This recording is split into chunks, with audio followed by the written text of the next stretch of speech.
time to pour the coffee, and he fills it only halfway. And before I even argue, he is looking out the window at somebody coming in. It is always nice to see you, says the man behind the counter to the woman who has come in. She is shaking her umbrella, and I look the other way as they are kissing their hellos, and I'm pretending not to see them, and instead I pour the milk.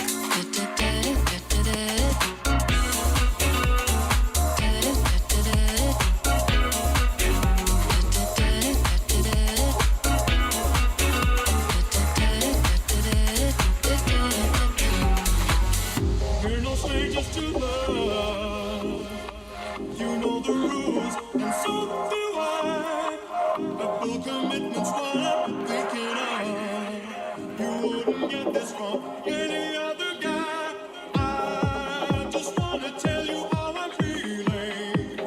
Gotta make you understand. Never gonna give you up. Never gonna let you down. Never gonna run around and desert you. Never gonna give.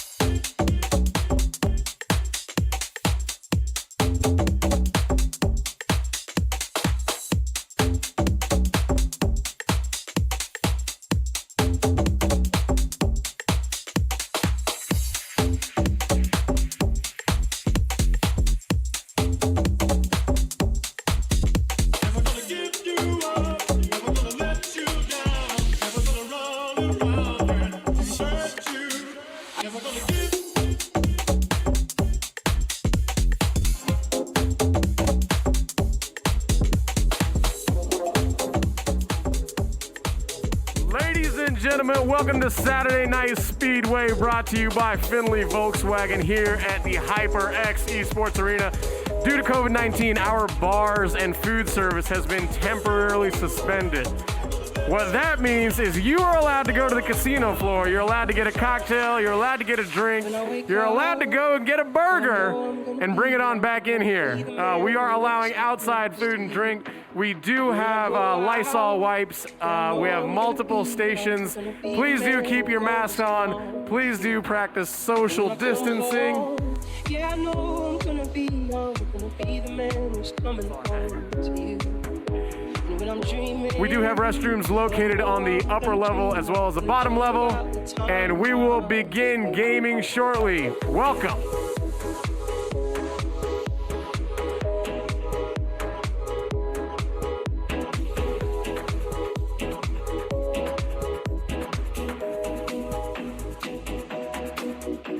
When I'm working, yeah, I know I'm gonna be the man who's working hard for you.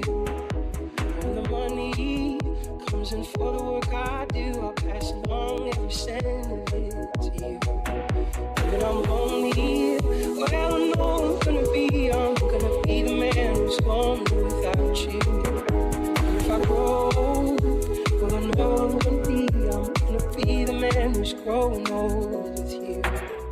But I would walk 500 miles, and I would walk 500 more, just to be the man who walked 1,000 miles to fall down at your door.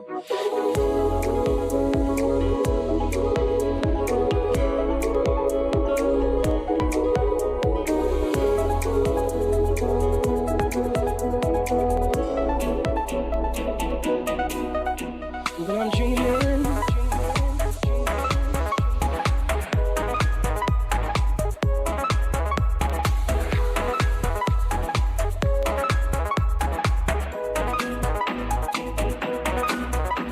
But I'm dreaming.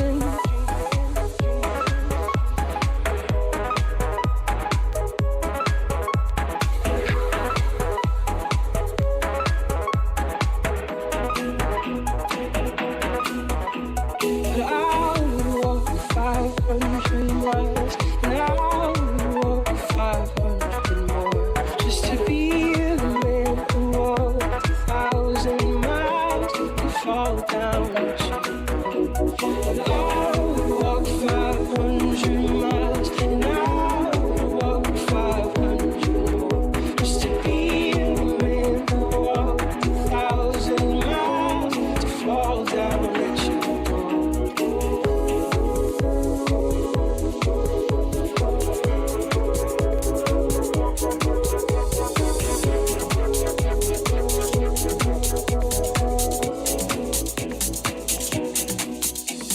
I wake up, well, I hope I'm gonna be the man who's waking up. And when I'm dreaming, well, I know I'm gonna dream about the time I had.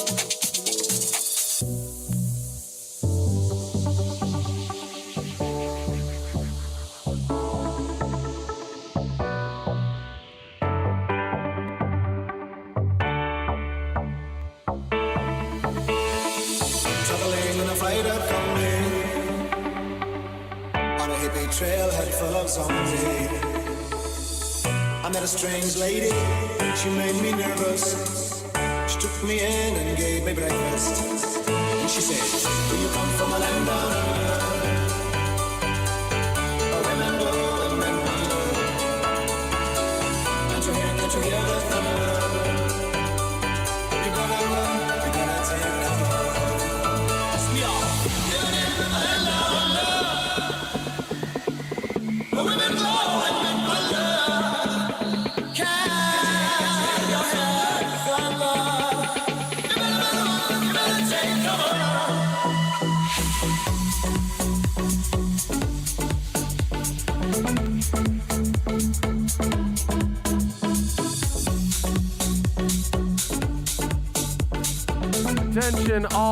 Attention all players, the bracket seating has changed. If you want to head on over to the monitor, I repeat one more time, the bracket seating has changed. It has been updated.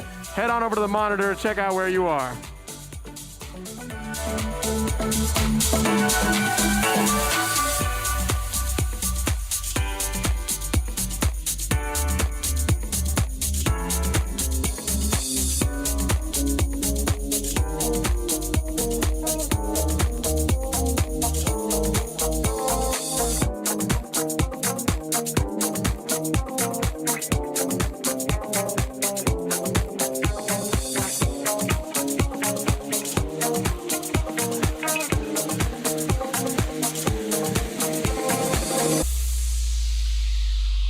Every breath you take and every move you make, every bond you break, every step you take, I'll be watching you.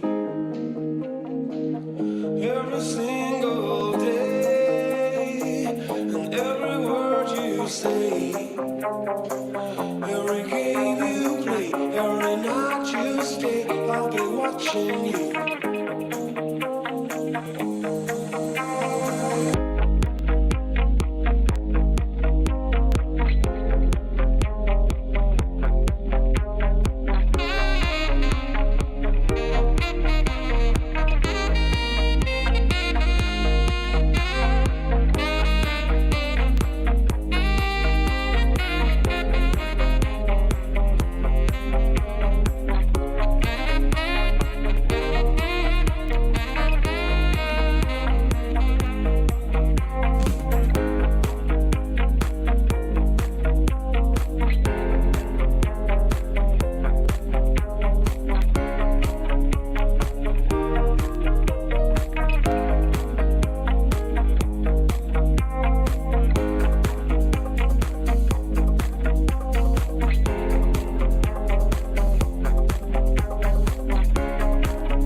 Every smile you fake, every claim you stick, I'll be watching you.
every single day, and every word you say, every game you play, every night you stay, I'll be watching you.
Sleepless nights at the chateau, visualize it. I'll give it something to do.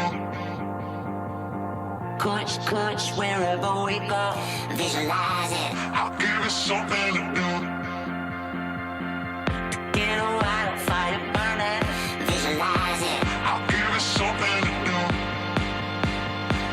Ace high and going all in, visualize it. I'll give it something to do. Spread it like peanut butter jelly. Do it like I owe you some money. Spread it like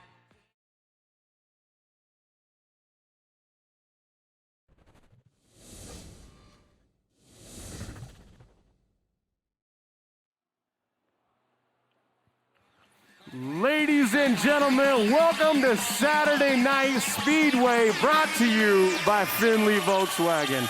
We've been gone since March 13th. Luckily, we've had a break from quarantine, and we got the arena set up for you tonight. We're gonna have a lot of fun tonight. There's gonna be a lot of competition. We're also gonna have a couple giveaways. But to get the night started, I'm gonna head over to my commentators. Ladies and gentlemen, please make some noise for the one and only Warliken and Filet Mignon. Ladies and gentlemen, welcome to Saturday Night Speedway, brought to you by Findlay Volkswagen at the Valley Auto Mall. For honest, reliable service, look to Findlay Volkswagen at the Valley Auto Mall for your car shopping needs. Like I said, my name is Warliken. I am joined here by TV at Work, and I cannot wait. It has been 3.5 months since we've had an SNS, and you guys know that I'm ready to bring back the hype. Warliken, I am so excited for tonight. It is awesome. We are finally back in arena and ready to have some fun. It has been far too long. Are you ready? Absolutely. I think it's about time we get started with this whole thing. Like I said, it has been 3.5 months, and right now we have about just a little over 30 competitors ready here tonight, and I know that all 30 of them are ready to go. They've been preparing for this, like I said, for 3.5 months, so I say we can get the show on the road. I completely agree with you, but there are some things that we need to get through first. After all, it is a little bit different here. Obviously, we have masks on, as everybody does, just a tiny bit, so there are some safety precautions that we have to go over. Absolutely. So let's actually have a look at that real quick. So obviously, the social distancing is going to be put into effect here, and the stage actually does reflect that. Every stage, every pod is separated by 6 feet to follow with those requirements, along with us having the hand sanitizer set and ready to go. But you know there's going to be coming down to business when this happens. Oh, no question about it. We have an exciting night planned. There's so much ahead. I'm just ready to go. Absolutely. So for those of you that don't know how exactly Saturday Night Speedway works, because I will admit, it's been a while. So we have here 3 qualifiers here tonight. Everyone's going to be racing their 4 races. So after that, the best 22 people are going to be going on to the semifinals automatically. Anyone who's ranked 23rd to 34th, they belong to the second chance qualifier, which we will have later on tonight. The 2 people that win the second chance battle, whatever that's going to be, we'll figure that out when that time comes. They're going to join our other 22, making it the semifinals. Then we'll have our 24 players. After that, the best 6 from each of the respective semifinals are going to go into the grand finals, and that's what we're going to have to work with here tonight. Oh, it's going to be a fun one. We have some good competitors coming out. Maybe a little bit of a smaller field than we normally have because obviously everybody's just getting back. Everything's just coming back. But that means more chances for people to win. Absolutely. I cannot agree with you more. But to be fair, a lot of our veteran racers are here. We do have Kyrette here tonight. We have Glitch. We have Inglorious Samuel. But at the same time, we have a lot of people who haven't been here in a long time. And I'm not including just COVID. Perfect example is Megator, who has not been here in such a long time that I'm glad to see him back in the runnings. Oh, it's going to be exciting. Like you said, so much talent, so many familiar faces, and some new ones. I can't wait to get started. So with that in mind, like I said, we do have our first qualifier set up and ready to go. We'll have that in about a moment.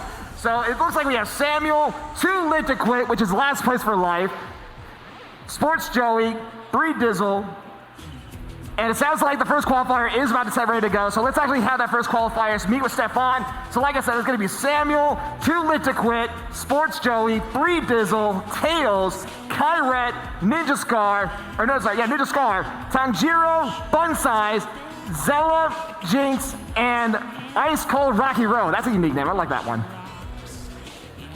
So for all of those that I just said, you might want to start meeting with Stefan so we can get this started, because I know they're ready to get started. I'm ready to get started, even though I'm technically up here, but, that's what he can do, man. No question about it. Now, let's talk a little bit about this first qualifier that we've got coming in. Any names jumping out to you? Oh, absolutely. So let's get started with the first 2 I mentioned before. That is going to be Samuel and Kyrette. These 2 are pretty much the biggest rivals. If you see them here in the qualifier, you know those 2 are going to be fighting for the top spots without a doubt because they have some of the biggest wins of all time. Kyrette, she has the most amount of wins, I believe, with 12 or 13. So you know she wants to keep on adding up to that. Along with Samuel, who is right now at 9 wins, I believe. So a win here will put him in part of what I like to call the double-digit club, where anyone who has won 10 or more SNSs. And we're on SNS, I believe 59 according to Sandile here. Yeah, 59. Thank you, Sandile. So obviously those 2 are going to be ones to look for without a doubt. And along with the likes of 2 Lit to Quit, who is last place alive, he is also going to be a dark horse in this one, along with Sports Joey, who is going to be a very good bagger. So you got to watch out if you're going to be in the back of the pack with him. No question about it. Now, that strategy of playing from the back, that can be so useful to you because, of course, the way items work for those that are uninitiated, you're going to get better items when you're hanging out in the back and you like to make those runs using those items and kind of play that long game, right? Absolutely. A perfect example is someone who is unfortunately not here tonight, who is Bear. By the way, shout out to Bear because he is raiding us tonight on his Twitch channel. So thank you for the raid, Bear, without a doubt. But he usually is known to be one of those players who, if he's stuck at the back of the pack for the last lap, he will jet into first place without you realizing it. And when that happens, it's really a miraculous moment whenever you see it. So that bagging strategy is going to be very tricky for anyone who is not prepared. But like I said, Kyrette and Samuel are 2 of the best players that we have here. So it's going to be very interesting to see how those 2 are going to counter those any of the baggers. And also how they're going to work with, considering it has been 3.5 months since we've done an SNS. Do you think there's going to be a little bit of rust, some pre-game nerves? No one's been in arena in so long now. Absolutely. I think, obviously, for those who are actually seasoned, who have been at SNS multiple times, who have competed, who are former grand finalists, those people, I believe, are going to be just fine. It might take a race or 2 for them to actually get the rust off and be ready to go, but I would not be surprised by the end of their qualifier, by that last race, you're going to see the old Kyrette, you're going to see the old Samuel, and a lot of other former racers here. Now, for those who have been in the SNS or is not as experienced as those, you might see some rust. I mean, I would not be surprised if those people are going to be in the second chance.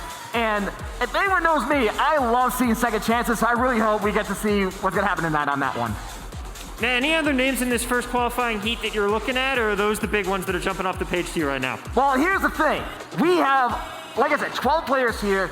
Obviously, the ones I mentioned, Too Lit to Quit, Samuel, and Kyrette, those three are the biggest ones to look out for. But at the same time, this is Mario Kart.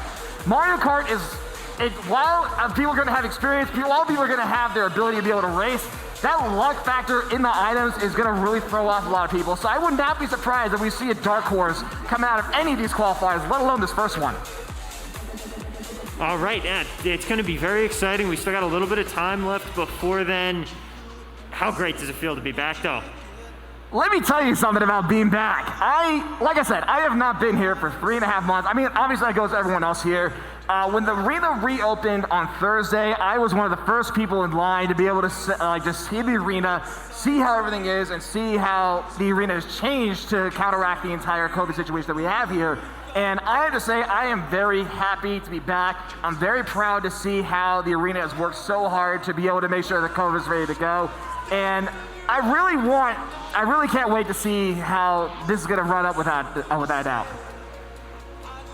Oh, looks like we have some company. Announcement! Ladies and gentlemen, if you are in session 1, please head on over to the upstairs restrooms. You will see a gentleman by the name of Stefan. He'll be raising his hand. We need everybody in session 1 to line up right now. So let's recap those session 1 people. So the first qualifier, what he was basically saying is, if you are Samuel, Too Lit to Quit, Joey, Free Dizzle, Tails, Kyrette, Ninja Scar, Tanjiro, Fun Size, Zella, Jinx, or Rocky Road, why are you not up here? We gotta get this started. We can't get started without you guys. It's a party, baby. That's right. We are just getting ready. We are ready to start. We just got to get everybody up there because I think I know what's going to be happening. Are you ready, Warlincoln?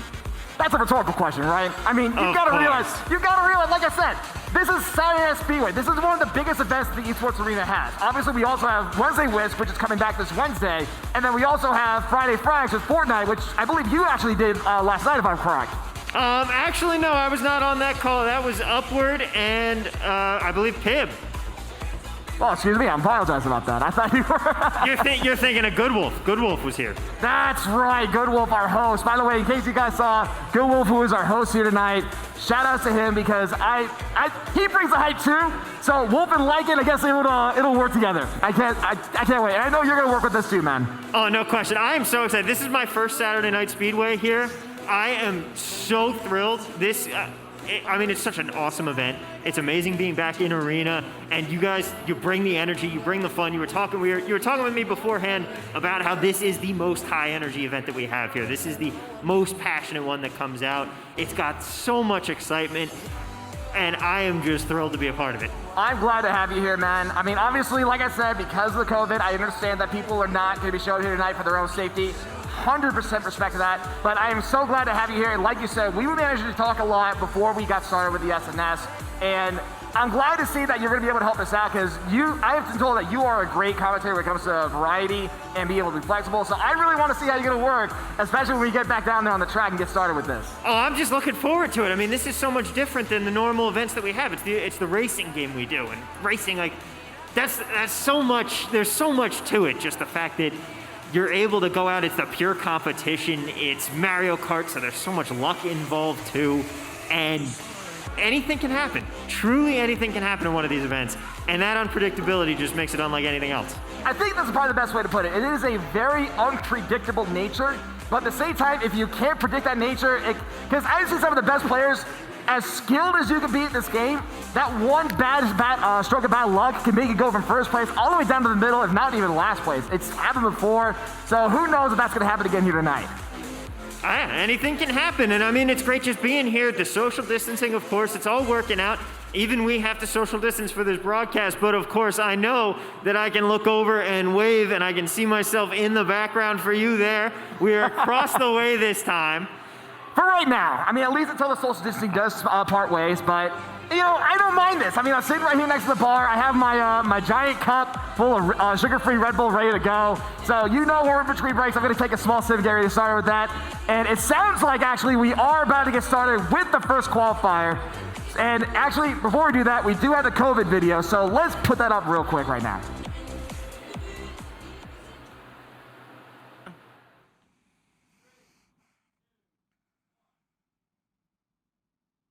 Hey everyone, I'm Riley. I'm the esports competition manager for HyperX Esports Arena, and I wanted to talk to you guys a little bit about the pandemic and how events inside our arena are going to work. We have to, stay safe while we compete, and there's only 3 things to do to make sure everyone can stay safe. The first thing is we have to wear our masks while we play or watch the event at all times. The second thing is we have to be very mindful of people's space and the proximity between everyone who is around. So we must maintain 6 feet of distance between everybody at all times.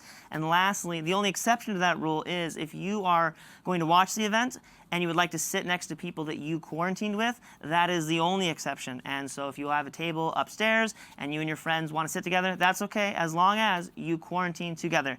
So thank you for taking the time to have this reminder, and let's all have a good time today.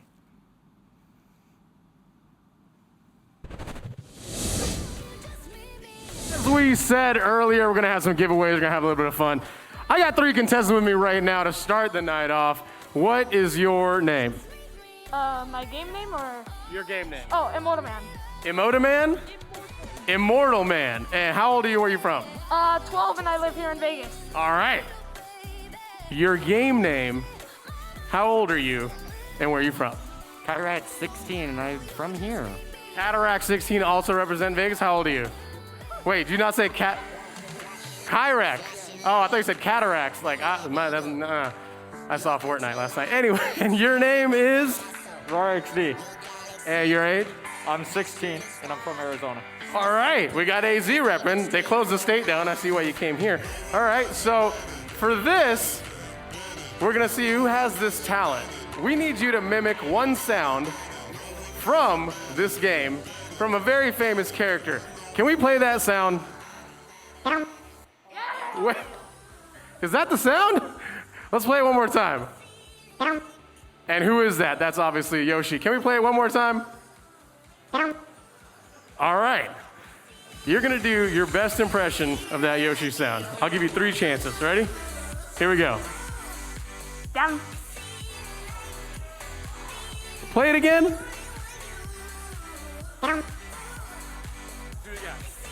Down.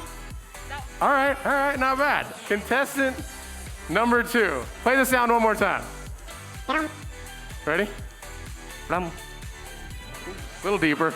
It's like Yoshi hit puberty there. Yeah, that's a grown man, Yoshi. You gotta back to this kid. All right, let's try it again. Not bad. All right, contestant number 3. One more time. Got it. Here we go. Ooh. One more time. Oh man. We got ourselves a game. Well, older, deeper, Yoshi. I'm sorry, but you're gonna hang out here though. All right, we're gonna go by crowd participation. I need everybody to make some noise when I choose one of these gentlemen. If you go for contestant number 1, make some noise right now. Who's that? Is that? Do you know that person? Man, what a supporter. I love it. All right. If you know contestant number 3, ladies and gentlemen, the clear winner, the guy who doesn't have the hat, contestant number 1. Y'all make some noise, contestant number 1. We're gonna have a little bit more fun later. You guys head on back upstairs. I'm gonna get out of your way. Make sure you stay 6 feet apart. Head on back upstairs. Round 1 is about to begin. Put your hat on, son. You're a winner. Let's cue the radio.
first qualifier 3. And like I said before, I am glad to see this come back. I'm not surprised we saw that at Woken Esports Arena video because that's usually a grand final thing. But you know what? We're changing things up here a little bit, so I'm just glad to see that anyway. Oh, doesn't that get you hyped? Doesn't this get you excited? The contenders are walking out of the hype tunnel and we are getting ready to go. And you saw there, they're already set up, ready to go. I say we get back down on the track and we get started on this. Like I said before, this first qualifier is going to be a bit of a doozy because of the fact that, like I said, 2 of our best SNS players are going to be in this qualifier. So you know you got to watch out for Kyrie and Samuel when those 2 are going against each other. Absolutely, it's gonna be high stakes. There's so much talent here, and it's quite frankly just gonna be tough. Everybody's gonna have to be bringing their A game right off the bat. Absolutely, and like I said before, qualifiers are 4 races. After the 4 races, whatever amount of points you got, that's what you got. I believe we do not have any rebuys this here tonight, so you gotta do your best right off the bat. There are no second chances unless you, ironically, make it to second chance qualifier, which we will do later on tonight. So what you're saying is there's no second chance unless you get the second chance? Yeah, that's pretty much the way to put it. Well, there's no third chances, and either way, you don't want to be putting yourself into that second chance battle. You want to qualify and get your way through and lock in your place in the semifinals as quickly as possible. Because it's, like you said, Mario Kart. Everything's up to chance. Luck plays a huge factor, and the last thing you want is to have to lay it on the line in the second chance battle. So these first heats, you're going to have to do your best. Get out there, start strong. You probably put it best right there. And honestly, I have to admit, usually if we had a full night crowd with 6 qualifiers, the average amount of points you would need just to make it to semifinals would be around 34, 35 out of a possible 60. However, we are looking about half as many people here tonight. So honestly, because of that, I believe that bar is going to be lowered enough. So if you're going to ask me right now, how many points would you need in order to make it to semifinals? My guess would probably be 25. So 25 points is probably the best way to get yourself into semifinals, though that number can fluctuate depending on how people do here tonight. Yeah, there's no solid, definitive answer. There's no perfect line to gain, but 25 is probably right around that magic number that you're going to be seeing. But of course, if you can manage to get 3 of those high placements right off the bat in the first 3 races, you're going to be good going into the 4th. Never want to leave it up to chance, but going to be interesting to see how the difference in field really plays a factor in these qualifiers and what it's going to mean for people that are going to want to try and sneak in that back door. Well, I wouldn't even say 3. I actually would say if you can get 2 first places, that guarantees you the semifinals, because the way the point distribution works in Mario Kart is that first place gets 15 points, second place gets 12 points, third place gets 10 points, and then it goes down 1 point for every place after that, with last place getting only 1 point. So if you get in that first, second place at least twice, that should give you enough points to make it to semifinals, but the key word there is should. So what you should do is try to get at least 30 points. 30 points is the safest bet without a doubt, but that borderline, like I said, is going to be 25 if you ask me right now. Now, the biggest problem that you're going to be running into in this first heat, though, is with the amount of talent that's coming in for this particular qualifying group, getting into those top 3 spots is going to be very difficult because that's going to be a really bloody battle. And not just for the first qualifier. I was looking at the entire who was here tonight, and you saw how there were some players here who had those black and green jerseys, right? Yep. Those jerseys are known as the Pirate Hackers. These are, without a doubt, some of the best racers that we have here in Saturday Night Speedway. So if they're wearing a black and green jersey, you might want to watch out because those are going to be the hardest people to beat in your qualifier. Yes, they are pirates. But honestly, though, there are some people here who aren't pirate hackers, but they either are part of a team or they just chose not to be into a team. Perfect example is Samuel, who is part of our first qualifier. And like I said, Samuel's one of those people where if you got to face him, ooh, call it Sans, but you're going to have a bad time. No question about it. Just the amount of talent there. Samuel is going to be another one of those guys to look out for. Not everybody has to be a part of one of these teams to gain the notoriety that you've seen here at Saturday Night Speedway. Some of them just have that much talent. Absolutely. And like I said, before we had the COVID situation, we had team battles to go with. And after that, and in between this entire situation, we've had teams building up. I know we have the Powerpuffs who are our only female-only girl team, who are all Mario Kart racers. I do not believe any of them are shown here tonight, but I know for a fact that they definitely want to go back onto the race, the track without a doubt. I also heard that during the whole break of quarantine, we had a new team being made called Machine King Online. That is led by Airboom, I believe, who's not here tonight. But I've seen that they're also another great amount of racers, and I would not be surprised if we see them here tonight.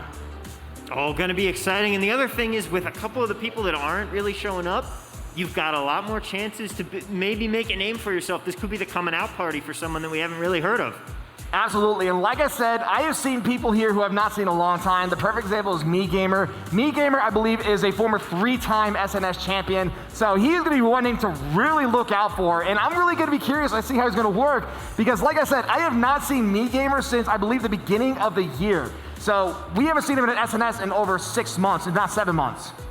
Wow, has it been 7 months already? Time is flying by as we get ready to start this first round of qualifiers. What are your predictions? Oh boy. So the safest bet, without a doubt, is to have a look at Samuel, Kyret, and Too Lit to Quit. Those are the biggest 3 to look for, without a doubt. Because like I said, those 3 are either former SNS champions or grand finals contenders, but these are, without a doubt, seasoned veterans. So I would not be surprised if we see Kyret and Samuel fighting for the top spot, while Too Lit to Quit is going to be trying to steal a spot away from those 2 while they're not looking. Now, what are some of the strategies that you think we're going to see here that maybe clash or have a little bit of a difference? Because obviously, not everybody is going to approach every race the same way. Absolutely not. I mean, the way it works is that there are 48 different stages we work with, and we randomize it every time. Sometimes you could have something as simple as Mario Kart Raceway, which is like the first track of the entire game. At the same time, you could have something that's all chaos, like one of my favorite tracks, Baby Park, which is literally 7 laps of chaos. And I'll just say, prepare headphone users if you see Baby Park pop up. Oh, I knew for a fact. When you said one of my favorite tracks, I knew instantly you were going to say Baby Park. What makes you think that? Well, I mean, it is the most chaos that you could possibly have. It is just pure, unrelenting, unrestrained tomfoolery. That's probably the best way to put it, honestly. And like I said, it's 7 laps of it too, which is very different without a doubt. At the same time, there's also those very complex tracks where you can't do the same strategy. Perfect example being Neo Bowser City, where it's going to be raining all the time and your traction is lowered. And because of that, you have to move and drift differently compared to how you do for your average track. Now, a lot of people usually know is that there are front runners, there are mid-packers, and there are baggers. So with that in mind, I believe Samuel is probably one of the best front runners that we have here in SNS. So you know he's going to be aiming for first place right off the bat. We'll see him just probably boost up to first, if not try to get out of the mid-pack to get into first.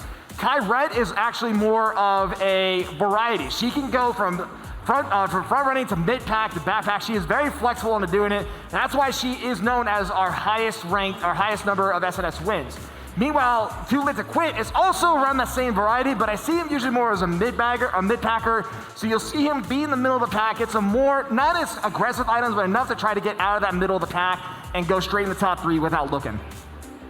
And so what's some of the variety in the strategies? Like, what's the benefit that someone might have towards being a backer versus a mid-packer? So the way Mario Kart works is that depending on your placement, you get certain items. Obviously, if you're going to be in first place, a lot of people who have known this curse, if you're in first, second place, you'll have the coin. The coin does absolutely nothing for the most part. But you can also get shells, banana peels, bombs, and the super horn, which we'll hopefully see happen later on tonight. But meanwhile, second place, they can also have red shells, mushrooms, try to get out of first, break out the first place and steal it away from them.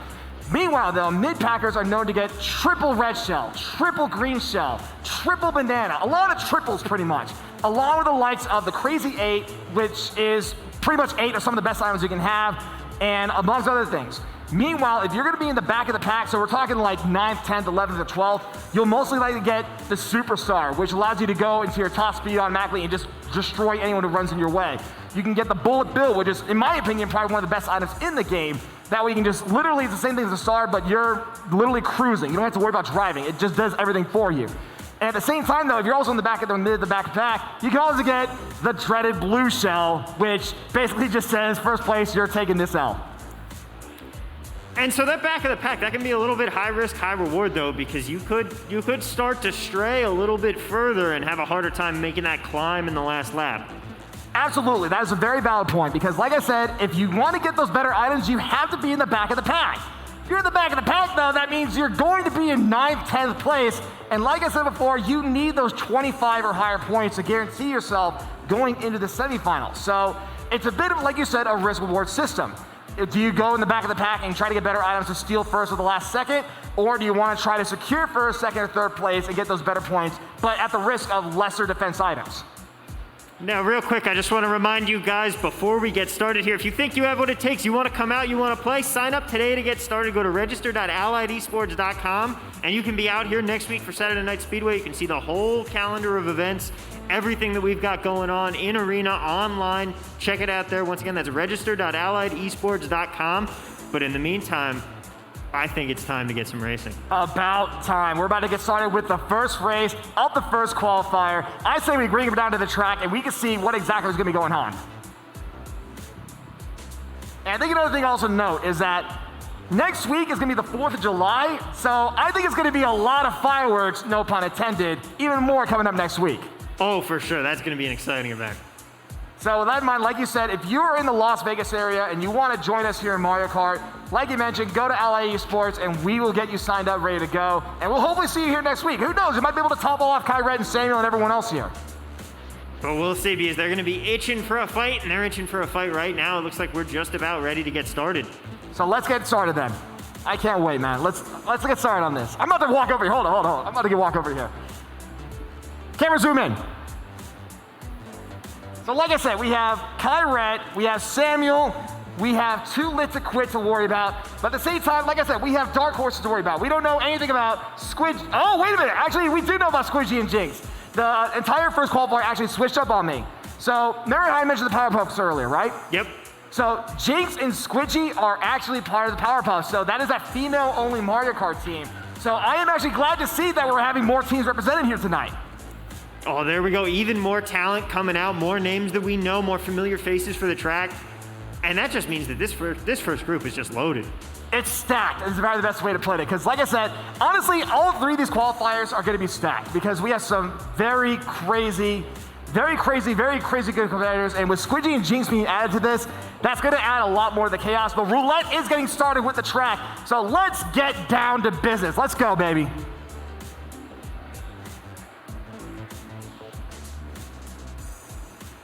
Apparently, there we go. So let's see, it looks like for the first race of the first qualifier, we are going to Dragon Driftway. This is one of those complex tracks. Like the name states, a lot of drifting to work with, so we'll see how that rolls around as we're getting started here. That's right, this course is so intense on the drifting. You have to have great handling if you are going to succeed here. Absolutely. You see here on screen is Samuel. Like I said, Samuel is one of our better runners. And unfortunately, what he was trying to do is he was trying to cut that curve and just try to cut in directly. But unfortunately, he was a little too short and did fall off. Now he's in second place. But has double red shell to work with, so he can either use those for defense to hold on to them, or he's going to do like he did now and throw to first place and try to steal it back. And there we go. He's going to get that successfully done. Samuel's with a great position. Cost him a little bit for cutting corners, but in the end, able to get through it, and now the lightning's going to come out, and that's going to be another problem. That's unfortunate for him. That shock does make him lose his items, and you see right now, Kyred is on screen. She was in about 4th place, but she did get ran over while the mini, and that does slow you down a little bit. Now she's kind of stuck in the middle of the pack trying to get back into the first place. Yeah, trying to battle through that. There's a tough spot going up ahead. Samuel up in now down to 5th place. As people have started coming around him, he's going to try and cut that corner using that mushroom there. And you see right now, like I said, Samuel's in 2nd place, trying to get past, I believe that is Jinx, who is up front. So right now it's actually a fight between Jinx and Samuel. Oh, and they're battling it out right now. Samuel trying to use that mushroom, but he's going to get hit by a red shell, and he's going to drop back down to 3rd. But you see here, he automatically used the mushroom. That way he doesn't have to worry about losing momentum. But he did get dragged by the green shell. Now he's in 9th place after getting started with the last lap of the first race. Oh, that is just painful for Samuel all the way down to 10th. Now trying to make it back, using those drifts, but gets hit by the lightning once again. That's going to hurt his ability to move up in the pack. That shock, like I said, the shock, it makes you lose all your items, and it makes you tiny. When you're tiny, you're slower, and if you get hit by a bigger person, it crushes you. Meanwhile, Kyred, who was in 9th place, is now at the front of the pack, trying to retain and trying to get the first place of here tonight. Well, Kyred, she's trying to pull it out. She's just got to get past this final turn and then just straight away, but she's dropped back down into second for a moment, gets the nice boost. And there was too lit to Too quit. Lit to Quit. Too lit to quit, stealing away from Kyrette. Very good start for Too Lit to Quit. I believe second place was Kyrette. And what a great start for Too Lit to Quit. Wow, what a phenomenal finish around that turn, taking it with that mushroom to get around the corner, avoiding that slowdown the grass causes.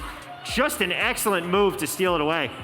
Absolutely. Like I said, Too Lit to Quit is one of those names you have to look out for. Like I said, he could steal your first place without you expecting it, and that's exactly what happened on Dragon Driftway. Kyrette, she was in first place for a good portion of that last lap, but that combination Too Lit to Quit had with the mushroom and the red shell managed to have him cut through the grass, which normally would have you slow down, and have the red shell for defense in case Kyrette had anything to try to block him.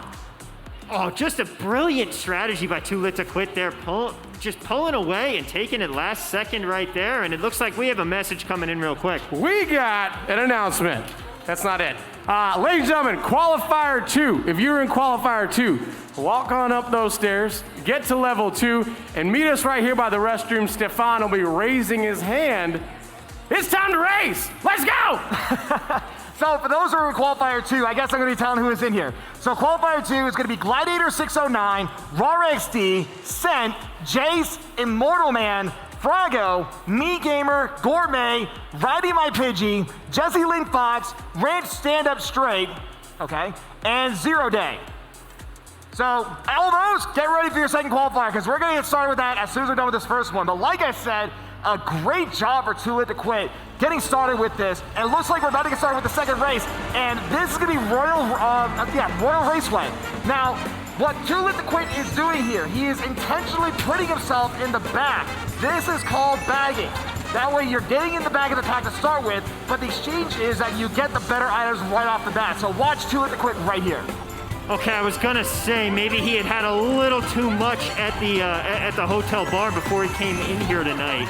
No, this is the strategy right here. You see, he's in last, but now he has a star active, triple mushroom, and another star. So he's probably gonna fire the triple mushroom right about now, and he's gonna use the star right now to get the double item box.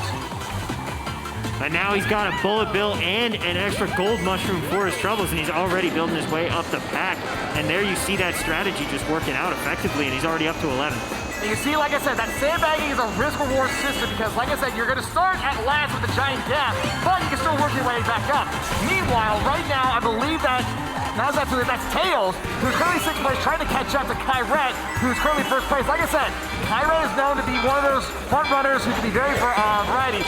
But unfortunately, the blue shell is going to slow Kyrette down, and it looks like Samuel was trying to hit Kyrette while she was trying to glide. But you now see those two are trying to fight for the top slot. Yeah, it's going to be an interesting battle for first place between Samuel and Kyrette up there. Meanwhile, moving to the back of the pack now in 12th is Fun Size, trying to make his way up. But you know, Fun Size can still definitely catch up, have a lot of ground to cover to catch up to the rest of the pack.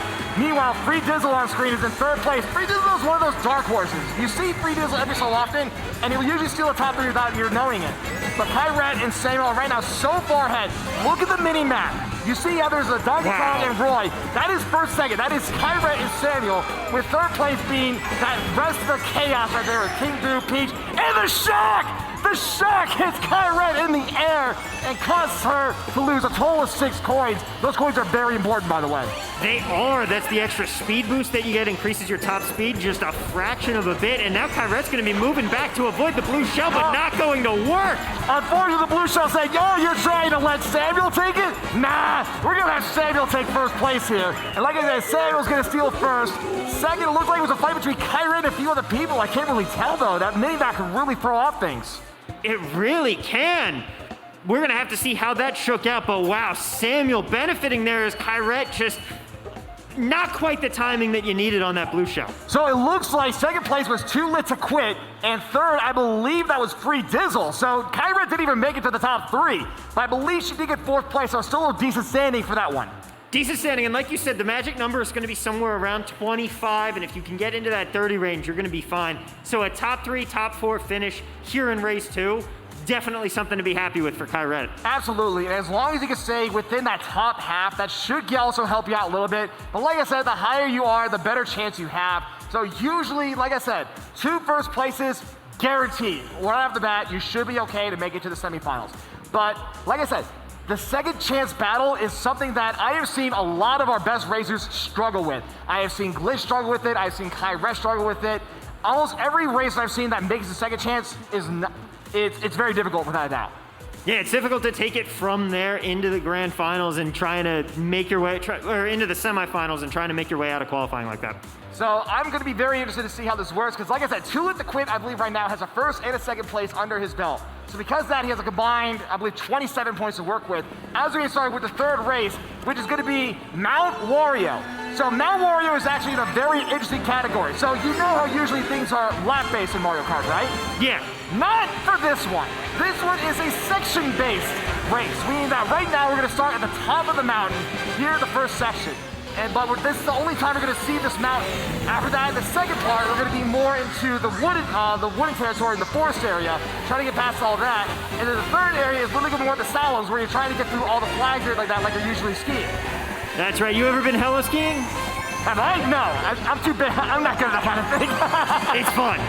And right now on screen is Sports Joey. Like I said, Sports Joey is one of those racers where if he's in that mid-back part of the pack, he's actually the deadliest, but unfortunately he did not cover that red shell, and he falls into the water as we get started the second section. Oh, that's going to hurt. Going to be a lot of time that needs to be made up. Meanwhile, there's a three-way battle for second place here as it looks like someone's managed to make their way all the way out in front with a little extra, and that's going to be Kai Rett out in front. But unfortunately, the shot comes into play. Everyone loses their items. Everyone drops and becomes a little bit tinier as Kai Rett is right now trying to get past everyone here. And you see he's using this shortcut here. She's using it to glide off. It looks like Samuel's right behind her. Samuel's hot on her tail, going to throw that red shell out. It's going to hit, it looks like. It looks like Kai Rett did not have the roulette done in time in order for her to actually have a defensive item. So Samuel is going to be in first place with 2 green shells as we're getting started this last section. Meanwhile, Tails kind of gets stuck in the forest as Free Dizzle's grinding the wall. Oh, it's a very interesting strategy. They're grinding the wall. Not something you want. You got to watch out on those tricky turns on the slalom. You see right now, Samuel, he had no items. His adult item box automatically... Oh, no! So what happened was Samuel used the coin up and tried to have the banana work, but unfortunately, the Boo steals it with the banana, and now the blue shell is going to start chasing. I believe that's Too Lit to Quit. Oh, this time Kai Rett's strategy works, backing out of first place, and then gets hit by the shock, and everybody's going to fall down here. So that was a mad dash with the top 3 to try to get past it with no items between the 3 of them, but unfortunately, Kai Rett with no items is going to be more of a disadvantage for her. Meanwhile, Samuel's right now in third place. I believe that's Too Lit to Quit. Too Lit to Quit gets first place.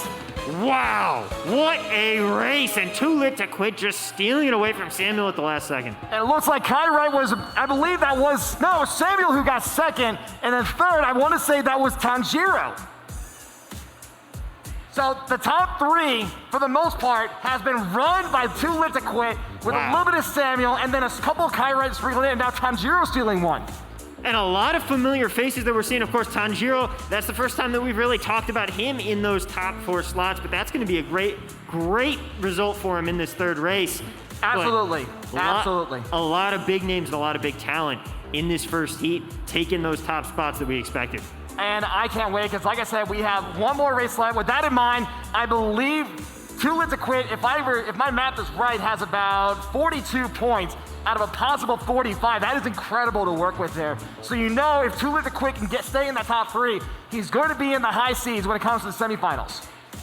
That's right. I mean, only dropping 3 points through the first 3 races, you almost can't ask for anything better than that. And now we can really push to cement that status here in the 4th race. And it looks like we're going to be taking a little trip out of the Mario Kingdom and heading on over to Hyrule. Yeah, this is Hyrule Circuit. This is one of my personal favorite tracks just because of the aesthetic alone of it being Legend of Zelda. So you see here, Too Lit to Quit, just like how we did at Royal Raceway, he's intentionally staying in the back of the pack in the exchange of getting better items. And it's a strategy that on its face, you look like it's not going to work, and then all of a sudden it ends up helping you out. And like we saw, it worked out for him in that race, sneaking up all the way from the back of the pack, although it looks like we're going to have a rehost here. So it looked like Mason had been accidentally disconnected, so we're going to try to reconnect that, and they're going to have that one race left. Now, the question, though, is that since we actually technically did start Hyrule Circuit, are they going to allow Hyrule Circuit, or are they going to do the gentleman's rule and just randomize everything all over again? That's a great question. Interested to find out about that. I personally might be a little bummed out because I was looking forward to a little bit of Hyrule because the amount of care that they put into making that map that was, of course, originally DLC when this game first came out, all the way back on the Wii U. And just everything from the soundtrack to the fact that the coins are replaced with rupees to the fact that they even replaced the sound that you hear when you collect them so that it actually matches Legend of Zelda. Just so much attention to detail goes into every single one of these tracks, and this one was no exception. I can't agree with you more. Like I said, Hyrule Circuit is one of my favorite tracks just because of the aesthetic, like you mentioned. The music they put into it, the amount of care they put into it, having the Master Sword being part of it, and being a ramp, especially when the 3 crystals get hit. Another perfect example would be all the F-Zero tracks. So Big Blue and, I forgot the other one. Mute City. Mute City. Those two are also being returned with respect. Same thing, honestly, with Animal Crossing. Yeah. Where literally it's 4 different tracks if you really think about it because the seasons change up how the entire track works. Which is so much fun. I often, honestly, I struggle a little bit getting to the point where it does change the seasons. Most of the time I'm stuck in the spring-summer season one. But it is such a fun track. These theme tracks that they build to go into these different games, and of course with the F-Zero tracks teasing everybody, saying, okay, is this like a sign that we're gonna be getting a new F-Zero game? And it never is. At this rate, at least. Oh, poor F-Zero. I hate to admit, I have not seen F-Zero. I think it was the last one was in GameCube, last I checked? Yeah, I remember playing it on the GameCube. We're getting Mother 3 before we get an F-Zero game. Shots fired, Jesus. But honestly, F-Zero is one of those Nintendo franchises, without a doubt, where I believe it deserves a lot more love. So I really do believe that they deserve to have another F-Zero game to work with. I would definitely buy that when it comes out. Oh, no question, especially on the Switch, and the way that Nintendo's really had that renaissance with this platform. I mean, that's all you can really call it. After the Wii U and everybody was expecting after that did so poorly, okay, if the Switch comes out and it's not a smash hit, is Nintendo going to start making games for, like, are we going to see Mario on PlayStation? Sacrilege like that? But then in the end, of course, the Switch comes out and sold gangbusters, and it's been such a fun platform to play with. Even for the things that I've played on another console, it's so much fun to port over and have on the Switch. Stuff like Resident Evil 4, which has been on everything from the original Rock up to the Switch now. Skyrim, another one of those. It's fun to be able to take these games on the go. I even opened up Assassin's Creed Black Flag again, just because I could actually play it on mobile and on Switch. It was so much fun. Now, I have to agree with you on that. And another point I'd like to make is that one of my favorite games that happened 20 years ago on the Nintendo 64 was just recently announced for the Switch. And I'll give you 2 guesses. I'll give you a guess of what it is. Oh boy, I haven't been up on my video game releases right now. Favorite games on the N64. And it was just recently revealed. I'll give you time to think about it because it looks like... give me some time. Let's get back to it after this because we are getting into the next race. And this one is Dry, Dry Desert. This is another one of those tracks where it's a lot of it's just sand. Oh, I hate sand. It's coarse and it gets everywhere. Okay, Anakin. But you see here, it looks like Two Lit to Quit's not the only one who's actually bagging. So him and I believe that was Kyret are going to be fighting for that mid-pack. Meanwhile, Tanjiro, who got that top 3 earlier, unfortunately gets dragged by a red shell and gets screened out of items, so she's going to be stuck with that. Meanwhile, Ninja Scar, who is the 6th place right now, this is an underdog player without that. You usually see Ninja Scar and you're like, oh, this is a little kid, but no, she can steal a place also. Oh, you got to watch out for that. And it looks like Kyret started off a little bit faster than Too Lit to Quit. He waited a longer time to try and maximize that item potential. Going to be interesting to see if that strategy pays off, and it looks like Kyret's going to be the one sending out the blue shell this time. And it looks like right now Jinx is on screen, 2nd place, trying to catch up to Samuel. And shot comes into play! Unfortunately for everyone losing their items, it looks like Samuel also got hit by the blue shell and the shock at the same time, so that's a double whammy for Samuel right there. You hate to see it, and that's going to be a ghost stealing away that item there from Tails. It was just a green shell, but losing that potential defensive item, and especially when you're in the mid-pack, a lot more potential for you to hit those. You see right now, Tanjiro unfortunately did get screened out of items again. She's completely itemless, and because of having no items, the red shell is just going to feed and hit her, so now he's going to bring her probably back around the mid-pack. Free Dizzle's going to block that first red shell and narrowly avoid that blue shell that's coming in now. That's the 2nd blue shell in this one race alone. That is insane. You don't see that often. And we're only on lap 2. We're just about halfway through. And now we're starting the last lap. Samuel has the red shell to work with. Abe is in 1st place, so he at least has some kind of defense. Rainer is trying to pass him up, or if someone tries to hit him with the red shell. And has the 2nd item box to work with, but unfortunately, luck does give him a coin. dual bullet bills that came in chasing Samuel down, turning that back of the pack into front runners here. And now it's an interesting three-way battle going up. We got two players that are fighting for first and second right now, and Ninja Scar just behind sending out that red shell. But it's too lit to quit. Oh, the blue shell's coming in, but gets the horn. That horn is one of the guaranteed ways to get rid of a blue shell. You have the horn, and you get a second horn. What? So, let me tell you the odds of getting a horn. If you're in first place, the odds of getting a horn is less than 5%. For him to have two of them is insane. And unfortunately for Samuel, he gets hit by a rogue red shell, and too late to quit has 3 first places in his qualifier. The definition of started from the bottom, now he's here. Starts off every race all the way in the back, and he just can't be stopped climbing up the pack. And it looks like second place was Samuel and third place was Kyrat. But honestly, too late to quit. You can tell he was too late to quit. 3 first places in a second place. That's 57 points out of a possible 60. That's an incredible job from him. We talked about the magic number being around 25. He more than doubled that. And it is going to be very difficult for someone to come at him for one of the top spots in the semi-qualifiers. And the other thing is, who's going to stop him? Someone has to figure out how to stop this sandbagging strategy here, because we saw Kyrat trying to do the same thing, doing the if you can't beat him, join him, but didn't quite pay off in the same way. Too Lit to Quit just has it down. And it looks like Too Lit to Quit, who's usually one of those people where we see him in the grand finals, just doing an unbelievable job, almost getting the perfect 60, which for the record, if you don't know, the perfect 60 is where you get all 4 first places. I have only seen literally maybe 5 people off the top of my head that I can think of that have gotten the perfect 60. It is a very difficult thing to do. Ever elusive and only dropping 3 points the whole way through, getting so close there. Gotta be feeling good going into the semis for Too Lit to Quit.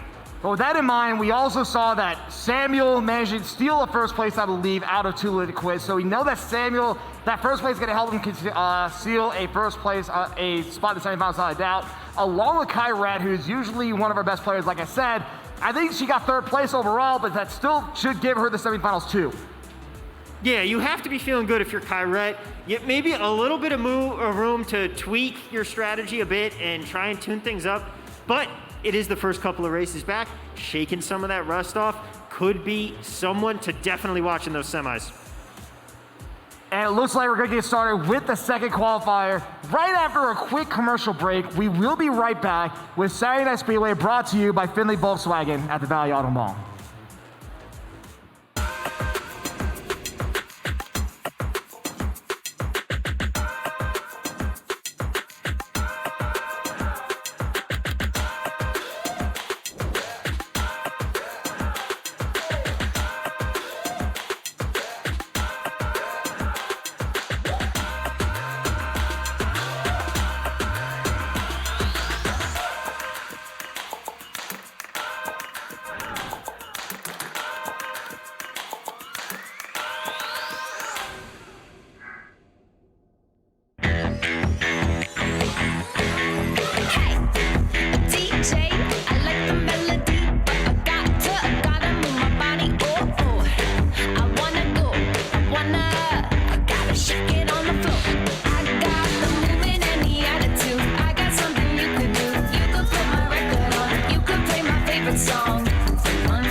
Ladies and gentlemen, we are back to Saturday Speedway. We got a couple contestants with us. We're gonna meet a couple of girls. Don't know who that was, but what is your name?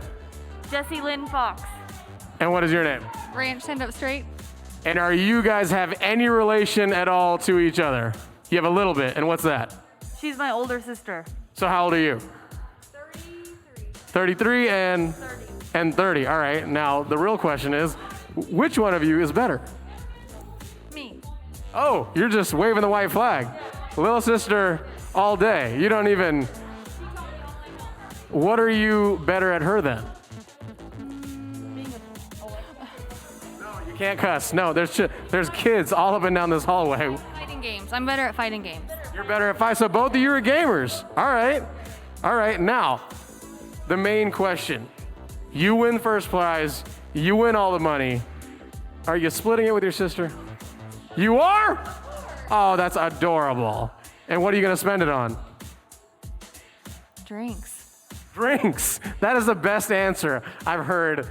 Everybody's been saying, I'm going to save it, I'm going to invest it. No, drinks and hot dogs. I'm going to move on back here. I heard some big things about this guy back here. What is your gamer name? My name's Riding My Pidgey, and this is my Pokemon Pidgey. So you brought your lucky pigeon. Yes. And you know what? One thing I should mention, my name is Good Wolf, and I am the uncle that never played video games, and you have to explain everything to me. So you're carrying around a pigeon. This is obviously from Pokemon. Yes. Now, everybody here has said you're kind of good. How would you rate yourself? Honestly, I would say I'm pretty good. Not the best here, obviously. Like Kyret, like Jessie, they're all really great racers, so I'm humble to an extent. So you're saying you're the best?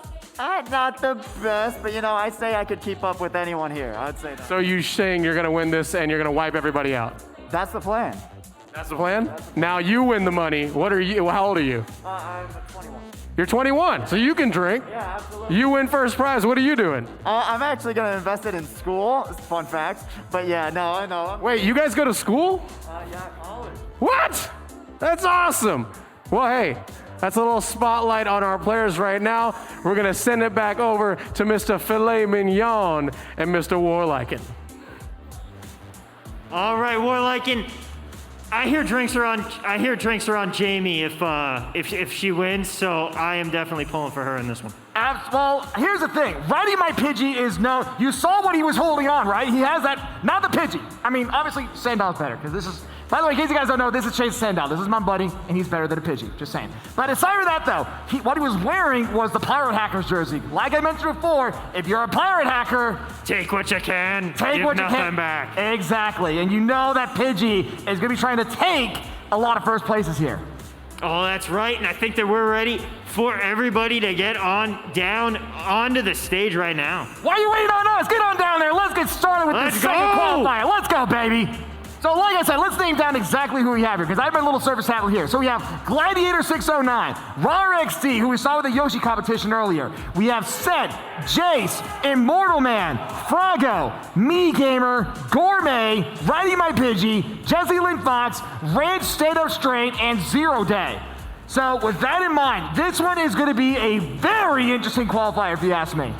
No question about it. Any names that are really popping out to you, who do you think is going to be one to watch? Oh, the biggest ones without a doubt. There are, oh my God, all right, you know like last qualifier we thought it was going to be a stacked one, right? Yep. This one is actually even more stacked than the More stacked. Because here's the thing, we have Rar XD, who is the Arizona representative. He has only been here about 3 to 4 times, but every time he's been here, he has made it to the grand finals. He is a very, very deadly competitor to look out for. Another one to look out for is going to be Immortal Man, who on the Silent Speedway Discord has been saying that he's been doing a lot of practice. So we'll see if that practice can get him into the semifinals and hopefully to his first ever grand finals.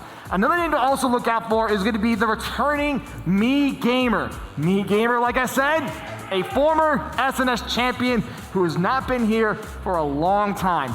And also to say that without a doubt is going to be Riding My Pidgey, like I said before, a former grand finalist, a Pirate Hacker representative.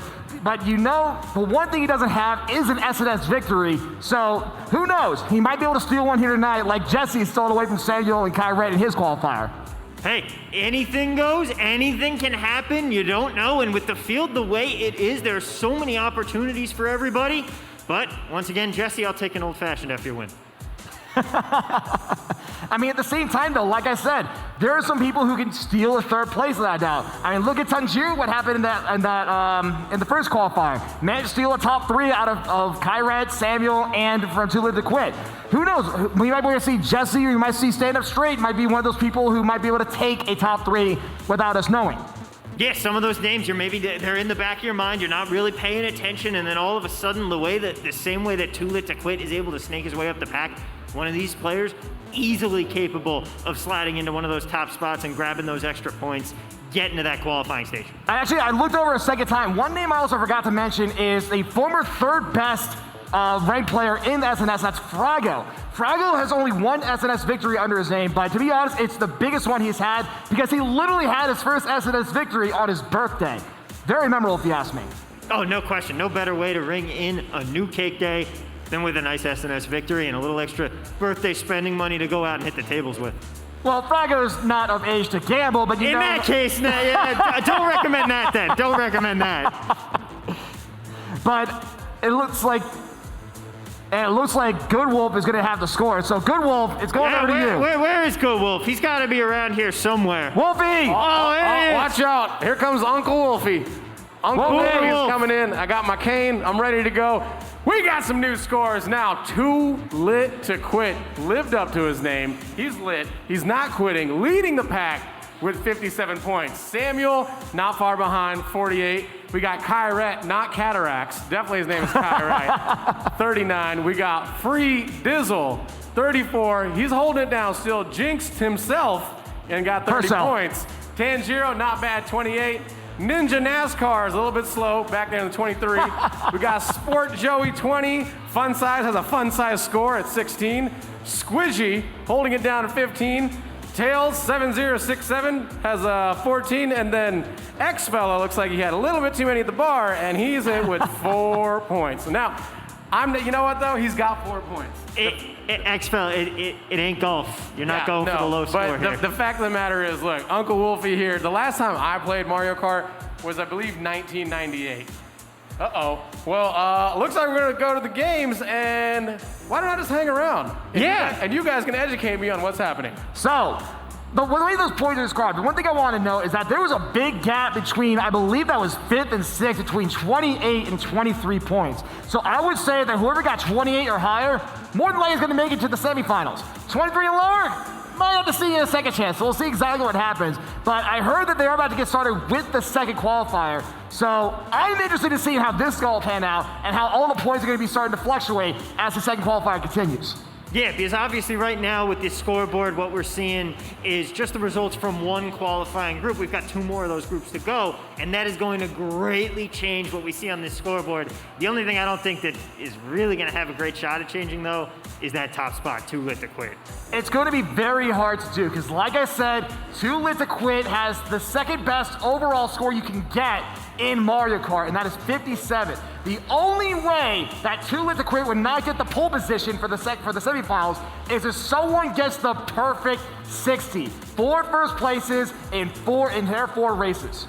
Not that pole position matters really for Too Lit to Quit because he's just going to hit the reverse and pump back all the way to the back of the pack anyway. Well, guys, I just got word from a sports book. Uh-oh, we're back in. Sorry, here we go. So, this is Toad Harbor. This is another one of those, I want to say, intermediate level tracks. You see Rara XD, our Arizona representative, is right now on screen, and is right now front running for first place. And look at that jump. That is a very good time jump. This is the only way you can get a double item box right off the bat here. Yeah, it's one of those that's a little bit out of the way, a lot of competition to go for it. It's a little bit of a risk reward, and the reward pays off there. Jace getting chased down by a red shell, gonna get the items off in time. Looks like avoided it. And on screen right now is Immortal Man. This is the person I mentioned earlier on how he was on Discord, and he kept on updating on how he was practicing, and he's been doing a great job apparently, so we'll see what happens. Meanwhile, Me Gamer, like I said, has returned after a hiatus of about 5 or 6 months, is trying to get past all these people. Meanwhile, Pidgey unfortunately just got struck down by a couple of flamethrowers there. Oh, the Pidgey getting taken. Hate it when the clay Pidgey gets hit. Does Princess have a mullet? Does Princess have a mullet? Business in the front, party in the back. Oh, the Gladiator unfortunately goes bang, bang, bang on the trolley and is now stuck in the back of the pack. Oh, that one hurts, but gonna have a chance to make it up. We're only on to the second lap here. 0 Day trying to go up through those, what do you call them, banners or rafters? It looked like it. Unfortunately for Stand Up Straight, she did not hit that ramp, so she is now stuck in the water. Meanwhile, her sister, Jessie Lynn Fox, is in 10th place and gets a bullet bill, so you know she's gonna shoot all the way up to the mid, if not the front of the pack because of it. And because she's immune to lightning, does not get hit by the shock. Oh, that's going to be huge for her ability to climb up and close the gap. Although it looks like we got someone running away with things in first place. Jace here in third, climbing all the way over to second, taking around that turn. A battle there for second place, but all the way out in front in first is Roar XD. Roar XD, like I said, every time we see him here, I mean, it does take him a while to be here. I believe he said it's about a 2.5-hour drive just to go from where he lives in Arizona to get all the way here to the arena. And you know he's driving past first place as he's trying to get seal this at the last lap. Woo! Good fun. Thank you. And it looks like right now Immortal Man is in 8th place. He needs to really start catching up to this front of the pack as we're about to get started and finish up here. So Boomer Wolf, the point of this is a racing game and you want to try and get first place. Listen, I get that part, but the last time I played was 1998. You literally had to peel the shell off of Koopa Troopa just so you could shoot it, and there was no such thing as a red shell. They were all natural colors. There was green, and I don't know who these girls are. There's like 7 different girls. This girl's got a mullet, but she's killing it, obviously. She's a nice go-kart. There's only one guy wearing a helmet, safety first.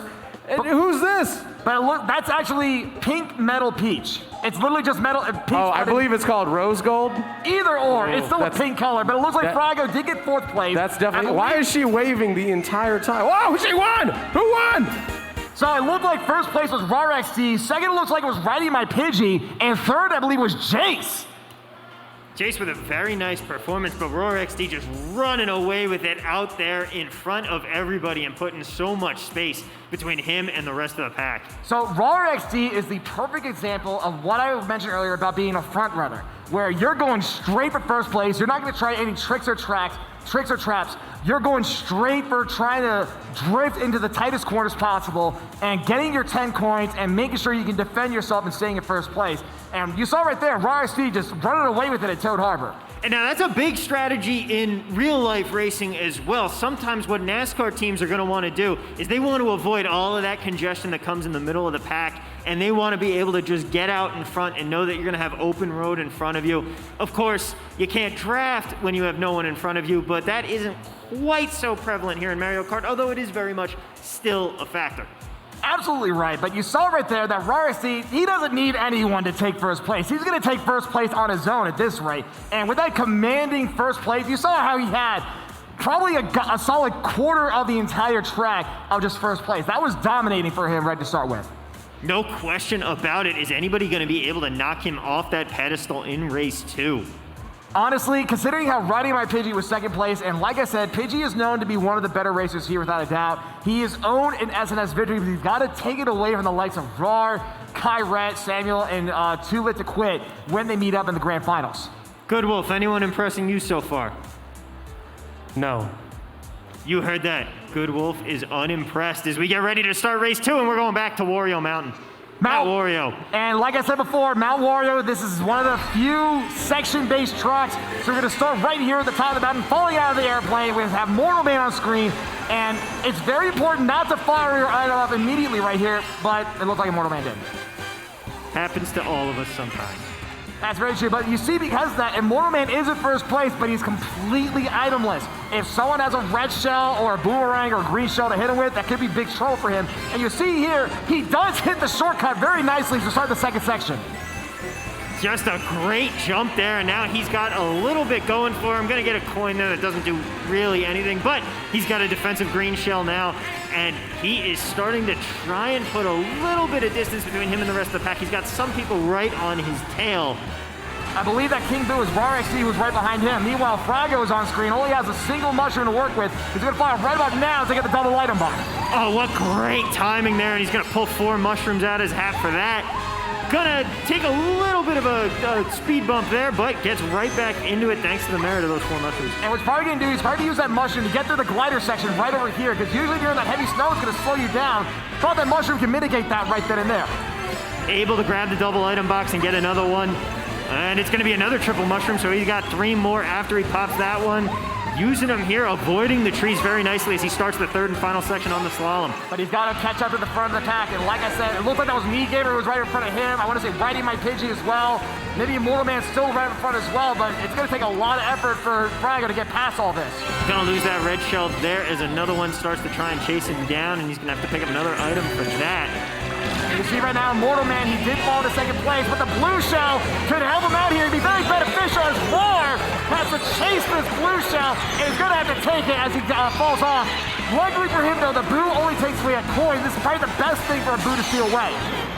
Oh, but that shot could deal some damage. Manages to avoid the green shell, and it looks like he's literally crawled in the 1st place. I believe 2nd was Rorik.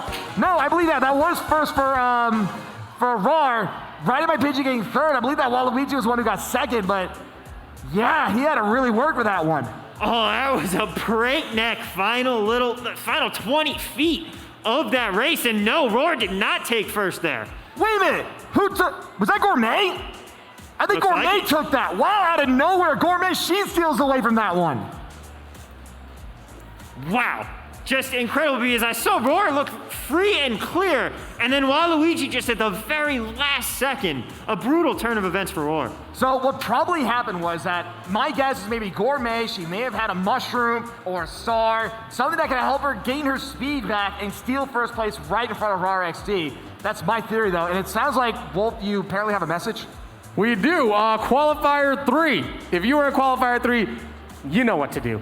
Get to the 2nd level, put your food down, sanitize your hands, get to the bathroom line. Stefan's going to be raising his hand. It's time to race. So, for those in the 3rd qualifier, let's look at that real quick. We have insert name here, 03. That's literally what they put their name down as. Proja, Run 5K, Ice Cold Rocky Road, Beastly Mustard, Geronimo, Glitch, Funny Name, Marshall Troopa, Top Lubu, Savgo, and Kiro. And honestly, that 3rd qualifier is going to be a doozy, but we'll get to that when we get to that because we still have 2 races left in this 2nd qualifier to look at. Good Wolf with a very graceful exit there. I mean, that's Good Wolf in a nutshell. I got places to be. I got places to be. He's an important man with many things to do. And what's also important is his 3rd race, and we're going to what people like to call Cow Cow Farms, aka Moo Moo Meadows. We got Donkey Kong. That is a gorilla, the color of a chimpanzee, named after a donkey. That makes no sense. That's Nintendo in a nutshell, if you really think about it though, Wolf. It looks like right now Immortal Man is on screen, and he's right now trying to chase up. I believe that is Righty My Pidgey, so it's going to be those 2 fighting for the top spot with Frago right behind all of them. Whoa, who's that guy? That's Link. Lee? Legend of Zelda, Link. Oh, it's from Zelda. Wait, what?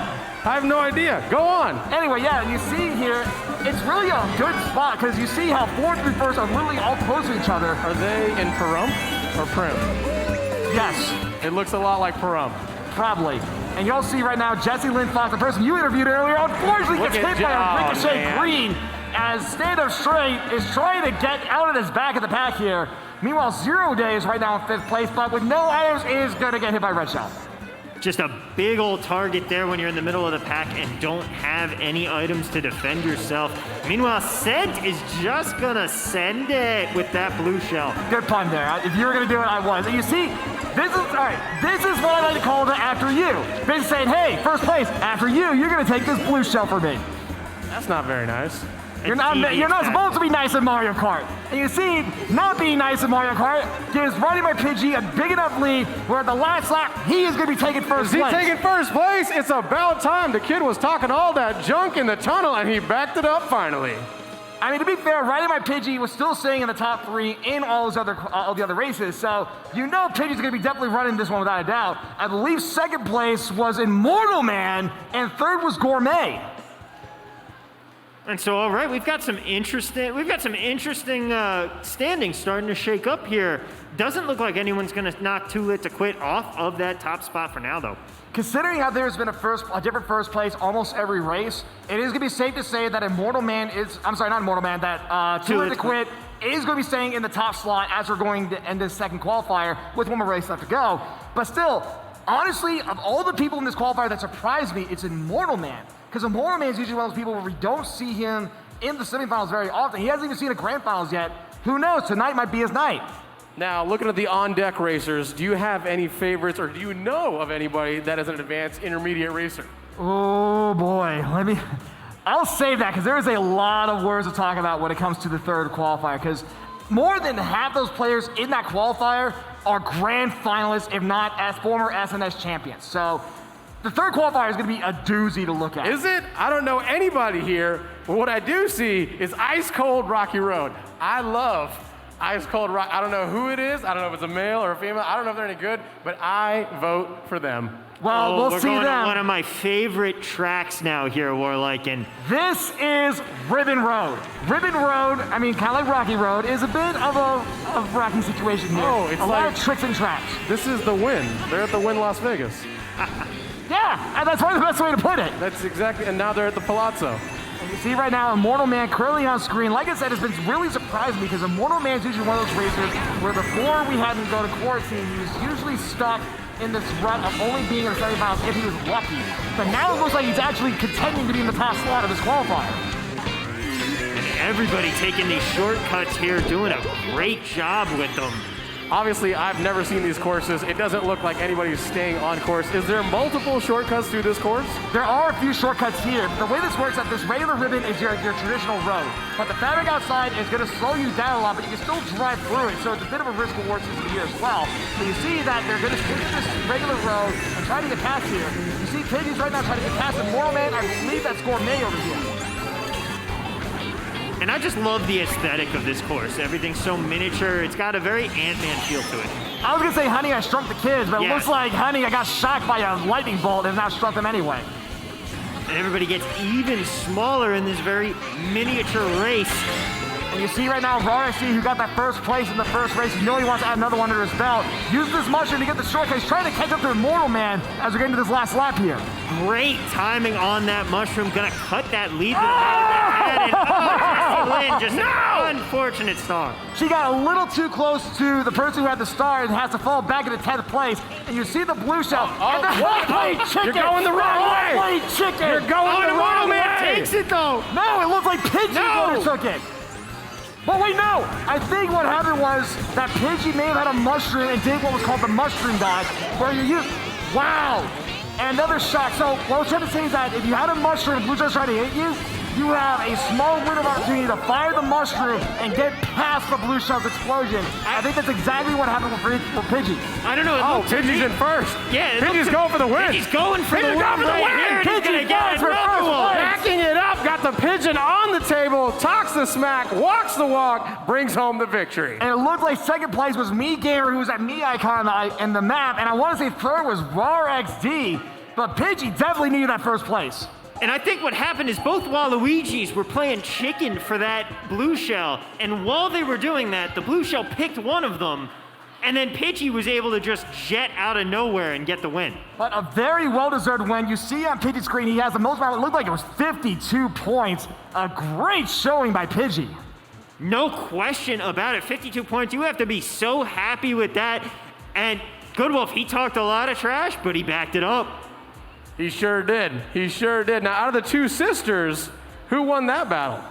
I don't know. I mean, we'll have the points up really quick, but I have to say, without a doubt, Immortal Man surprised me because from what it looked like Immortal Man had the second highest score in his qualifier. That should guarantee him the semifinals. No question about it. Immortal Man proven to be immortal there and getting through to the semifinals, it looks like, and could this be his night? Now, let's take a couple of the names here that are about to come on here. Obviously, Ice Cold Rocky Road, my favorite. Beastly Mustard. Beastly Mustard, yes. Is that just like an incredibly aggressive, is it like a spicy mustard? Very spicy, It's like- extra spicy. Yeah, the one that no one likes. It's not Grey Poupon, right? Yeah, It's a we'll Dijon? go with that. It's a Dijon? Okay. That's all right. Next time I ask for Dijon, I'll say I'll have a bit of the beastly mustard, please. Next up, we got some guy named Funny Name. Yes, and he is no joke on the track. He is no joke? He is no joke on the track. Ah, so a little reverse psychology. Right, and it looks like we're going to have the third qualifier right after a quick commercial break. We will be right back with Saturday Night Speedway, brought to you by Findlay Volkswagen at the Valley Auto Mall.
And welcome back to Saturday Night Speedway, presented to you by Findlay Volkswagen. I am with the Fox sisters. Now, I'm a bit overwhelmed. I'm trying to watch the game and the racing and all that, so I didn't get to see.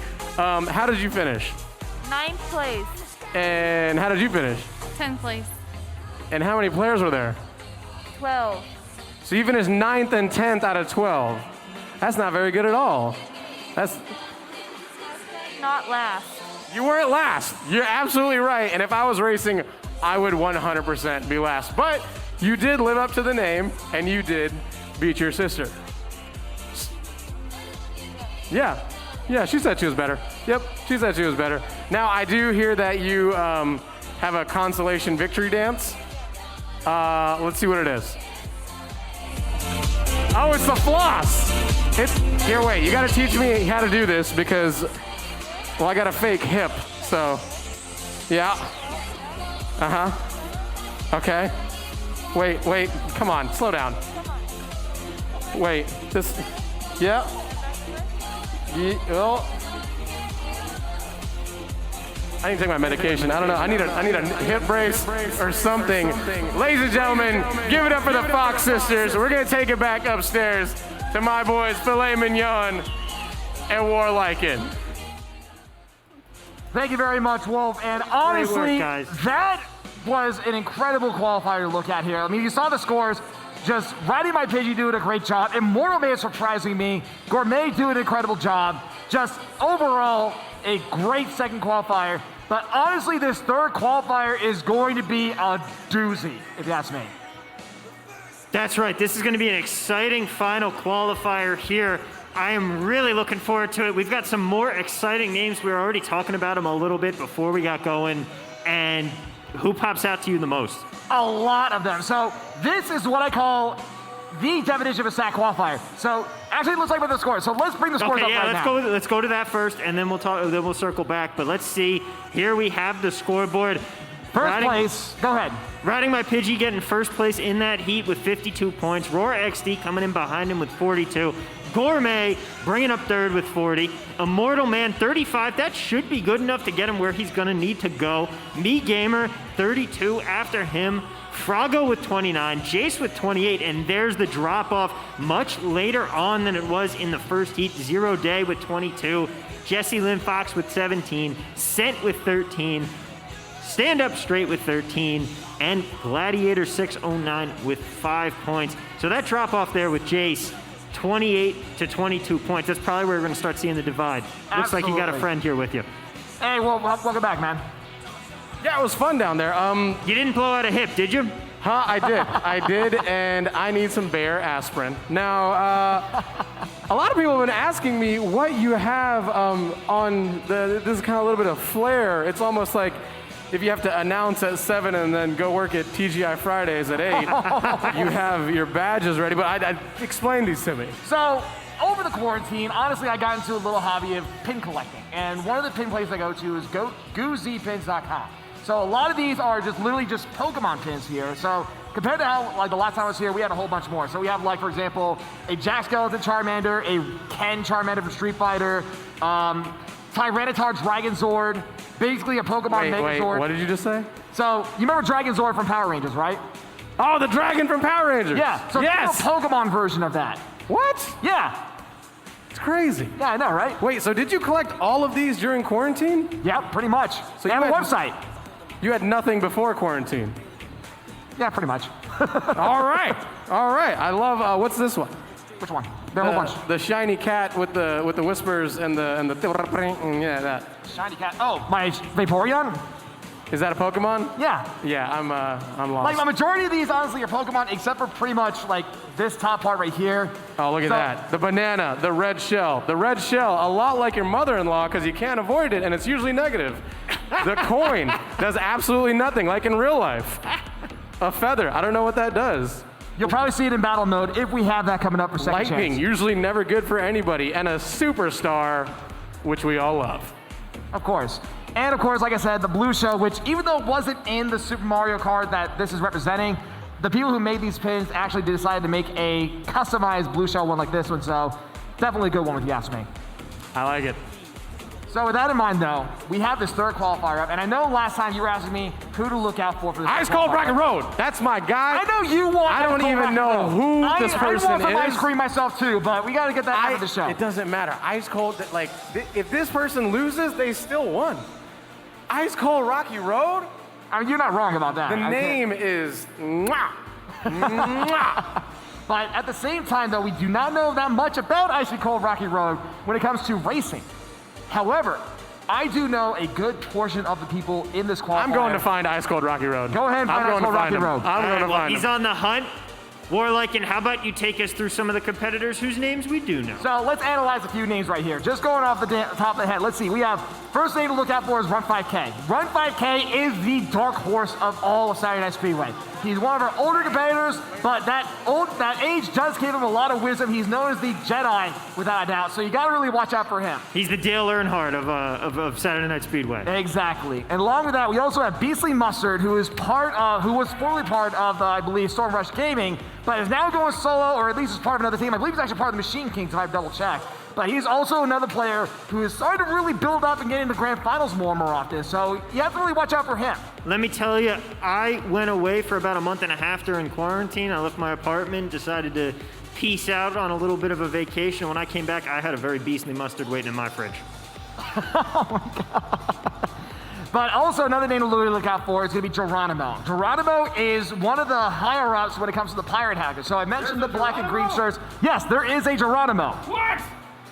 And one thing about Geronimo that I love is that he's known as the best wing in Vegas because, let's just face it, he's a heartbreaker, but I love him for that. Geronimo, raise your hand. Where are you, Geronimo? There he is. I like it. And where is Ice Cold Rocky Road? That's Ice Cold Rocky Road! That's what I'm talking about. You focus. You focus and get in the game. I have so much money on you. I do not condone for anything that Will says. What kind of odds did you get? Were you out Rocky here in the Road book? gave me 200 to 1. He gave you 200 You to 1. massive, which usually means they're not very good. But I got my money on him. All right, well, we are going to be getting started here, and it looks like we're going back to Toad Harbor. Is that a pastel Yoshi? Yes. Is that Ice Cold Rocky Road? Yes. Let's go! Anyway, like you said, Ice Cold Rocky Road is right now on screen. Stuck in the back of the pack, but because then the better ride's going to pop up, and you see she gets a mushroom to fire off, so you know she's going to try to use it along with the hidden speed bump right there. So you know it's going to help out. She's going to fire it off and get another item, but it hits the wall, so it does slow her down a little bit. Got to bring that speed back up. Going to pop another mushroom to do that, and same result. Maybe just a little bit off on the timing of these mushrooms right now. I don't know. I think it's looking like Ice Cold Rocky Road had a little too much at the hotel bar. And it looks like right now on screen is Beastly Mustard. Like I mentioned before, one of those names to really look out for. In the top 3, trying to get past the second place. It looks like he does. And right now, trying to get past the trolley, but hits the wall instead. As Marshall Troopa is right now in the front of the pack. Marshall Troopa going for that jump once again and doesn't quite get the double, but is going to get a horn for the trouble. That horn is definitely going to help him out, especially if the blue shell comes into play. Meanwhile, Top Lubu right down the middle of the pack hits someone with the revolving green shell. Still second in the middle of the pack, though.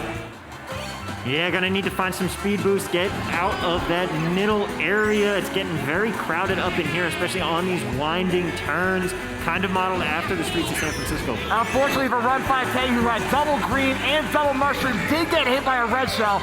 Did slow him down a little bit as we're getting the end of the second lap here. Meanwhile, Rocky Road at the back of the pack has the bullet bill to work with and hits another wall. What are you doing in 12th place, Rocky Road? You are not ice cold at all. You are melted. You're in the car. You're warm. It's just a puddle. Come on, Rocky Road. And it's gonna hit Come on, Rock. I still got money on you. Come on. Come on. Get one of the big, the bullet thingy, and then you go to the front. And unfortunately for BC Mustard, he gets sideswiped by the blue shell, but it's going to help him try to get past all the front of the pack. Meanwhile, Glitch, who is, remember I mentioned earlier on how there is a double-digit club. Glitch is the first one to make it to the double-digit club. He has 11 wins under his belt. Wow, just an impressive total. Looking to add number 12 tonight. Funny name in 5th right now. And it looks like right now there is a fight for first place. It is so close, because look at that, how there's like pretty much 1st through 8th, pretty much fighting for the top. So that's Geronimo. Unfortunately, gets hit straight out, so stuck in the back. Meanwhile, Proja, unfortunately, going to be about Is that a baby? There's a baby on the course. Yes, there are babies on the course. And someone hit the baby? Oh no, 11th. Wait, where's Ice? Oh my gosh. So it looks like Ice first Cold was Geronimo, second was Glitch, and third was Top Lubu. Ice Cold Rocky Road got 12th place? Ice Cold Rocky Road got 12th place. Are you serious? Yep. Did somebody not plug the freezer in? It's all melted. It's melted But this goes back to what I said when it comes to the more experienced players. The fact that Geronimo and Glitch are 1st and 2nd respectively are going to be 2 names to really look out for among a whole bunch of other names here. Top Lubu really did surprise me because this is an unknown that I don't know much about, but making the top 3 over the likes of Kiro, Beastly Mustard, and Bunny Name and Marshall Troopa is a very good endeavor. Gonna be curious to see if Lubu can keep that up in the coming races here, or if that's just a flash in the pan. Like I said, there's a lot of opportunity here for someone to come out of nowhere who we haven't been expecting and really start surprising. And it looks like we're getting ready to start race number 2. That's my guy. Here we go. Here we go. And it looks like for the second race, we are going to the water park. Just go in reverse. Just go in reverse. Is this downtown Summerlin? This place looks lovely. Look at this. Now we're taking a trip over the water park. So we're going to start off on the surface for a little bit, but we're going to dive right into the water right after this chart right here. Geronimo currently on screen, who got 1st place at Toad Harbor, definitely wants to try to make another perfect 60 like he did a couple of months ago. Glitch in 1st right now, though, looking to extend that lead out of the pack. got a nice green shell for a little bit of a defensive position, and then a coin. Not too much help. Was going to let that green shell go. And the item coming in is going to be a bomb for him. Baymax It's going to be a looks very different. good move for him because the coin allows him to protect himself from any kind of King Boo or any kind of Boo trying to steal his item. And the bomb is going to be really good to separate himself from first and second. Yeah, that bomb is good for creating space, and he's going to need it because there's someone coming up on his tail. Meanwhile, there's a battle here at the back of the pack. It is really tight back here. And we move up to seventh, where T-Zoigo. That's Zavgo. Zavgo. Think like Thank Shang you. Tsung, where it's like kind of quiet on some of the letters. Ooh, insert name here, 103. And right Holding now with, steady, 7th place. with Triple Mushroom's going to cut through the roundabout here. Unfortunately, the shock makes him lose 2 of his mushrooms. The weather has is the resort to the worst. first item box, and he gets crushed for his matter, but he did get 3 mushrooms back. Oh, and that's going to hurt. It was looking like he was going to be in Oh. great position, but here Rocky we go. Road! Rocky Road's Next. making a run, baby! It's called Rocky Road, currently in the middle of the pack. Has to really watch out for the Venom because she really does. Now in 6th place, it's still going to be a decent run, but gets hit by the boomerang. Oh, God. Is that Baymax? That looks like Baymax's cousin. That's King Boo, Wolfie. Oh, got it. Oh, he's got a mother-in-law. He's got a mother-in-law shell. There it goes! Two mother-in-law shells. Yep, Double there it trouble. went. Creative negativity. And it looks like Rocky Road unfortunately got stuck in the back of the pack again. Meanwhile, it looks like Rocky Road. it looks like Baby Daisy's gonna be taking the front of the pack here. Glitch is stuck in 6th, 5th place. Geronimo is getting 2nd. First is gonna be, I believe, that Baby Daisy. Maybe 3rd place is that Roy. So first was Proja, 2nd was Geronimo, and 3rd was Beastly Mustard. All right, so now we're seeing even more variance coming in here with some of these players getting into these top spots, and you really do see that a lot more often in Mario Kart. How, like we said, it's unpredictable. Luck comes into play, and it's going to throw the scoreboards up a little bit. Absolutely, and the fact that because of Geronimo, and it looks like apparently because Geronimo just doing a great job. Let's go to Geronimo real quick. I'd like to say that I am jumping ship and I am on Team Geronimo. So Geronimo, can we please get us a welcome back wink? Hey! Oh! Thank you, Ladies! Jerry! Ladies! Without the glasses! Oh, Jerry, man. Without the glasses! Gentlemen, Take out the hold glasses. on Take to out your the women. glasses. Take out the glasses and do it one more time. Geronimo, do you have a celebration dance by any chance? Oh my, he's a doubler. Oh, left, right. Wow. He's still my heart. Oh, thank you, Jerry. I love you. Very impressive. Usually I just do this and it gets stuck. That's stuck. the best week in Vegas. It looks like we're getting started with the 3rd race, and this is going to be Tick Tack Clack. One of my favorite courses off the DS. One of my least favorite courses because I do it too many times. But it looks like now Glitch is going to be running it for 1st place. Glitch is known as a bagger usually, but the fact that he's starting to front run more often is actually going to be a bit more interesting to work with here. Meanwhile, Run 5K, the dark horse racer I mentioned, is right now 2nd, and you see he has a mushroom and a red shell to work with here. Beastly Mustard in 3rd right now, trying to watch out for that red shell and gonna at least use the green shell to get away from it and then try and use the boomerang. Doesn't quite connect the first time. the second one hits hits it him though. on the 2nd. Beastly Mustard moving up into 2nd place. But now he's going to start catching up to Glitch, because look at the mini-map. That King Boo is Glitch. Roy is, that's Beastly Mustard. There is a giant lead starting to spread between Glitch and the rest of the pack. Blue Shell's going to come into play, but you see he has a sound horn in his pocket to work with here. Wow, you cannot ask for a better position if you're Glitch. You got that sound horn to ward off that blue shell. And sure enough, not going to even be affected by it. Going to continue extending that lead out. And Ice Cold Rocky Road going to fall off the track there. It goes from bad to worse in 12th place. Beastly Mustard coming around on the final lap now. So much ground that he has to cover. And Glitch just doesn't show any sign of slowing down right now. And the shot comes into play. And unfortunately for Funny Name, he loses his item along with everyone else. But right now, the story is that Glitch is dominating this race as he's about to get started with his final turns here. Glitch just so far out in front, but it looks like Beastly Mustard is falling down into 3rd, and there is another blue shell blue shell coming. coming. Blue shell coming. Blue shell coming. Blue shell coming. We don't know. The blue shell is going to hit No. Glitch. Oh, I got him. Don't think it's going to stop him from getting 1st place. Glitch just barely taking 1st place. 2nd, I believe, was at Waluigi. I believe that was actually Run 5K, and 3rd was at Roy. Oh, ended up being so close. Glitch Dude. had that monstrous lead. They threw everything in the kitchen sink, and Baymax, still on his pogo stick, crosses first. So it looks like second was actually Funny Name, and third was Beastly Mustard. Well, right there, that was, wow. You thought that Glitch was going to have that in the bag the whole way through, and he does. Able to get just by the skin of his teeth. That's why I said you gotta watch out for Glitch. Glitch is up there with the likes of Kyret and Samuel as far as the best racers we've had here at SNS. And like I said, with Glitch being part of the double-digit club, having 11 wins under his belt, you see why. He had this giant lead in all of TikTok clock and almost lost first place, but because he has such a dominating lead, that blue shell didn't even seem to affect him. Nothing at all, and that's the thing with playing from out in front. You have to develop leads that are that large so that when something like that blue shell comes in, you're able to recover from it and you're able to still win the race like that. And with that being said, it is time for qualifier 4. If you are a qualifier 4, put your chicken tenders down, get upstairs, There is no get to the qualifier bathroom, There is get no ready. qualifier 4. Here we go. Anyway, it looks like the last race of the third qualifying. We're going to Bone Dry Dunes. This is a very difficult track because there are a lot of twists and turns.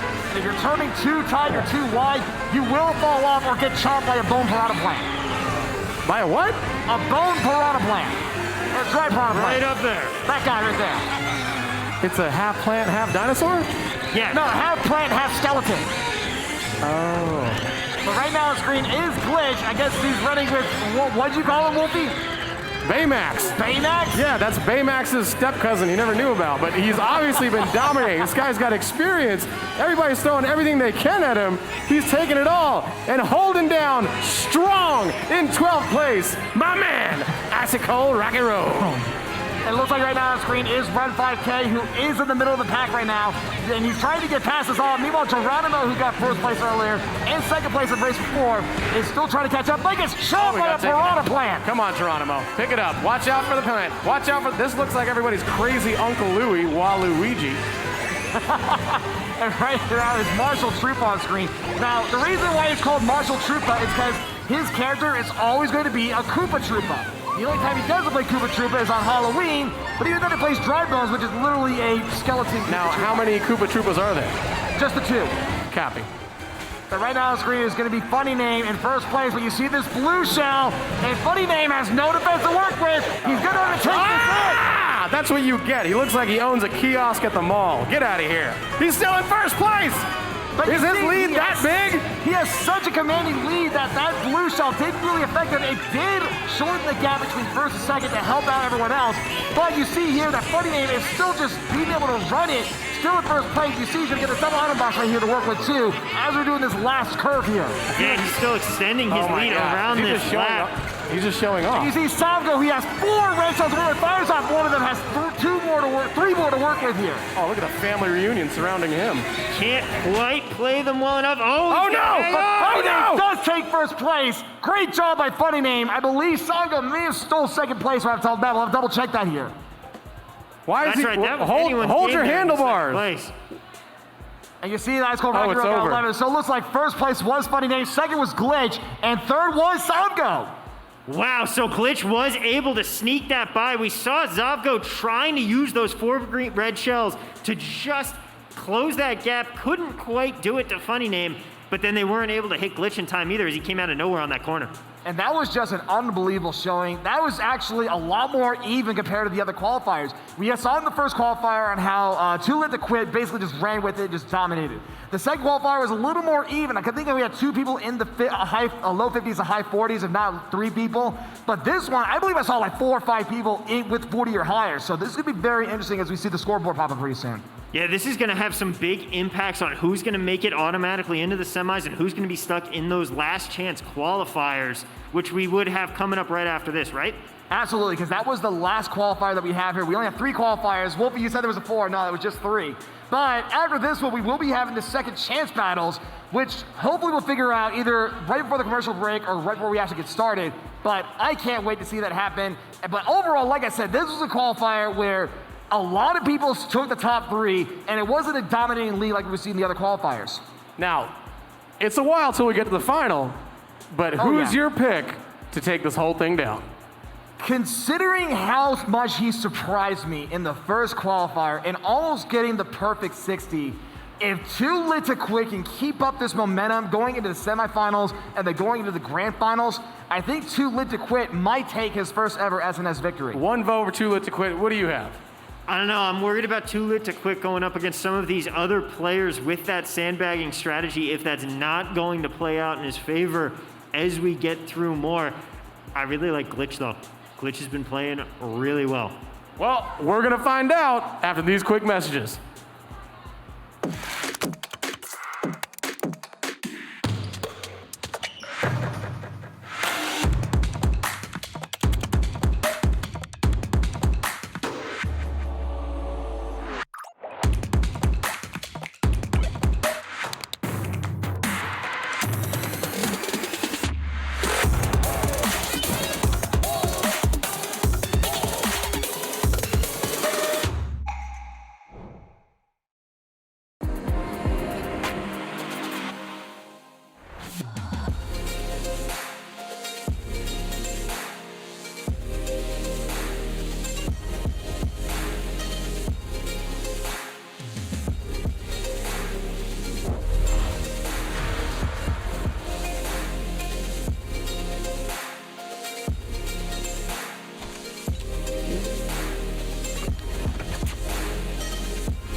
Ladies and gentlemen, welcome back to Saturday Night Speedway, brought to us by Findlay Volkswagen. It is now time for the second chance battle. I need everybody to quiet down. I need you to listen, because Warliken is going to list the names, and you might be surprised, but you have a chance for the second chance battle. Go ahead, Warliken. Thank you very much, Wolfie. So here's what we have, what I saw here over the commercial break, is that the cutoff, I was close. I said it was gonna be 25. The cutoff to make it to semifinals was 23. So anyone who got 22 points or lower is going to be in this second chance. So we have Zero Day, Top Lubu, Sports Joey, insert name here, Run 5K, Jesse Link Fox, Fun Size, Squidgy, Tails, Scent, Ranch Stand Up Straight, and Ice Cold Rocky Road going into the second chance. What? Ice Cold Rocky Road still here? She's still alive. Yes! Warliken, I got some really exciting news. I just need you to tell me what it is. Our second chance battle is going to be Coin Runner. Ooh. Ooh, okay. Coin Runner is going to be a very interesting one. What is it? So, Coin Runner, the way this works is that there are going to be an X amount of minutes, usually in between 3 to 5 minutes, depending on how we're going to run this tonight. I think we're going to run more than the 5-minute mark. The way this works is that we're going to be in a certain battle area, and there are going to be coins running around. Yeah. In those 5 minutes... The coins are running. They have legs? So you have to run to get the coins. Got it. Yeah. In those 5 minutes, the person who gets the most amount of coins wins. And we're going to be doing this twice. The 2 people who win Coin Runners are 2 representatives that are going to be going to the semifinals tonight. So basically, everybody has a chance. Everybody has a chance, but this is battle mode. Battle mode is a wild card match, so you never know. We could have someone who, like I said, 22 if you're going to semifinals. So Top Lubu and Zero Day, who are 22 points, they still could not make it and could still get stolen by Ice Cold Rocket Road, who has 6 points. I love me some. I thought Coin Runner was when you take your spare change to the grocery store and you pour it in that thing, and then they take like 20%, and you only got like $8 after you saved up for 6 years. But I was wrong. No. This is the one where you keep all your coins. You want to try to collect as many coins. No. That's Coin Star. You're thinking of. Coin Runner is the movie series with Harrison Ford. Exactly. Yeah. So, who is our favorite out of the second chance battle? Ooh, that's going to be a bit tricky. Now, does coin running involve a different skill set than racing? Yes, because unlike racing, where you're trying to aim for first place, this you're in an enclosed area. So there's no start to finish to work with here.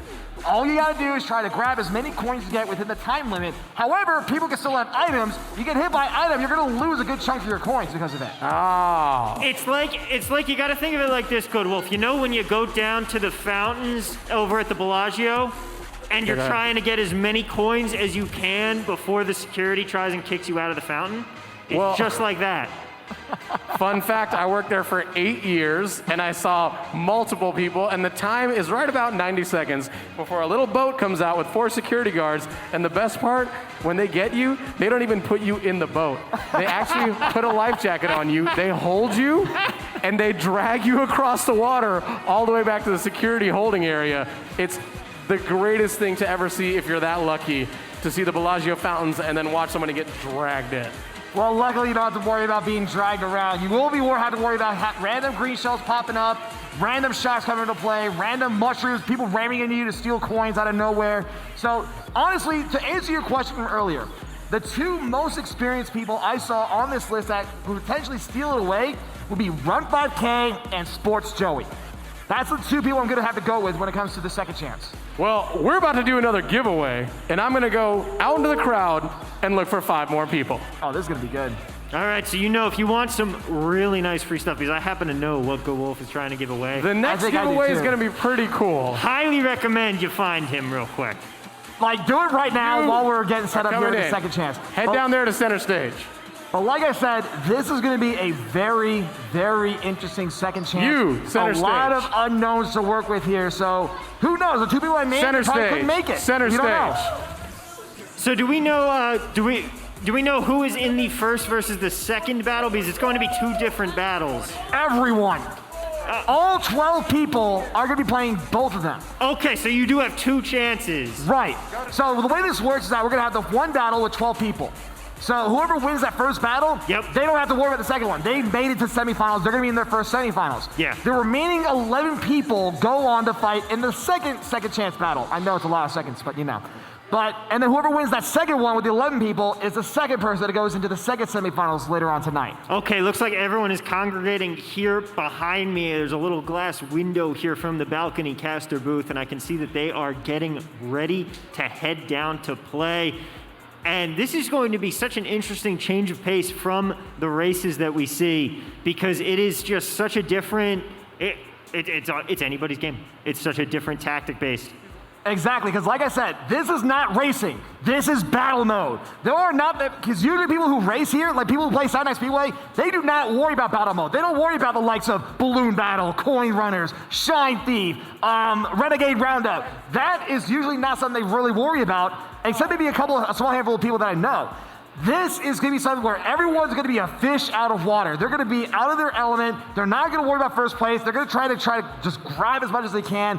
It's going to be a very difficult one too, because a lot of people that I've seen in this in the second chance are very aggressive with their items. So that aggressiveness could really pan out for them, or it could leave them open. You don't know. Now, what do you think is the best strategy to pursue when you're going into Coin Runner?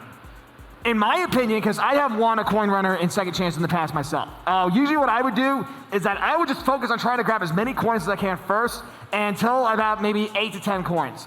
And then after that, I try to camp around, and if I find anyone who has a crown, because usually that crown indicates who is winning right now.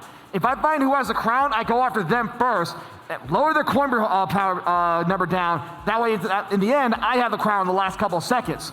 But the thing is that crown is going to be a beacon. If you have that crown, people are going to chase you. If they're going to chase you, run. Yeah, Simple. putting a target on your back with that. And that is the difficulty of being the number one. That's the difference of being the number one player, is that everybody is going to start targeting you like that. Nice, humble flex, by the way, that you've made it out of one of these battles. Thank you, I appreciate that. I mean, like I said, before I started casting here, I was a competitor at Saturday Night Speedway. Unfortunately, I never have seen a grand finals, but I have had the honor of being in the semifinals a few times. And let me tell you something right now, a little spoiler for those of you that don't know about semifinals. You thought the people that we saw that quarterfinals were doing good. Let's put it this way, this is a mountain. We are right now even who's in the semifinals are right now pretty much at that halfway point of the mountain. But because of that climb is going to get harder and harder because now you got to deal with even more difficult players in the semifinals. That's right. The competition is going to heat up. It's going to get even more difficult. You saw those people who were at the top of both of those heats, and now you're going to be playing against them as they get combined in each heat. And it looks like we have some stuff going on stage right now, so let's turn around and toss it over to Good Wolf. You're damn right we do. I told you we got some giveaways. The first one was a lovely dad hat. You didn't have to be a dad to win it because you were made from a dad to win it. But our next gift is a HyperX gaming keyboard. Okay, obviously I gotta try that again. Our next gift is a HyperX gaming keyboard. Very exciting. Now, before we started, this is gonna be strictly trivia. You have one chance to get it right. If you get it wrong, you're off. I passed out 5 pennies earlier, and we went by which year of the penny you picked. The earliest goes first, which is not what you want to do. Sorry, I meant the newest. What year was your penny? 2018. Is anybody newer than 2018? Looks like you're going first, bud. Newer. Like 19 or 20. There you go. All right, buddy. Your question to stay in the game. In the Japanese version of Mario Kart, when Bowser wins, he celebrates, and he does one of 3 things. And if you know the answer, shut up. He does one of 3 things. The older version of the Japanese version, not the American version. Chances are you didn't play it. Does he, A, celebrate with a cake? Does he, B, celebrate by drinking champagne? Or does he, C, celebrate by taking a pie and shoving it in the third player's face?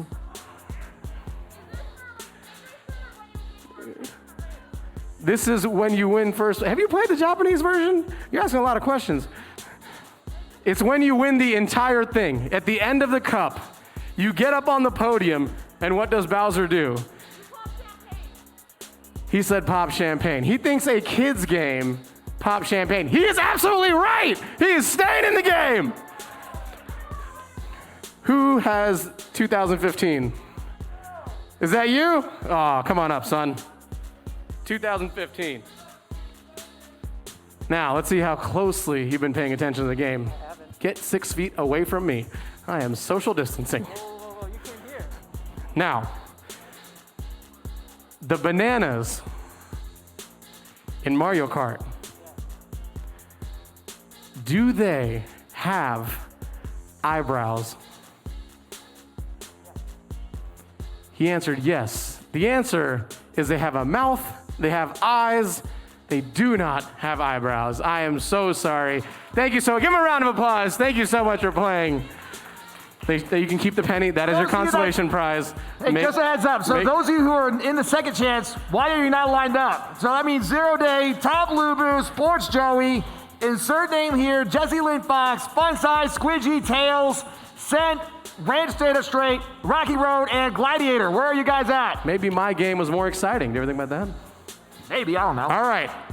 What year do you have? 82. You have 97, 82. What do you have? 2012? You're next. Your question is, which of the following is not a version of a Mario Kart game? Is it Mario Kart 7, Mario Kart Party, Mario Kart Double Dash, or Mario Kart Super Circuit? Which one of these is not a version? Mario Kart Party. Mario Kart Party. That is correct. Give a round of applause. I don't have enough questions. Uh-oh. All right, who's next? What's your year? 84, and what do you have? 97. Who weighs more? There is a weight chart for characters. Who weighs more? Is it Donkey Kong or is it Bowser? Your answer was Donkey Kong. In real life, Donkey Kong is an 800-pound silverback gorilla. But because he's a brown gorilla, the color of a chimpanzee, named after a donkey, Bowser was the correct answer. I am so sorry. Give her a round of applause. Give her a round of applause. All right. On to you, sir. Tom, you got a question? What's your question? Yes, I do. All right, this one's going to be a little bit of a doozy for you, though. I'm warning you. Is this for elimination or is this for fun? This is for elimination. Because Elimination, curveball. Lucky you, huh? Lucky you. Take it away, Tom. All right. There is a track in this game that it was made by a guest developer. That was Retro Studios. I'll give you a multiple What, choice. is this a Wikipedia? What is this? It's just a All right, weird give him a nugget that I chance. Give him a happen to know. chance. You got a multiple choice. All right, was it Wario Stadium, Cheap Cheap Beach, or DK Temple? Repeat the question. Retro Studios, a different developer. They made they were served as a guest developer for one track in this game. Was it Wario Stadium, Cheap Cheap Beach, or DK Temple? Who made the guest track that the original creators weren't creative enough to think of? He went with DK Jungle. He's right. He's correct! Thank you for wasting my time. Okay, this kid knows more than you, Tom, so we're not going to question him with your questions. Well, lucky for you, we have another guest judge. Go ahead and give your attention right up there to Warliken. Warliken, what's the question? So, my question is, in Super Mario RPG, there is one attack in the game that does 999 damage. What is the name of that attack? Do not scream out the question. There's $300 at stake here. I'll give you multiple choice. Multiple choice. A, Geno Blast. B, Geno Whirl. C, Geno Gun. Which one do you say? Repeat the answer. You say, what was it? Repeat your multiple choice. Okay. A, Geno Blast. B, Geno Whirl. C, Geno Gun.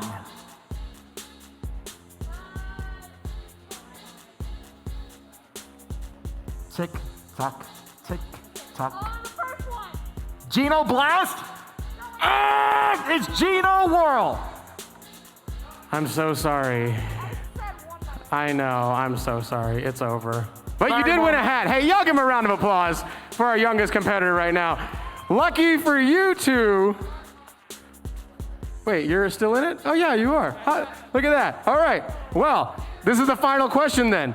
I'm gonna need you two to do a little paper, scissors, rock. We're going 1, 2, shoot. Don't try that crazy stuff to see who goes first. You want to go first.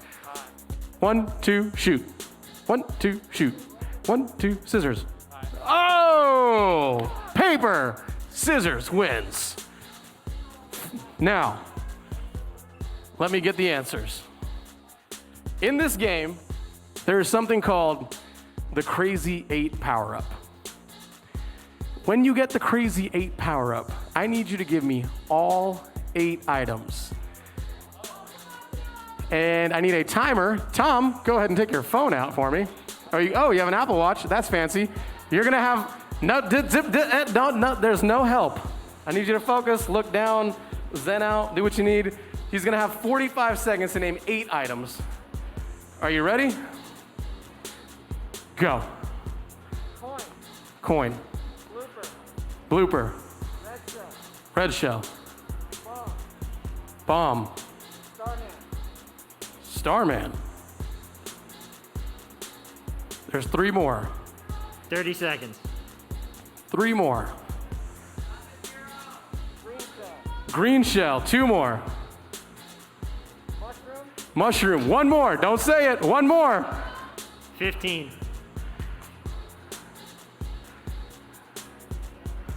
10, 9, 8, 7, 6, 5, 4, 3, 2, 1. All right, nobody say anything. Nobody say anything. Nobody say anything because you're gonna have the same attempt. I'm gonna need your friend to walk away. Social distance a little bit. Sorry, Jerry. There's 8 items in the Crazy 8 power-up. This is for a brand new HyperX gaming keyboard. Don't look at anybody else. Just look at me. 45 seconds. Your time starts now. Coin. Green shell. Red shell. The bomb, the mushroom. Star power. Blooper. You've repeated everything. always that here. last 30. one. 30 Congratulations. seconds. 30 always that last seconds one. for the 8th item. Yes, you can both have half a keyboard. You can use your right hand, he can use his left hand. 15, Everybody quiet. Everybody quiet. 10, 9, 8, 8. What? 7. What do you say? Banana! He wins it! Ladies and gentlemen, y'all make some noise for the winner of the HyperX gaming keyboard with the Crazy 8. Do we have our second chance battlers ready? Hey, you're back! We've been ready, dude. Made Let's it. do this. Where's Rocky? I gotta go talk to Rocky Road. Where's Rocky Road? Hey, Rocky Road's playing, dude. What? He didn't make it? He's playing right now. Oh, no, wait, no, Rocky Road isn't here. So, let's list down, because apparently there were some no-shows and a couple people did fold. So, it looks like we have Zero Day, Todd Lubu, Sports Joey, insert name here, Jesse Lynn Fox, Fun Size, Squidgy, Tails, Ranch Stand Up Straight, Gladiator 609, Zella TV, and Scent. Going to be in this second chance qualifier here. Look good, Wolf. It looks like Rocky Road just melted on you a little too quick.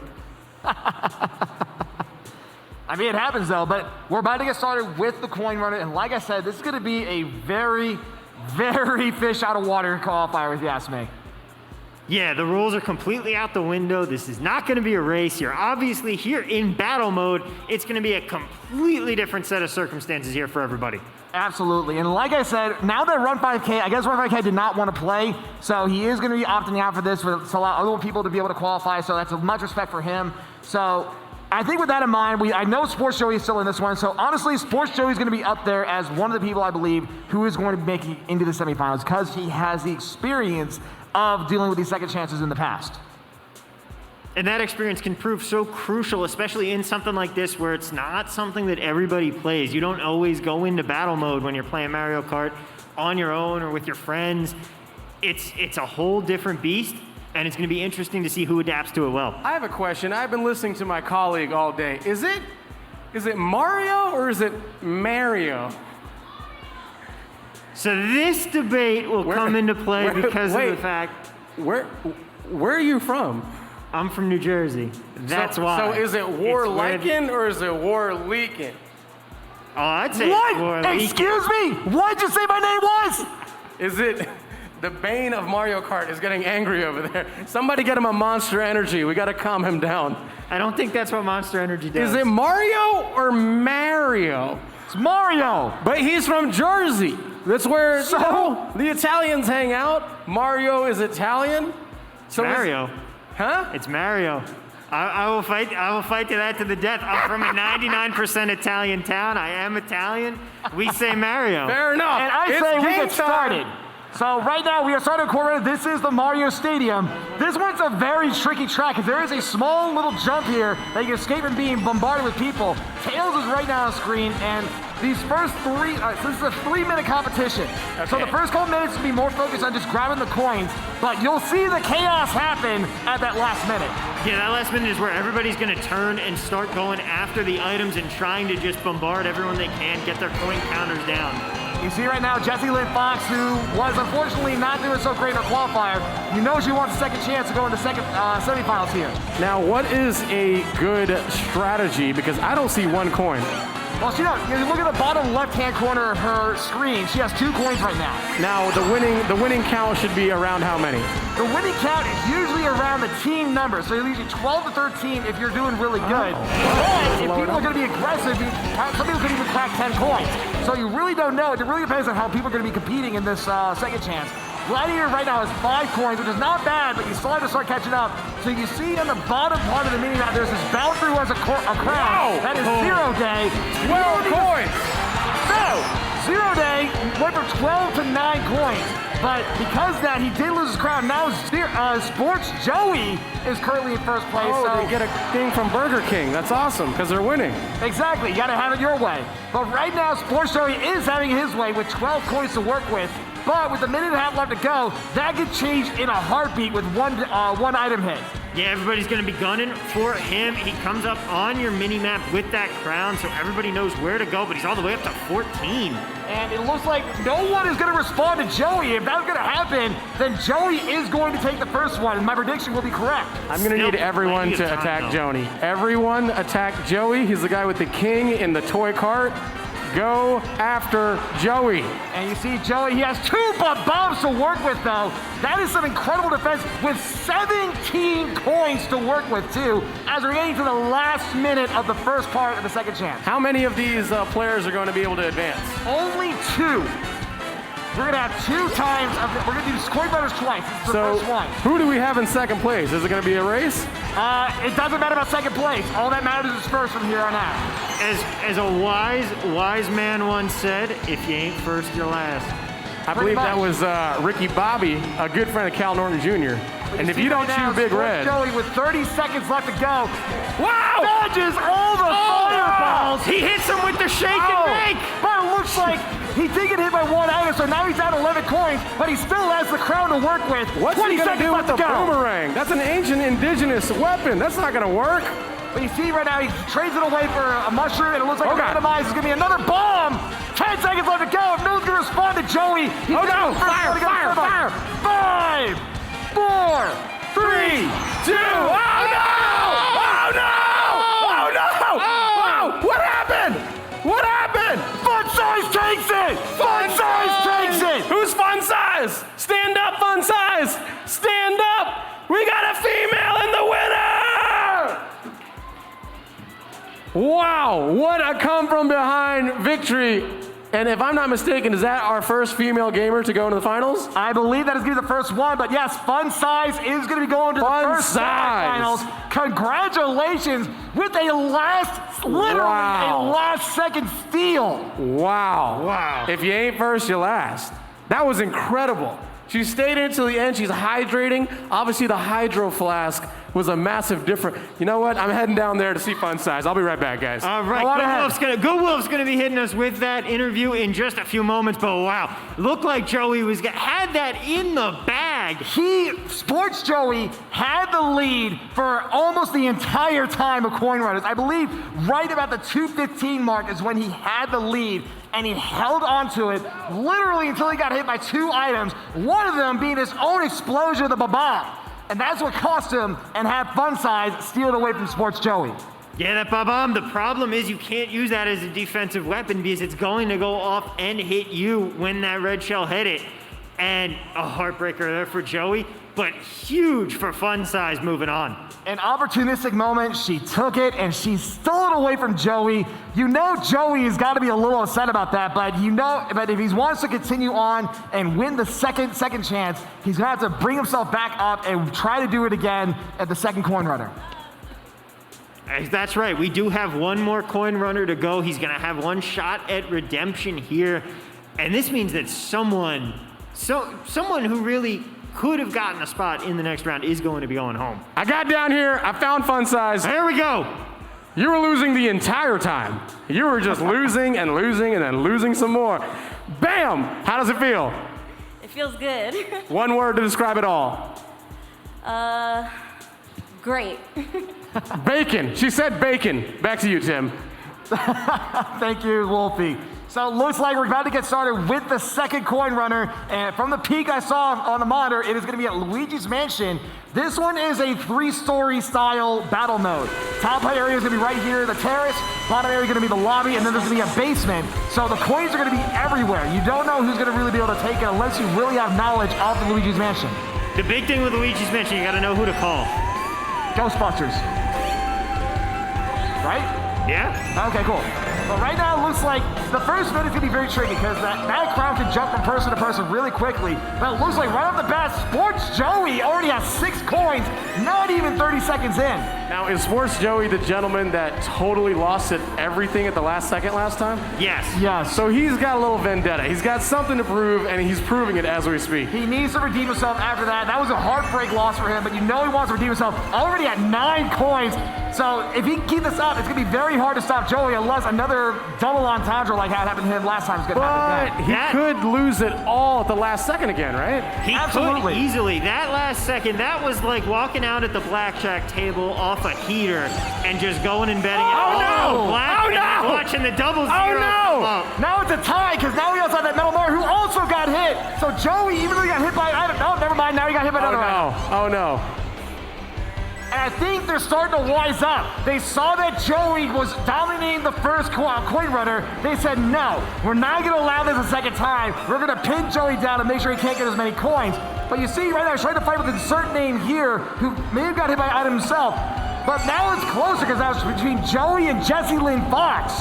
Now, I know this is exciting to watch, but if you are in semifinal 1, I need you to get upstairs. Semifinal 1 needs to get upstairs ASAP because you guys are on deck and you're going next. So the first semifinal is going to be Too Lit to Quit, Samuel, Raw XD, Gourmet, Immortal Man, Free Dizzle, Beastly Mustard, Jinx, Tanjiro, Proja, Sovgo, and Fun Size, who won the second chance. Oh, Joey's moving. Joey's moving.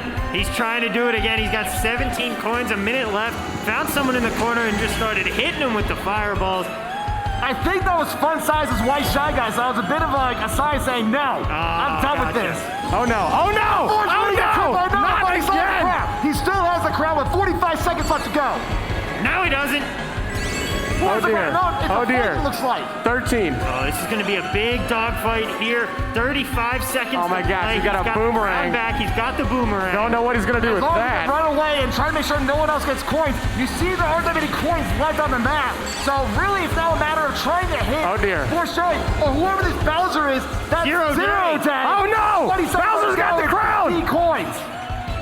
So Can he hold on? There's a couple coins left. Oh, to can he still hold get. on? There's 15 Joey's seconds coming. left. Joey's coming. It's 10 seconds. It's 10 seconds. 16, 9, 8, 7, 6, 5, 4, 3. Oh, God. Oh, God. Oh, God. Ah! Zero Day. Very good. Zero Day with the win. Where is Zero Day? Crickets. Crickets. Crickets. Joey came so close in the first one, and then it was a battle there, but Zero Day and Fun Size going to be joining the next heat. Incredible job by both of them, but unfortunately that means for Top Lubu, Sports Joey, insert name here, Jesse Lynn Fox, Squidgy, Tails, Rave Stand Up Straight, Gladiator, Zella TV, and Sense, their night ends here. All right, looks like we have a post-game interview We do here. have a post-match interview with your champion, Zero Day. Zero, you weren't winning most of the time. What happened? I'm just happy to be here. I don't know. I just collected a bunch of coins and took everybody else out.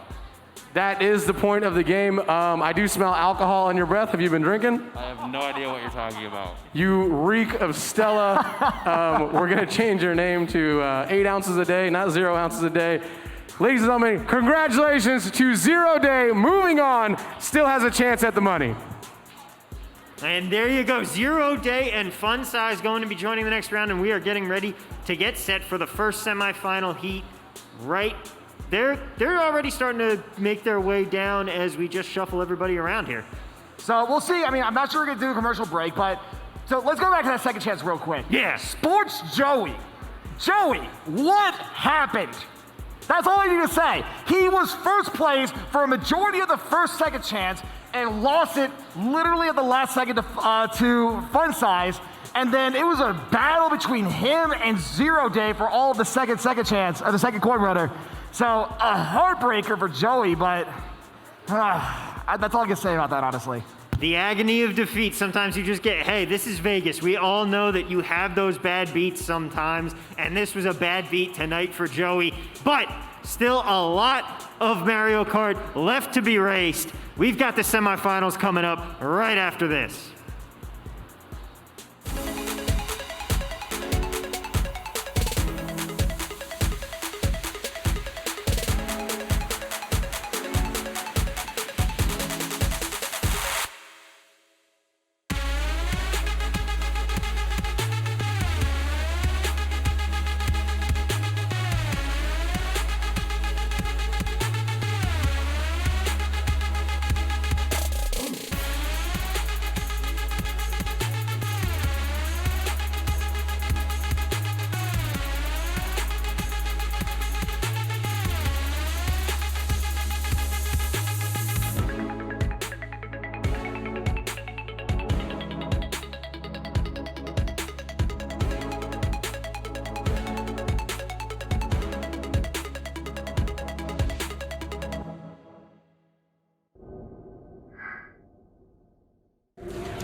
To Speedway Saturday night. I wanted to know what it's like to be one of the gamers. This is what it is back here. It's obviously changed quite a bit since back in my day from my living room. This is the Hyper Hype Tunnel. The Hyper Hype. We got 2 hypes. It's so hype. These are the contestants walking down, and you know what? Let's head on down. Let's show them what it's about. Let's go. Are you ready? Are you ready? I'm ready. How ready? How ready are you? I'm so ready. Are you gonna win this? Hell yeah. Oh. What's your gamer tag? Jinx. Jinx. I'm betting on Jinx. Jinx is hype. If Jinx loses, I feel bad for her parents. She's a very emotional child. What's your name? Mustard. Oh, you're spicy mustard. You're Dijon. I didn't know Dijon won the. You won the keyboard. How do you feel about this? I don't win anything my entire life, so. Well, hey, you won one thing tonight. You might win two. Get into your pod, son. What's your shirt say?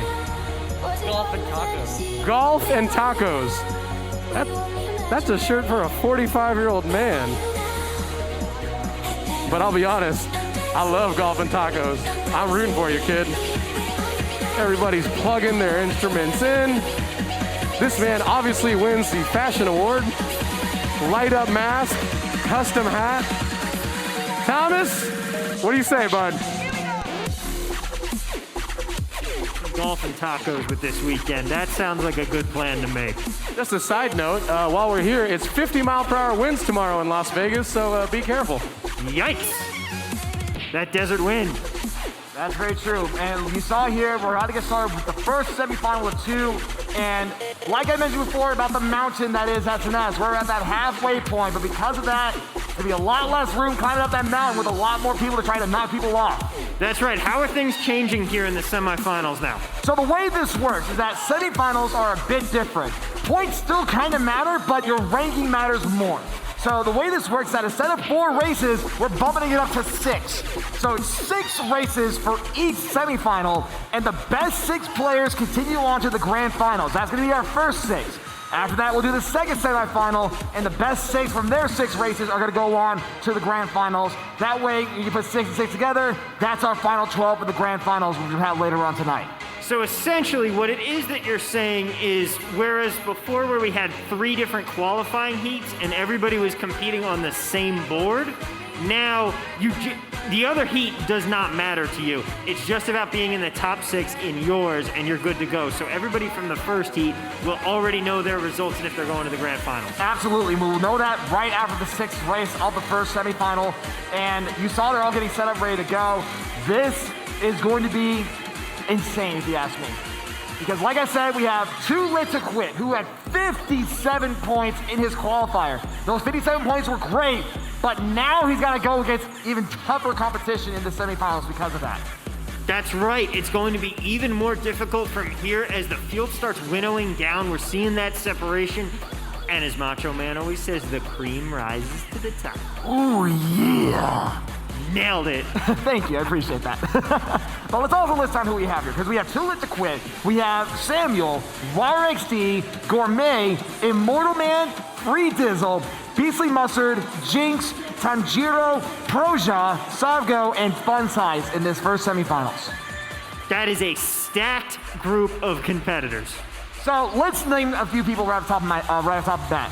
Too Lit to Quit, who is a former grand finalist and actually was literally 1 point away from his first ever SNS win, is now in this semifinal.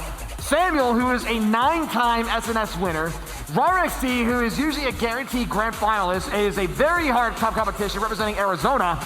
Gourmet, who's usually a very good semifinalist. Immortal Man, who has not seen the grand finals yet, but if he can keep this up, can steal a slot for the grand finals.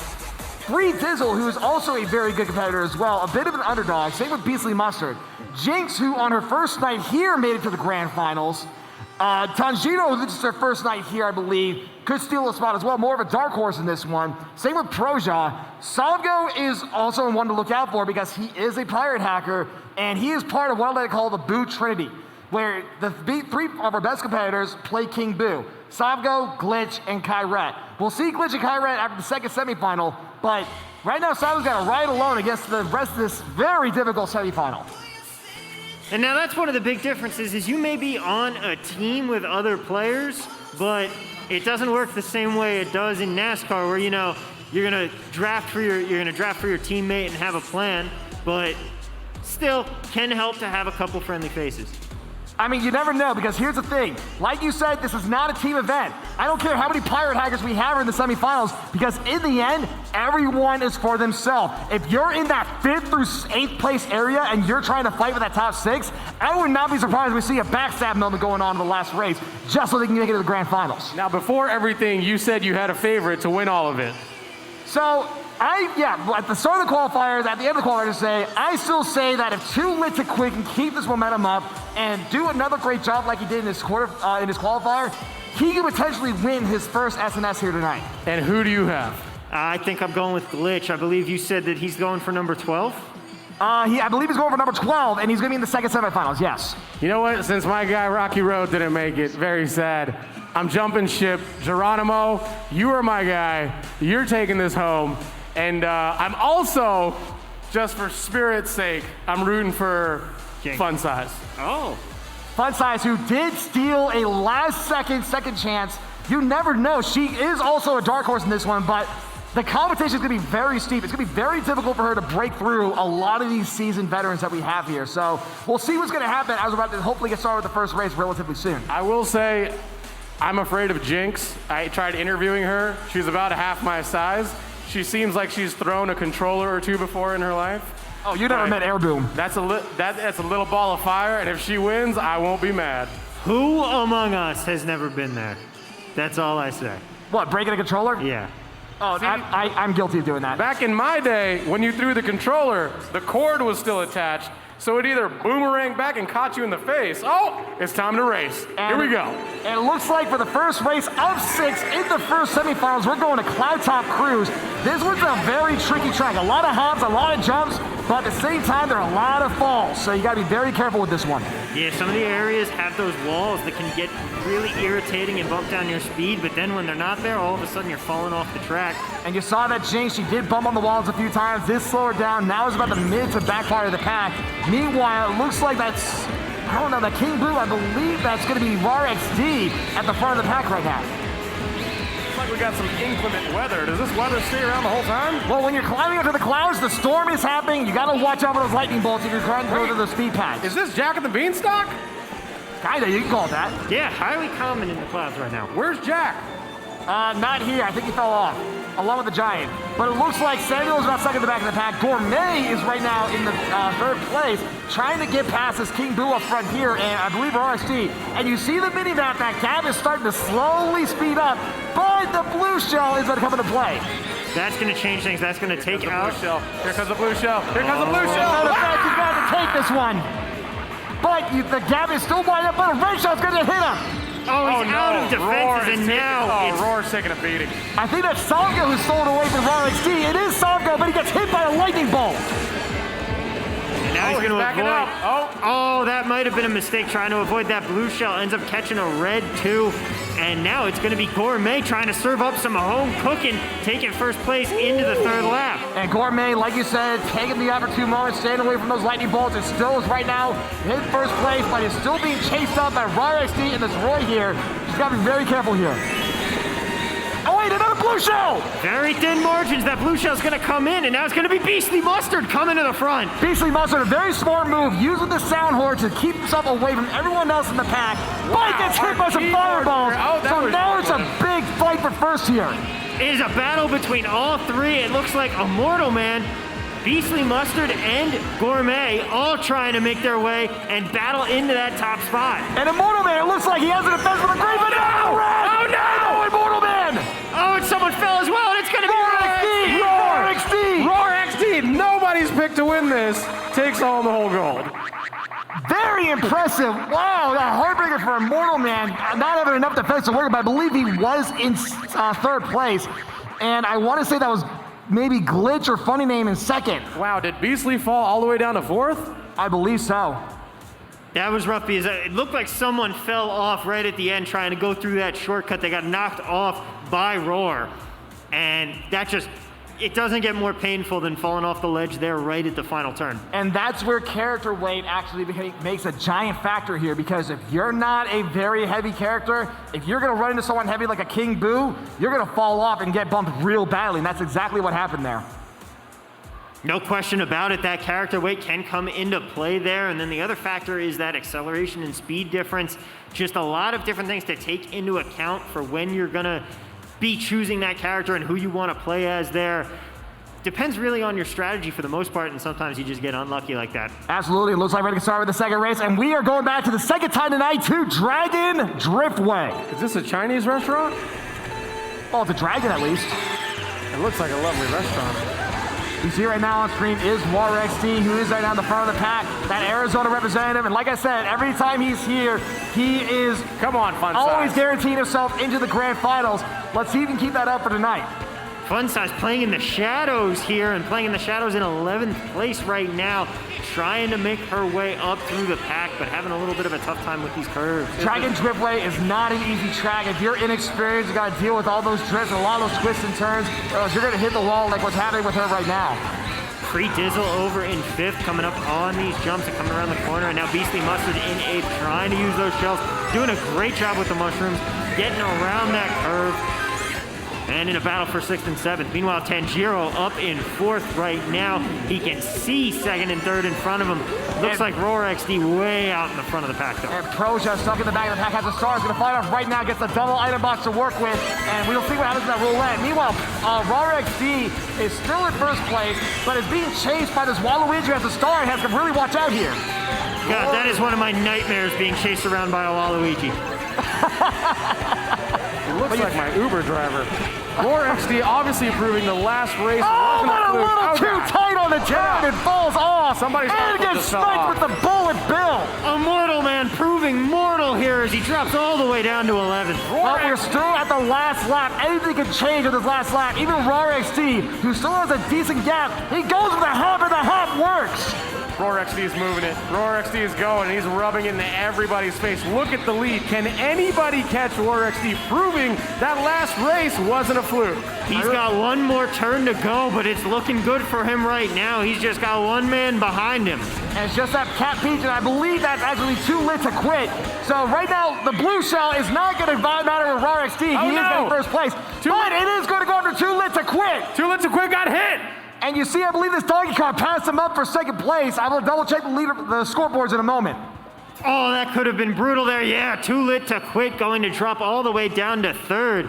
And now only has 13 points to his name after 2 races. That's going to be very remember. It may have only been 2 races, but remember, we have 4 races left to go because this is a 6-race semifinals. That we do, so we've still got 2/3 of them to go. But so far, Too Lit to Quit strategy of sandbagging not proving to pay off in these semifinals. To be fair, though, the tracks that have been popped up for these first 2 ones are tracks that you do not want to sandbag in. They're very technical and very tricky to work with, and usually sandbagging stuck in the back of the pack, especially against the people that we have here in the semifinals, probably not a smart idea to sandbag in this one. Yeah, it can make it very difficult to climb that pack and move back up into 1st place like we saw him do in his heat. And it sounds like we're having to do a quick reho, so it might take a moment or 2 for it to reset, but those 2 scores are still going to matter.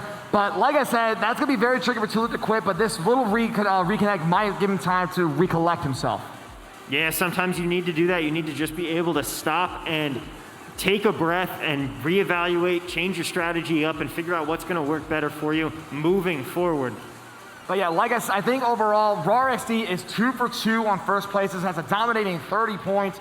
If he can keep this momentum up, this could be his night to be able to get, he's going to be able to make it a grand finals at this rate. Yeah, Roar XD looking good. He had some promising races in the qualifiers, but couldn't really establish himself quite in front of the pack the same way some of these other riders have. But so far here in his semifinal heat, sitting pretty after 2 races. So I'm looking at the scores right now, and unofficially, we have Roar XD in 1st place with 30 points. 2nd is Samuel with 20 points.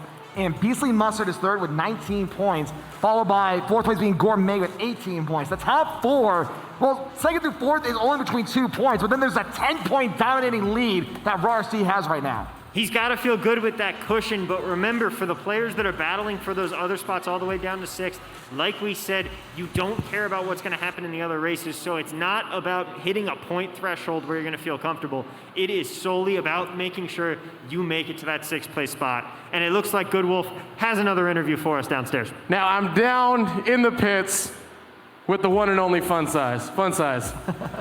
You went through the coin runner, last second, took the man himself out. I don't know where he is, probably drinking at the roulette table, but you're here competing, all right? You got 6 races. How'd you do in the 1st race? Not good. How'd you do in the 2nd race? Not good. What's wrong? I need to work on my drifting. That's what I need to work on. Listen, you got 4 more races, all right? You can do this. What do you, I mean, do you think you got a shot? Yeah, Do you believe in yourself? I do. All right, then do it. Let's go. So we'll see, because like I said, we have 4 races left to go, so you never know. If Funsize could throw this off, but remember, like you said, she's still relatively new, she still needs to learn how to drift, so it's going to be very tricky. Like I said, these semifinals are no joke, but just making the semifinals is going to be a lot of respect for someone who is relatively newer, like Funsize. Yeah, you have to be happy to just be here, and still plenty of race left to go. There's still 4 races here, and some of it is going to come down to that map selection, and some of it is going to come down to just pure luck. And honestly, though, if RRSD cannot be stopped with this rate, it's going to be very tricky to stop him, especially how, like I said, the Arizona rep guaranteed grand finals almost literally every time since he's been here. Now, have you confirmed, is he representing the state, the band, or the Ice Tig? Yes, yes, and yes. Copy that. But like I said, RRC, he's usually a traveler. He does not live in Las Vegas. He literally travels 2 to 2.5 hours just to show up here for SNS. And if you're watching at home and you're in the Utah, maybe Reno, California, Arizona, New Mexico, take a weekend trip over here to Vegas and join us here at Saturday Night Speedway, because it's a lot of fun. Listen, if you live in Reno, there's nothing to do. We know that. There's absolutely nothing to do in Reno. Take the $600 Uber ride and get down here. You could be locked in your room right now or in your home, afraid to go out and check the mail, afraid to pick up the packages outside. But the ban is lifted. Take advantage of it. And while you're at it, just move out of Reno. No one wants to be there. Come on down. I mean, how awesome is this? Take a look around. A massive arena to play video games. And you got 3 guys commentating, 1 who has no idea what's going on, and 2 very knowledgeable commentators. Exactly. You got to come down here. Now, you speak as someone who has taken that $600 Uber ride. That sounded like a very specific... That's because I blacked out and didn't know what happened until next morning. Here we go, and Uncle Warrior, Waluigi, it just looks like someone's creepy uncle, all right? And this is the 3rd race of the first semifinal, and it's going to be Bowser's Castle. This is an extremely difficult track. It's one of those very punishable tracks. If you make one mistake, you can get hit by a firebar. That guy's on fire. Bowser. You have to be very careful with these twists and turns here. But unfortunately for Roy, he was not careful enough because he falls into the lava. Gets right back out, only suffers the 4th place, but we'll see if that's going to haunt him even more as he tries to get back up to speed. Meanwhile, Jinx all the way up to 2nd place, trying to cut past on that inside line on the track. Looks like she might have been able to do it, too. And it looks like right now Proja's on screen. She slaps a triple mushroom. He's going to cut through all the gravel, and is trying to pass up everyone here, and is about the middle of the pack because of it. Yeah, decent position here for Proja in the middle of the field right now, moving into the 2nd lap. Going to the back now, Funsize. There's my girl, Funsize. Come on, Funsize. You're in 11th. You gotta just move one of the 1s off. Take one of the 1s off, and you'll be in 1st. You can do it. But she's got a lot of ground to cover. Watch out for the wrecking ball. She does get it very well. Meanwhile, Immortal Man is right now in 1st place. Like I said, Immortal Man has been surprising me more and more the more I see him race. Who knows? This could be his first grand finals if he keeps this momentum up. Yeah, he's looking like he's in a great spot here. He's been racing really well all night. Who knows, this could be his night to notch that first victory. But he's got to watch out for both Samuel and Jinx as the blooper's going to happen. He's got to watch out for the lasers, too. King Boo, the Boo, unfortunately, does take away the item from Jinx. As the blue shell, I think Samuel actually had the mushroom dodge for that. That's right, you got to watch out for the statues with the effing lasers. Lasers? That's attached to their mouths. Oh, ladies and gentlemen, if you pay attention, you'll see my fiance on a bad day. There she is. That's what she looks like when she wakes up. Big, scaly thorns, on fire, very hot, and not fun to deal with. You see Samuel's right now, dodged that perfectly fine. Shot comes into play. I think Samuel fell in the lava, but Immortal Man got screened out of the double item box thanks to Jinx. Jinx gonna take that opportunity to hit Samuel with the red shell as the boomerang for the fence. Oh, Jinx! Go! Go, Jinx! Go! The boomerang of disrespect! The boomerang of disrespect! She threw it in your face! Jinx, what a race! And I believe 2nd was Immortal Man! Oh, Jinx makes me so happy. Where'd our guy Roar go? Wow! Yeah, where did Roar Jinx, finish in that way one? to go. I don't know. Way to go, Jinx, wherever you are. I'm proud of you. But it looks like RXD, I did not even see him in the top 3. Maybe he got stuck in the middle of the pack. I don't know. I'll double check that once the scores update on my end, but The good news for him is that he had such a large lead that he's going to be okay. And the great news for our friends here at Allied Esports is that if the social team takes a clip from that race, they can use that to blackmail Goodwolf into doing the next 5 events pro bono now. Oh, no, that's actually my fiance. Yeah, she actually looks like Bowser. She wakes up like Bowser. She burns things and destroys things like Bowser. And then you give her chocolate, and she turns right back into Princess Peach. It's incredible. I think Mind-blowing. that's just something you have to figure out about women in Oh, general. we're back in game. Here we go. Let's go, Jinx! wow. On Rainbow Oh, Road. she kills out. Oh, no. Too much excitement. False start. so the 4th race of the first semifinal. This is the Switch Rainbow Road. For those that don't know, there are 3 different Rainbow Roads in this game. This one is the newest one of the 3. And this one's probably the hardest of the 3, if you ask me. Meanwhile, Immortal Man's running it really well. Is right now trying to fight for first place. And it looks like, unfortunately, Bunsides is right now stuck in the back of the pack, is trying to catch up to everyone else here. Yeah, Too Lit to Quit all the way back there, though, really trying to sandbag this track hard. Let's see if it's going to work out for him. It's a bold strategy there, guys. And it looks like Samuel, he did do the rainbow jump, so he did cover a lot of ground because of that jump, but he's still being chased by, it looks like, Immortal Man, Rar, and a whole bunch of other people as we're starting the second lap here. Yeah, this is a very tight pack right behind first place. Immortal Man in 9th right now, but can see virtually the entire field in front of him. Meanwhile, Samuel up in first place. We haven't talked about him very much recently as he tries to lay off there, and he will to avoid that blue shell. That's very unfortunate for whoever was that blue shell victim. Meanwhile, Sovko, who we've not seen in the top 3 lately, could really use one right here. Is about to get in this 4th race. But the shock forces about 4, 5, 6 people to fall. I'm keeping an eye on Too Lit to Quit, and she is making moves. She's done taking the scenic route. Keep an eye on her. She's running through the pack. But right now, RSD gets hit with the blooper, but you see here he has the double item box to work with. Looks like Jinx is right now stuck in the middle of the pack, has the boo, gets a red shell from the boo, but has to watch out for everything else here.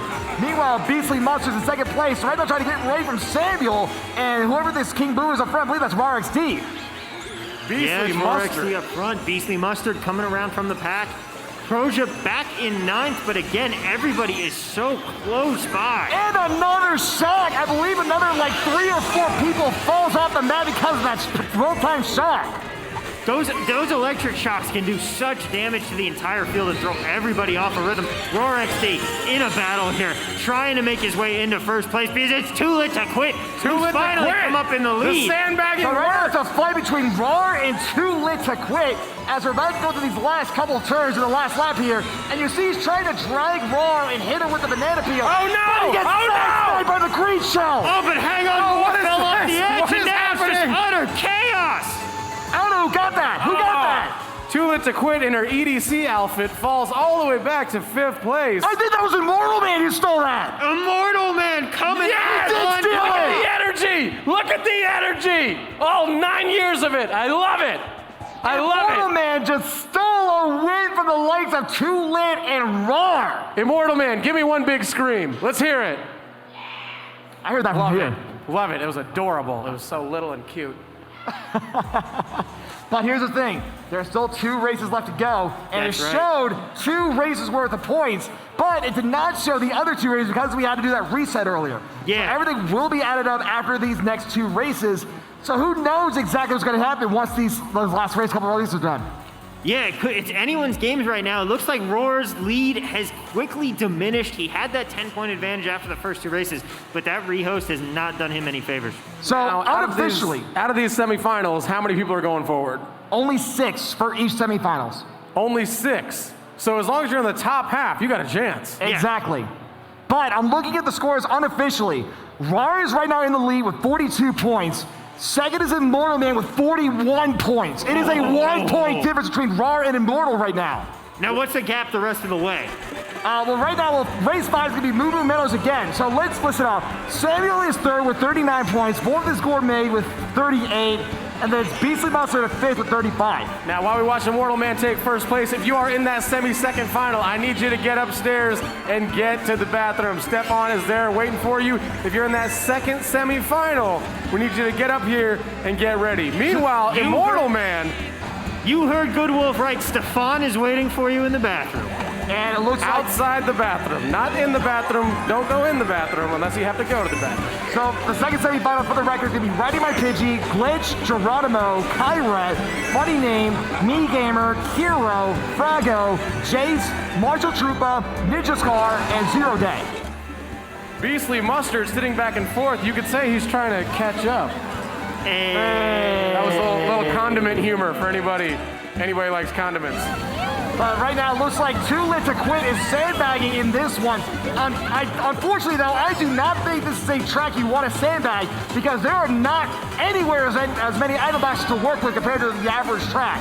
Meanwhile, Immortal Man, he hits a cow! Oh, always hate when that happens. And right now, it looks like it's Samuel at first, and unfortunately for everyone else, they had a couple items to cut to the grass. So Immortal Man has to really start worrying about the rest of this pack here. Meanwhile, Samuel, he loses defense as a boo, but it looks like Beastly Mustard and Raw XD are going to be able to take second and third place. Raw XD with a very nice second place finish there. Immortal Man's got a lot to worry about now. He wasn't able to finish in first. You saw him hit that cow there. That's going to be a really rough insurance claim. I think, though, as long as Immortal Man can remain in the top half in this last race, he will be seeing his first grand finals. But he's got to worry about Samuel. He's got to worry about Rar. And like I said, this is the last race of this first semifinal, so Immortal Man's got to be very careful going into this last race. Is the cow okay? I think it'll move along. We are horrible people. I know, aren't we? Hey, if we were in France, what console would we play Mario Kart on? Nintendo Wii. Get it? Woo! Face palms in the chat, ladies and gentlemen. Face palms in the chat. I'll be here all night, folks. Where's all my dads at? The last race! It's gonna be Baby Park! What did he say? I think Warliken is very excited because this last race is going to the Thunderdome. All right. So, let me describe Baby Park really quick. Baby Park is 7 laps of pure, unadulterated hype and chaos. Is this your favorite course? Oh, Baby Park, look at this. 7 laps to work with, all a circle. And anything can happen here. Good luck figuring out what is going on. Immortal Man in third place right now, moving up to second here. Still 4 laps to go. It's a circle. What? Yes, that's it. That's the whole course. That's 2 it? turns. 2 turns? It's a NASCAR track. It's basically But they're so tight and so small that one mistake can make you go from first to last. You gotta be very careful in Baby Park. So the beauty of a course like this is that you're never really in the clear. You're right. Absolutely, especially on the last lap where people are gonna start throwing blue shell shock, everything. You gotta be extremely careful. But right now, Rarcy on the 6th lap is trailing Zavgo with the blue shell coming into play. And you really can't do much to slow down on that blue shell, but he's gonna get hit by a red. The blue shell manages to avoid the damage from that, but the red shell did enough damage, and now the shock comes out. Final lap. And it's anyone's race. Rarcy is no idea. He's gonna get a coin here. He does. It's Roar. Oh no! Roar got passed! All the way down to 4th. Oh, he keeps falling! Oh no! Too lit to quit. Chasing Yoshi takes it. Do do do do do do do do do do do do do do. Are you okay over there, Warliken? This is. I love Baby Park. Oh man! That was not the head I was expecting underneath that hat. What were you expecting? I don't know, but I was not expecting the chrome Just dome. a quick announcement. Funny Name, which is actually his name, Funny Name. We need you to get up here and compete in the second semifinal. Otherwise, we're going to give your spot away. That's not good. But, wow. Baby Park right at the end, like I said, it changes everything. You saw what happened. Rarixy had first place all the way to the final lap, and it took 2 items, took it from first all the way down to look like 7th. That was either 7th, 8th, or 9th, because there were 2 King Boos who finished around those positions. That is just instant heartbreak, and what can only happen in a race like Baby Park. It's the Bane of Mario Kart. He looks just like Bane without his... Completely, you nailed it. We are here. Welcome to Mario Kart. Oh, yes. I was wondering what would break first. Your Waluigi or your King Boo? Hey, just a reminder, you can go to the casino floor, everyone. You can get alcoholic drinks. You can bring them back in. That way, these jokes are a little bit funnier. Facts. Also, you can apparently get sodas or something like that because someone in this casting booth brought one up. Didn't bring one up for anybody else though, so that's cool. That's cool, bro. God. So I'm looking at the unofficial scores. So let me list down really quick what I see. The top score was Immortal Man.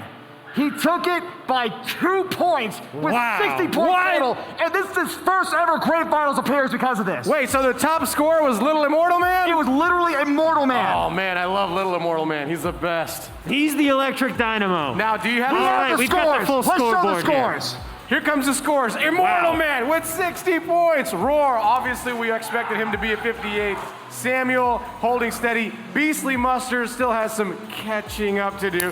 Jinx making the cut. And surprisingly, all the way down in 6. Too lit to quit. Too lit to Hold on. quit. Let me what is explain this? this. Let me explain this. Take it away. So, let's look at the scores. So right now, there is a tie for 6th place. Do you there know is? how we deal with ties here, ladies and gentlemen? Thunderdome. Rochambeau. No. We wrestle. No. Thumb wrestling. No. Roulette. No. Blackjack. No. Craps. No. We do tie. Let me Slayer. Do you give up? No. We fight to the death, obviously. I already said Thunderdome. Oh. No. Yeah. What is it? We tie break in one race of 200cc I have a strong feeling. Baby Park! What did he say? He said that we have one race, 200 cc's, which is the hardest difficulty of Mario Kart on Baby Park. You mean So, 2 babies enter, 1 baby leaves. I don't think they heard me, because it's one race, 200cc Baby Park! Now we're gonna do that. Do we settle this now or do we do the other heat first? I honestly have no idea. Look, We're going other heat first. we're going to the judges. Are we doing the other heat Yeah. first? We're doing other the heat second goes semifinal first, and then we'll do the tiebreaker after that. But that, Oh, it's lit. It's too lit. but it will be a tiebreaker match between Too Lit to Quit and Gourmet after the second semifinal. But wow, what a first semifinal to work with. Just a quick message, Aldi players, please dispair your controllers. Some of your controllers are still connected, and you're causing quite a ruckus up there. Come on, So guys. Go ahead and disconnect your controllers. Back in my day, the way we disconnected, I used to just unplugged it. And then you had to blow on it, like, Well, back like in your day, 9 to 10 times. the wireless controllers that they had were We didn't have wireless. No, the little pterodactyl would go out and he would go and just Well- push the buttons for you on the remote. Okay. I've seen the Flintstones. I know what it was like when you a were going up. Velociraptor. You know how hard it is to train pterodactyls? Those things are so angry. Anyway, Warliken, who do you got for this next race? Well, I need time to think about that because that was too much hype in the last couple of races and semifinals. So what we're going to do is we're going to take a quick commercial break right before we do the semifinals. So we'll be right back with Saturday Night Speedway, brought to you by Findlay Volkswagen at the Valley Auto Mall.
We are back with Super Saturday Speedway. We're gonna head downstairs. Come on down.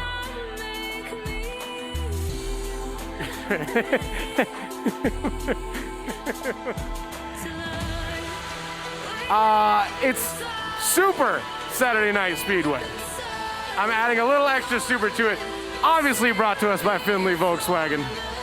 Head on down, Ninja Scar, a small crowd favorite. But I'm gonna interview the man who I put all my money on, Geronimo. Geronimo, you're number 3. That happens to be my lucky number. How you feeling? Feeling good. Now, how'd you do in the last race? I got second overall in my qualifier. Okay, second's not first. Yeah, that's silver. We don't do so. You have a quote? Oh, what's your quote? If you're not first, you're last. Exactly. By a very wise man named Ricky Bobby. And I'll be your Cal Norton Jr. We can shake and bake to first place, all right? Are you ready to shake and bake? Shake and bake, let's Getting sick. Getting there. Hey, Tom, I got a new guy that's gonna win. Warliken, I'm putting all my money on Geronimo. What do you got? I thought you already put it on Geronimo. Well, I'm putting more. I'm doubling down. Geronimo is gonna win this entire thing, and if he doesn't, Ninja Scar will. So we'll see what happens though, but this second semifinal is going to be very tricky as well because there are a lot of races to worry about here. We got Riding My Pidgey, who did the second best score overall in the overall qualifiers, but he also has to deal with Glitch, who is part of the double digit club, Geronimo, who's a SNS champion himself, Kyret, who's the other person in the double digit club, funny name, Meaty Gamer, who we have not seen in a long time, Kiro, Frago, Jace, Marshall Troopa, Ninja Scar, and Zero Day, who stole an SNS a second chance win against Dwarshowy in the second chance earlier tonight.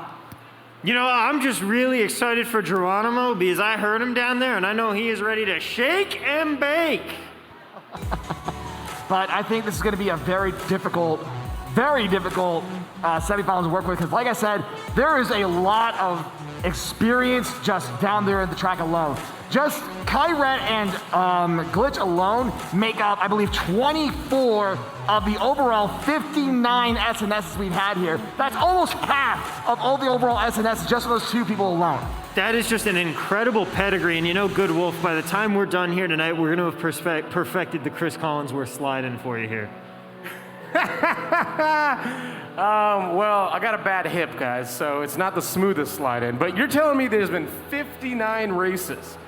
There have been... And two of the guys down there, cumulatively, have won how many?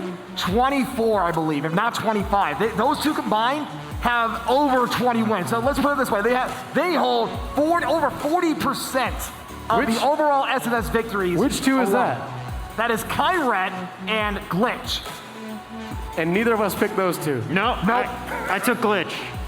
Oh, yeah, you did take you took Glitch? I took Glitch. Ah, using the old history books, huh? Sometimes you just gotta crack one open and see what's gonna Listen, there's a little firecracker down there, Ninja Scar.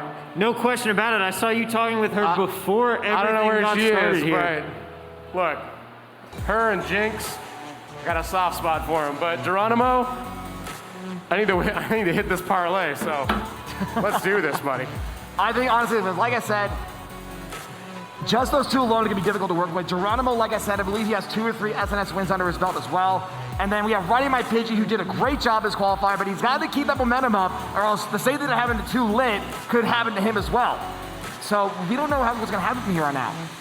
That's right. It is anybody's game. We're getting ready to start here in a few minutes. They're just figuring out the, technical aspects of it, but it looks like we're going to drop in right there on Geronimo. Oh, Geronimo, I heard you have a little patent wing. Thank you, Johnny. Hit me one more time. Hit me one more time.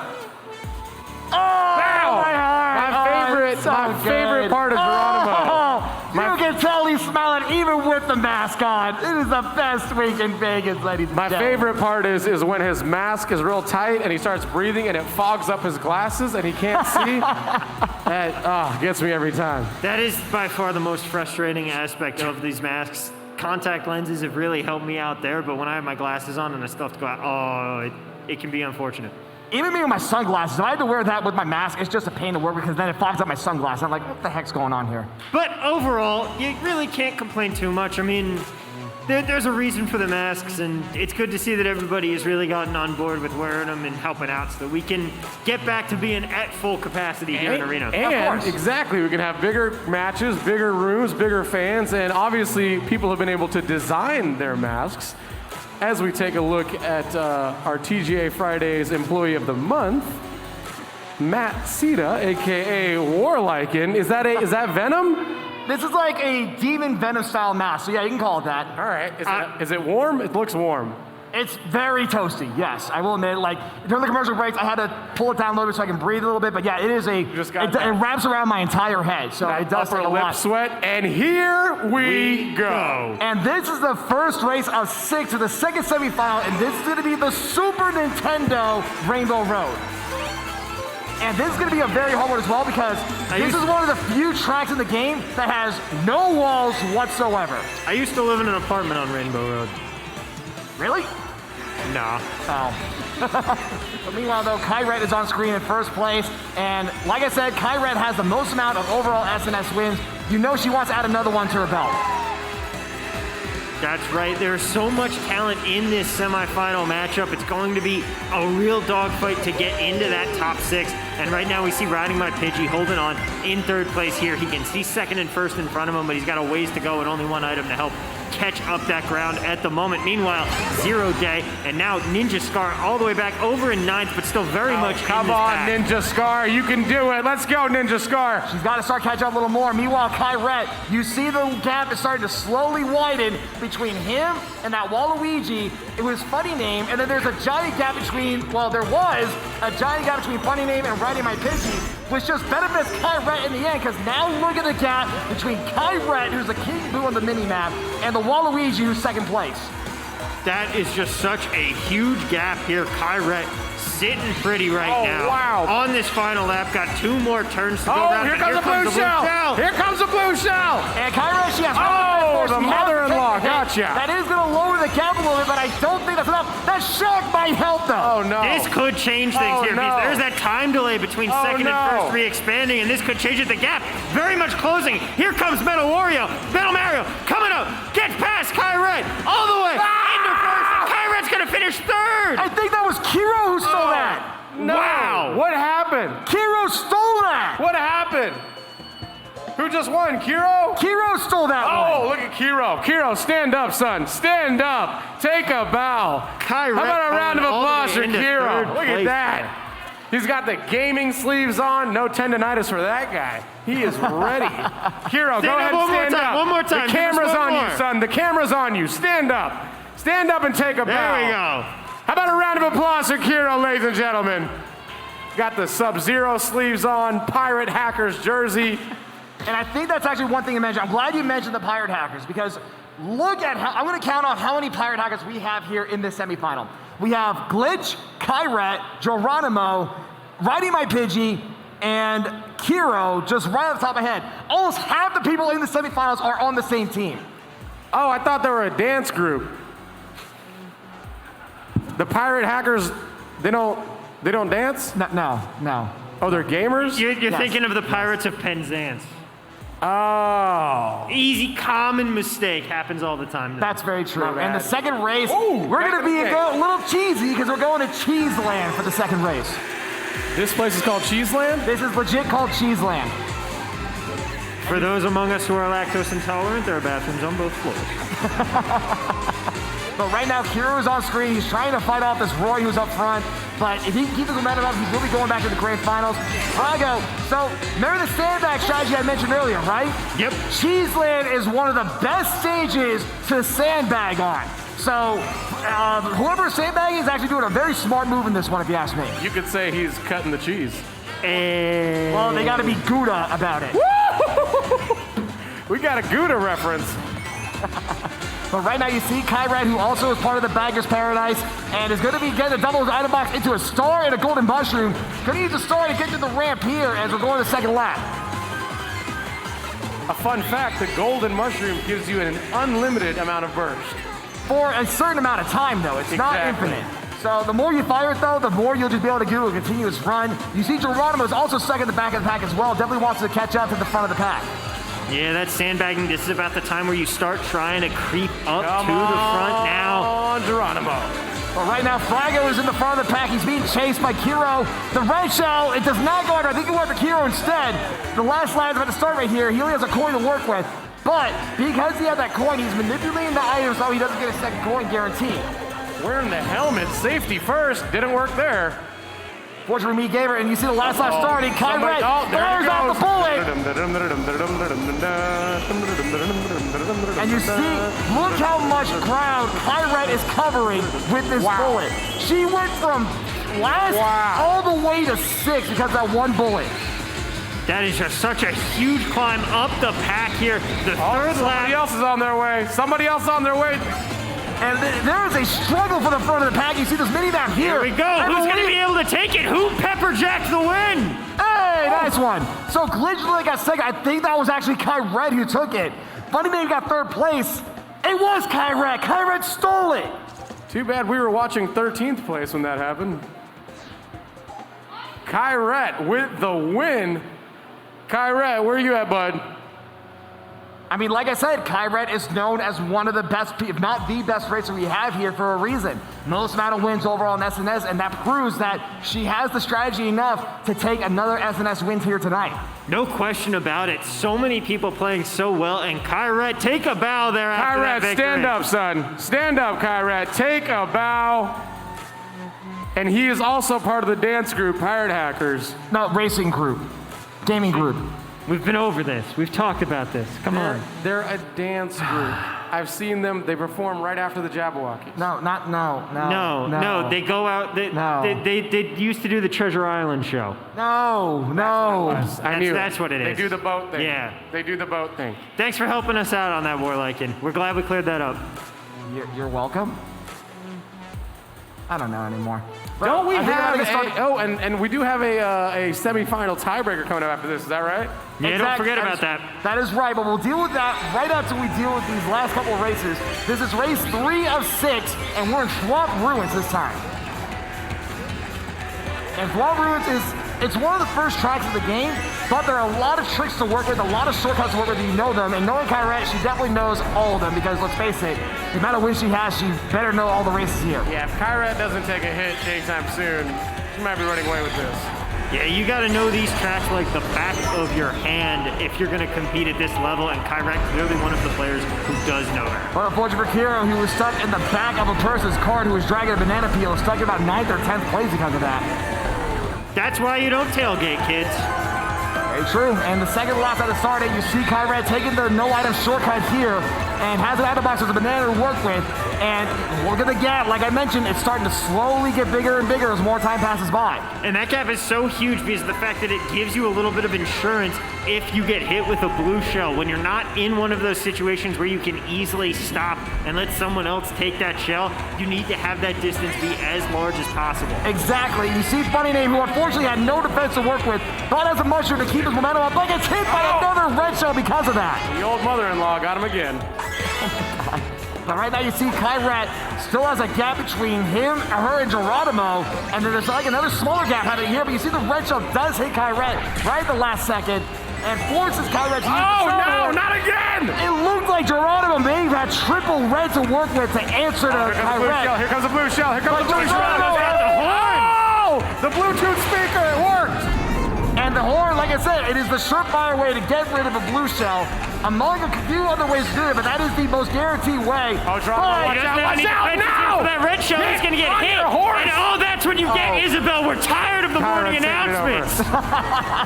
Oh, Kai Red holding on. No! Oh, no! A well-timed stop. Bad weather! But right now, Geronimo and Kai Red are fighting for the top spot. They're neck and neck. Come on, Geronimo! Kai Red's going to take it. It looks like Kai Red got first, second was Geronimo, once the third was riding by Pidgey. Geronimo, you failure. Kai Red, on the other hand, incredible. Stand up one more time. Stand up one more time. Take a bow. Take a bow. An incredible performance. Two in a row. That's going to be great for her. How many more do we have? 3 more. We are halfway through this more. semifinal heat, and currently Kyrat holds a 9-point advantage over second place. That sounds about right to me. But remember, we're only halfway done. That's right. So Still you never many know what's races going to to happen. go. Who knows? Because plenty we're of talking time about Mortal Man. A Mortal Man who was in about second, third place in the halfway point. What did steals happen away there? from Rar at the last second. So something else can happen here too. I'm still calling for Ninja Scar down there. Come on, Ninja.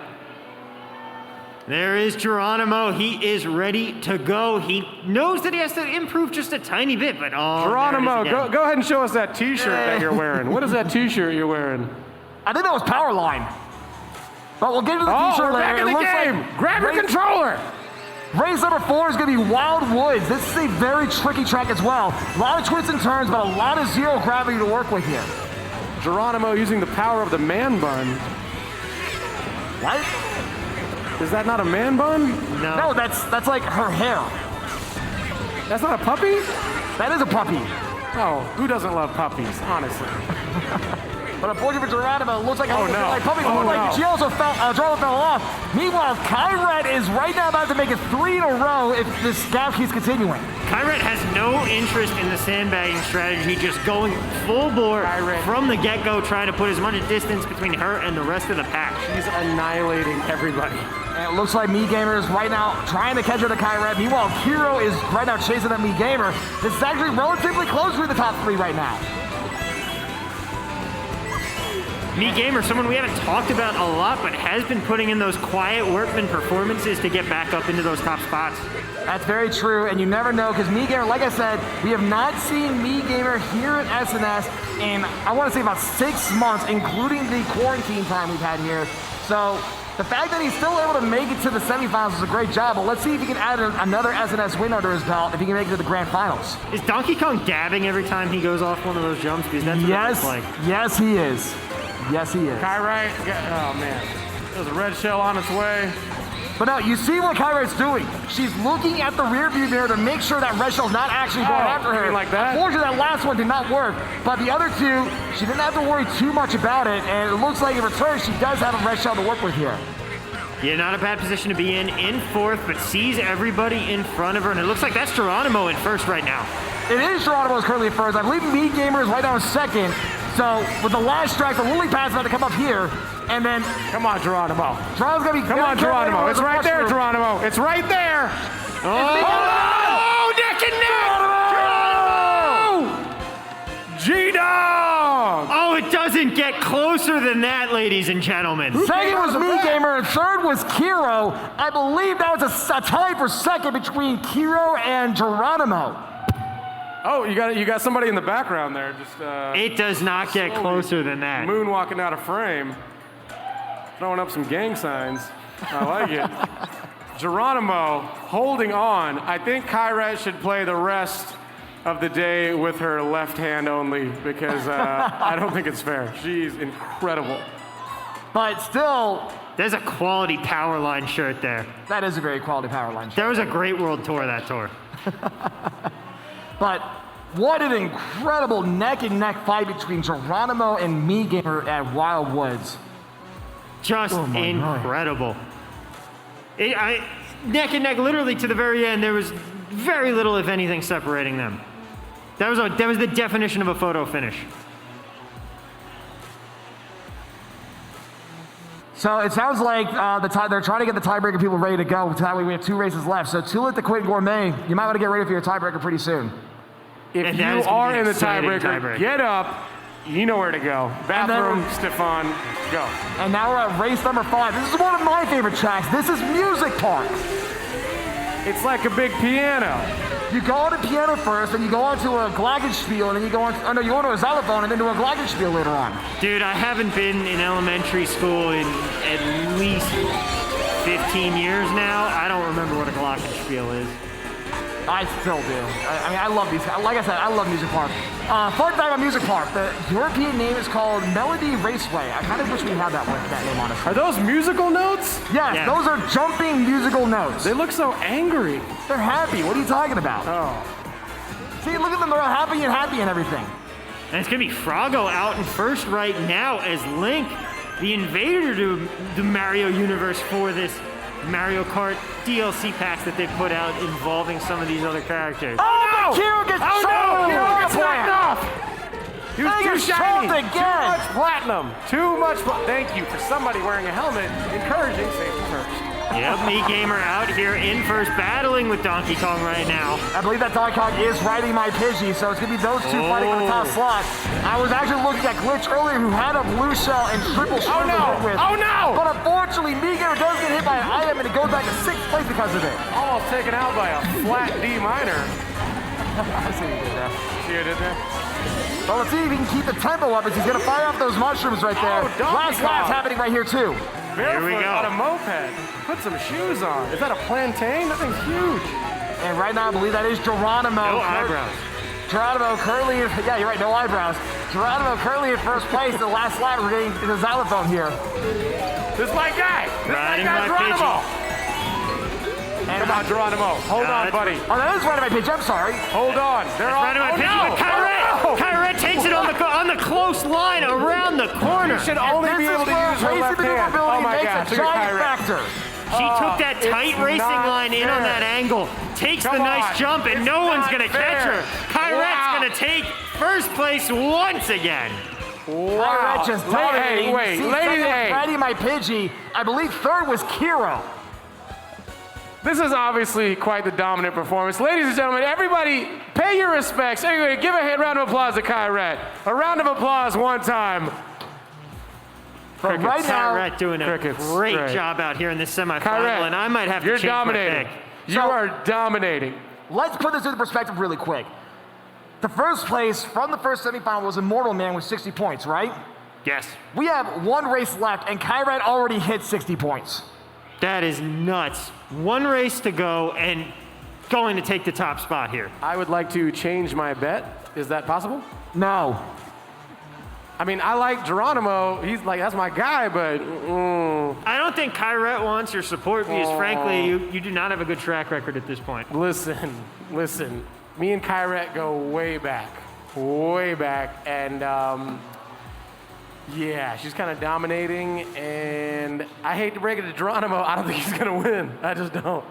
But hey, I love you, Geronimo. I support you. Anything can happen. Geronimo's out here for the final race, coming off in fourth to start Come this on. one, and we're going to Yoshi Come on. Canyon. Hot route. Yoshi Valley. Hot Yoshi route. Valley. But Yoshi Valley is going to be one of those tracks where there are a lot of different paths to work with, but there is one definitive track or path, and that is legit go left. You go left at the first fork, you go left into the shortcut, you stay on the left-hand side. That's usually the shortest route to work with. But there are other people who usually like to use other routes to work with. That way it's not as congested in traffic. What happens if you go right? It's a lot longer of a track, so you might actually go into the mid and the back of the pack if you keep doing that. I miss back in the N64 days when this came out, where they just didn't give you a mini-map for this particular race. Well, do you know why, though? So that you wouldn't know where to go and you wouldn't be able to plot it out. Because Well, they're mean. No, it's actually because the Nintendo 64 could not process where everyone was at the same time. I did not know that. So because that's why it was a mystery, because the Nintendo was literally like, I have no idea what's going on. I have to wait till he gets first place. Look at Link's hair. That hair is luxurious. It is pretty luxurious. Meanwhile, she's got a mullet. But you see the blue shell. Now here's the thing about the blue shell is, oh, it still chases Kyrat! Oh, tried to get out of it, but just couldn't. So the thing about the blue shell of this one is that the blue shell actually can get confused. So if you're going into the smaller path, the blue shell actually might pass first place and still circle the entire Yoshi Valley until it tries to find someone. That almost happened until it struck Kyrat at the last moment. This guy on the moped looks like he works at Trader Joe's. And you see Froggo on screen. He uses the mushroom to get away from the bomb. Kyrat is right now fighting for first place with Me Gamer as we start this last lap, though. This is going to be a tough battle coming down between the two of them. Kyrat already sitting in a great position. Kyrat is so good. Oh, no! Falls off the edge there. Wait, But you see Me Gamer, is still trying to catch up. Me Gamer can definitely use the first place to get him into the grand final. Remember, this is the last race of this semifinal. He can use this first place if he can get through it, though. That's right. He is fighting for his chances because he is kind of on that bubble right now. Absolutely. You see Me Gamer, he's trying to watch out for that red shell. He has a defense to work Great with. little defense. It looks like the Another person- one coming. Oh! Oh, gotcha. Well, Blue Shot's coming to play. Can Kyret outrun the Blue Shot? I don't think she will. Oh, no. Not gonna make it all the There's a way, Blue but can Shot. she No! make it further? Geronimo!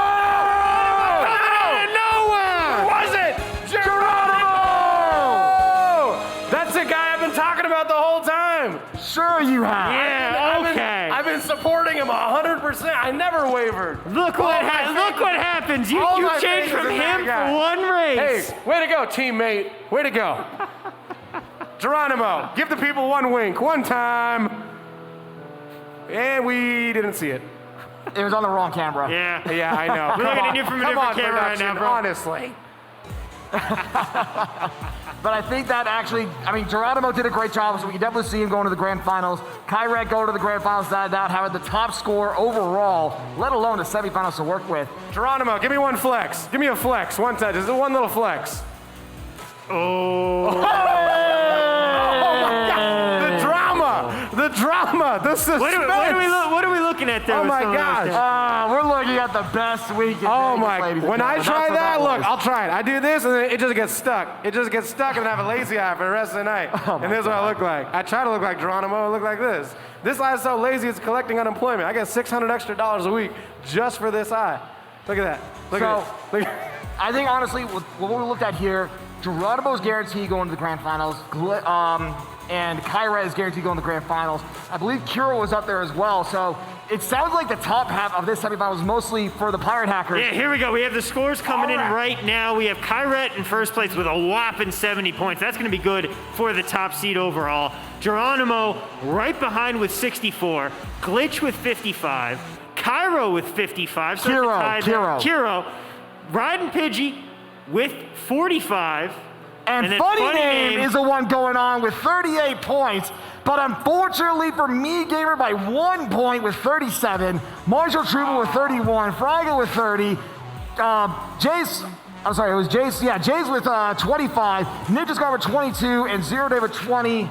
Fortunately, their night ends here. And that's where the difference comes in between the qualifying heats versus the semifinals, where you no longer have to factor in the other heats' scores. Because obviously, this heat ended up being tremendously different than the last one. Absolutely, and we will be going to the grand finals, but we have one thing left to do. That's right. And we have to resolve that tiebreaker that we mentioned earlier. And that tiebreaker, for those of you that don't remember, it's going to be Too Lit to Quit versus Gourmet, and it's going to be at Baby Park, and it's going to be 200 cc's. With that being said, I'm going to go find our tiebreakers. Go on ahead. All right. Well, Good Wolf tries to hunt them down. That's going to be exciting to determine that last final spot. And how excited are you to get another race at Baby Park?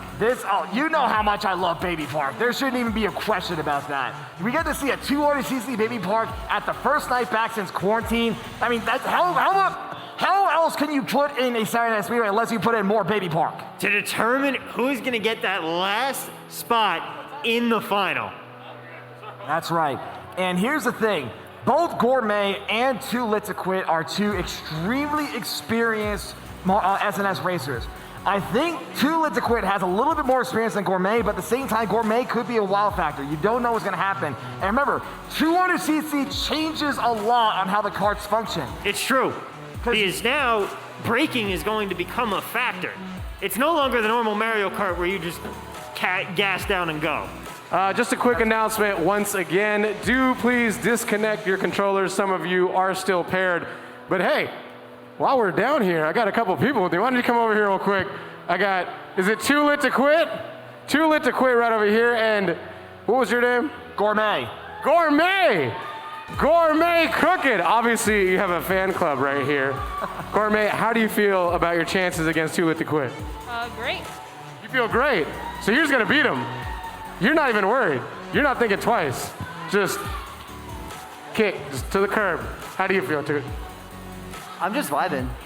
You're just vibing? Oh. Win, lose, you don't care. You're just straight to the dispensary from here, huh? All right. Well, good luck to the both of you. You guys are up. Obviously, you have your support right here.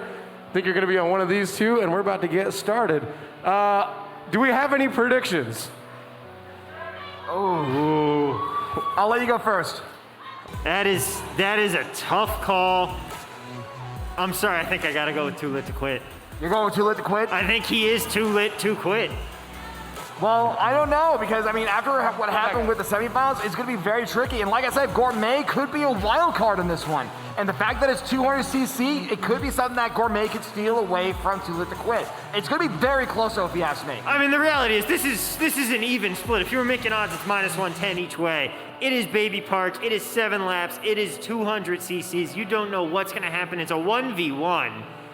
It's literally, it's all going to come down to chance here. This is exciting. I think it's probably the best way to put it. Since I'm not a gamer and I usually take the scenic route to 12th place, I'm gonna sit back here with these two. I'm gonna comment live with you guys. I'm gonna see what's going on over here. I have no idea what they're picking. So, I'm going with usual Norm. strategy. We've got Stefan there trying to help him out, the gorgeous and lovely Stefan. So the usual strategy for 200cc, like I mentioned before, is that because it is so much faster of a style of racing, that usually instead of going with your average heavy character, so like King Boo, Roy, Waluigi, you would usually want to go for a lighter character that way you have better handling to work with. So you might see maybe Lakitu or one of the babies popping up, or maybe Lemmy. But at the same time, that's going to sacrifice your top speed in exchange. But because you're going so fast, you don't have to worry about cutting the grass as having to worry about being slowed down by the grass because of this. The other reality is it's Baby Park, so you don't have to worry as much about top speed. These odds are you're not hitting that top speed anyway. It's going to be much more a focus on that acceleration, which is why you want to go with one of those lighter characters where acceleration is a bit more key than speed. And you see here, we're about to get started with 200cc Baby Park, and like I predicted, here we go. two Looks light like characters. Gourmet heard you. She went with Baby Daisy. And we it got looks the like light Too Lit to puppy. Quit is going with Isabel, who is another light character. And we're about to get started with this tiebreaker here. And it looks like Too Lit to Quit is going to be starting off first. And it's going to be very tricky because right now Too Lit does not have any defense to work with. Gourmet has to try to get some kind of items to break out to beat Too Lit to Quit's defense. Come on, Gourmet. And Get on your horse. With a little bit of a Get on your horse. Red Shell coming in for Gourmet, going to be able to Mother-in-law keep that Shell coming in hot. Banana's going to be there to defend. Coming in hot. Gourmet on sale. More aggressive to get past Too Lit to Quit. Too Lit right now has no defense. He has one banana to work with here. Meanwhile, He's in a Gourmet has a constant banana. slide. Unfortunately, Gourmet's not getting any offense items to work with. At least not really great ones. She Oh has no, to get Too Lit rid to of Quit that is boomerang. focused. Already 5 laps down. And Too you Lit to see- Quit taking a lead Oh, here. he's got a whole Starting bundle to of make bananas. A half-lap lead. He's got a whole bundle of bananas. He's got plenty of defense, like you said. Come 2 on, bananas. Gourmet. One Come more on, lap. Gourmet. This is it. Gourmet's gonna have to find something here. Throws the red shell. Too Lit hits one wall, comes off of it. Red It's shell Too doesn't Lit go. to and Quit. Too Lit to takes Quit. it. Too Lit to Quit. Goes immediately to first place. He doesn't blink twice. I would say shake your opponent's hand, but you might get COVID and pass away, so don't do that. Too Lit went pole to pole. Just like that. In first place Round of there. applause for Gourmet, ladies and gentlemen. Love it. Love it.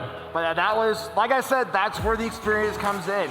Too Lit to Quit, like I said, has been a SNS veteran for a very long time, and it shows that Too Lit to Quit, what he was doing, he was throwing the coin every time he saw it. That way, in the end, he would have 2 bananas appeals to work with, and just coast all the way into first place. Now explain what you're talking about there with the coin versus the banana peels.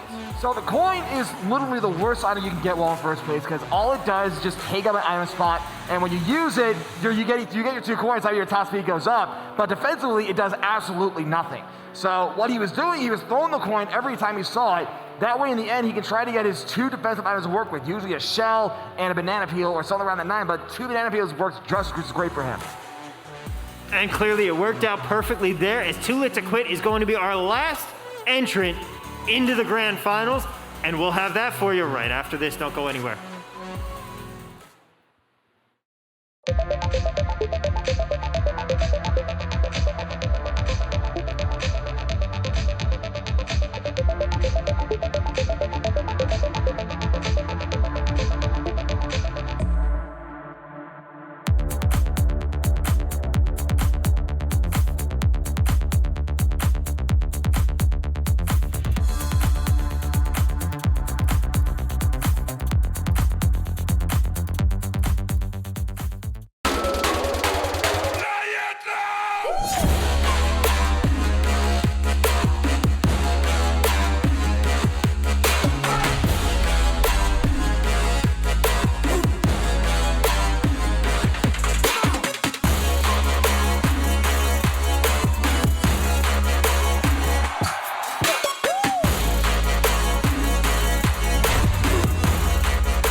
Ladies and gentlemen, we need all grand finalists upstairs to check in with the one and only beautiful hunk of man, Stefan. Ladies and gentlemen, put your drinks down, wipe those greasy fingers. It's time for the incredible artwork of the dance troupe Pirate Hackers to display what they do best, winning. Everybody get upstairs. Get upstairs, get to Stefan. It's about to go down.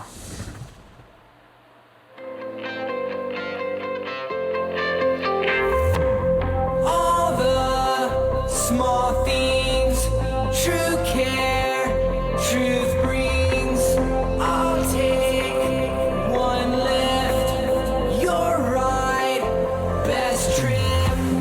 Always, I know you'll be at my show, watching, waiting, commiserating. Say it ain't so, I will not go. Turn the lights off, carry me home. Keep your head still, I'll be your thrill. The night will go on, my little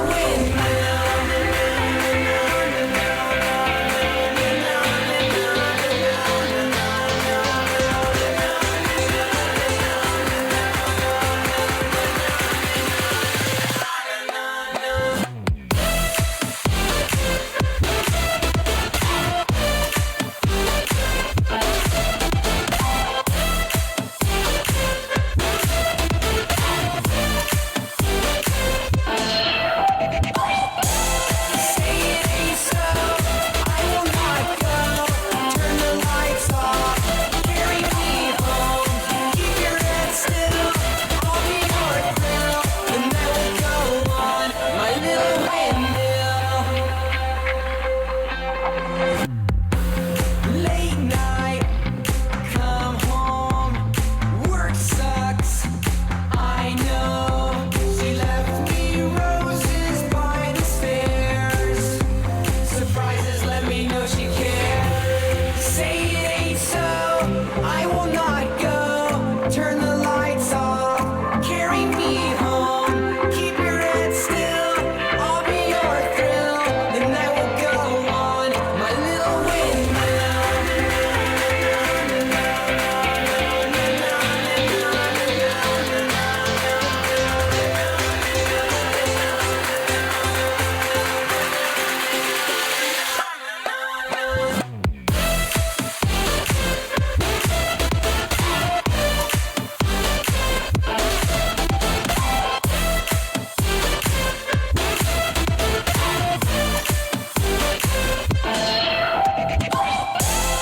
Say it ain't so, I will not go. Turn the lights off, carry me home. Keep your head still, I'll be your thrill. The night will go on, my little windmill.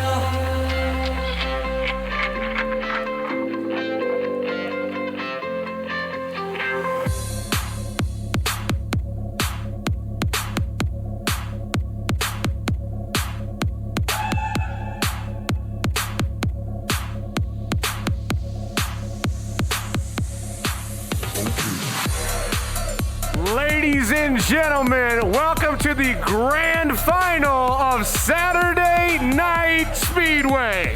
Presented to you by Findlay Volkswagen here at the HyperX Arena. Ladies and gentlemen, please make some noise and welcome your grand final contender.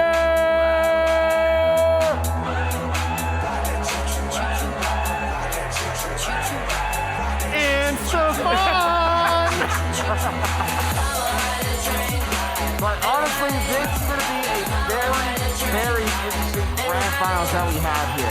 A lot of veterans, but a lot of also wild cards to put in here. The fact that Immortal Man, out of all the people here, I believe this is his first ever grand finals appearance, and just did a very surprising job. You know those 3.5 months of no SMSs, he was really putting in the work there.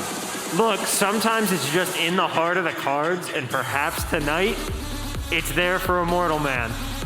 But Could he be the Cinderella story? But the problem though is that now we are at the top of the mountain. We are going to be at the biggest. This is going to be a very difficult trek for everyone here. Because like I said, we have Immortal Man, we have Raw XD, Samuel, Beastly Mustard, Jinx, Too Lit to Quit, who had to get out of a tiebreaker just to get into this grand finals, Kyret, Geronimo, Glitch, Kiro, Riding My Pidgey, and Funny Name. It is absolutely stacked, and just like at the top of every mountain, now you have to beat the heck out of each other to figure out who actually wins. And your selection, Warlykin, was Too Lit to Quit. That is right. A man who barely made it. Hey, he's still in though. He's still in the race. All three of us do still have a fight in this race. Loser is buying drinks. I'm not buying any drinks. That's because you saw your horse barely make it. That's why you know it doesn't look too good for you. Look who's talking, the one who's been switching his pick every time. Hey, I like to play the field, support everybody. And I'm going back to Geronimo, my one and only true love. Until Kyret wins 2 in a row. I mean, look, Kyret, let's be honest. Kyret's probably going to win. A name that we haven't talked about too, as Good Wolf tries to switch his pick once again, but we really haven't heard Glitch's name that often since we started coming out here to talk about this finals roster. But he's going to be another one to watch out for. You're talking about your Here's pick? the thing now. All the chips are now on the table. Like, I believe now that they're probably just coasting through the qualifiers, coasting to the semifinals for this moment, the grand finals. I would not be surprised if Glitch starts really putting in the work here. Exactly. Now is the time. There's no more holding back. There's no more keeping a strategy. Geronimo here.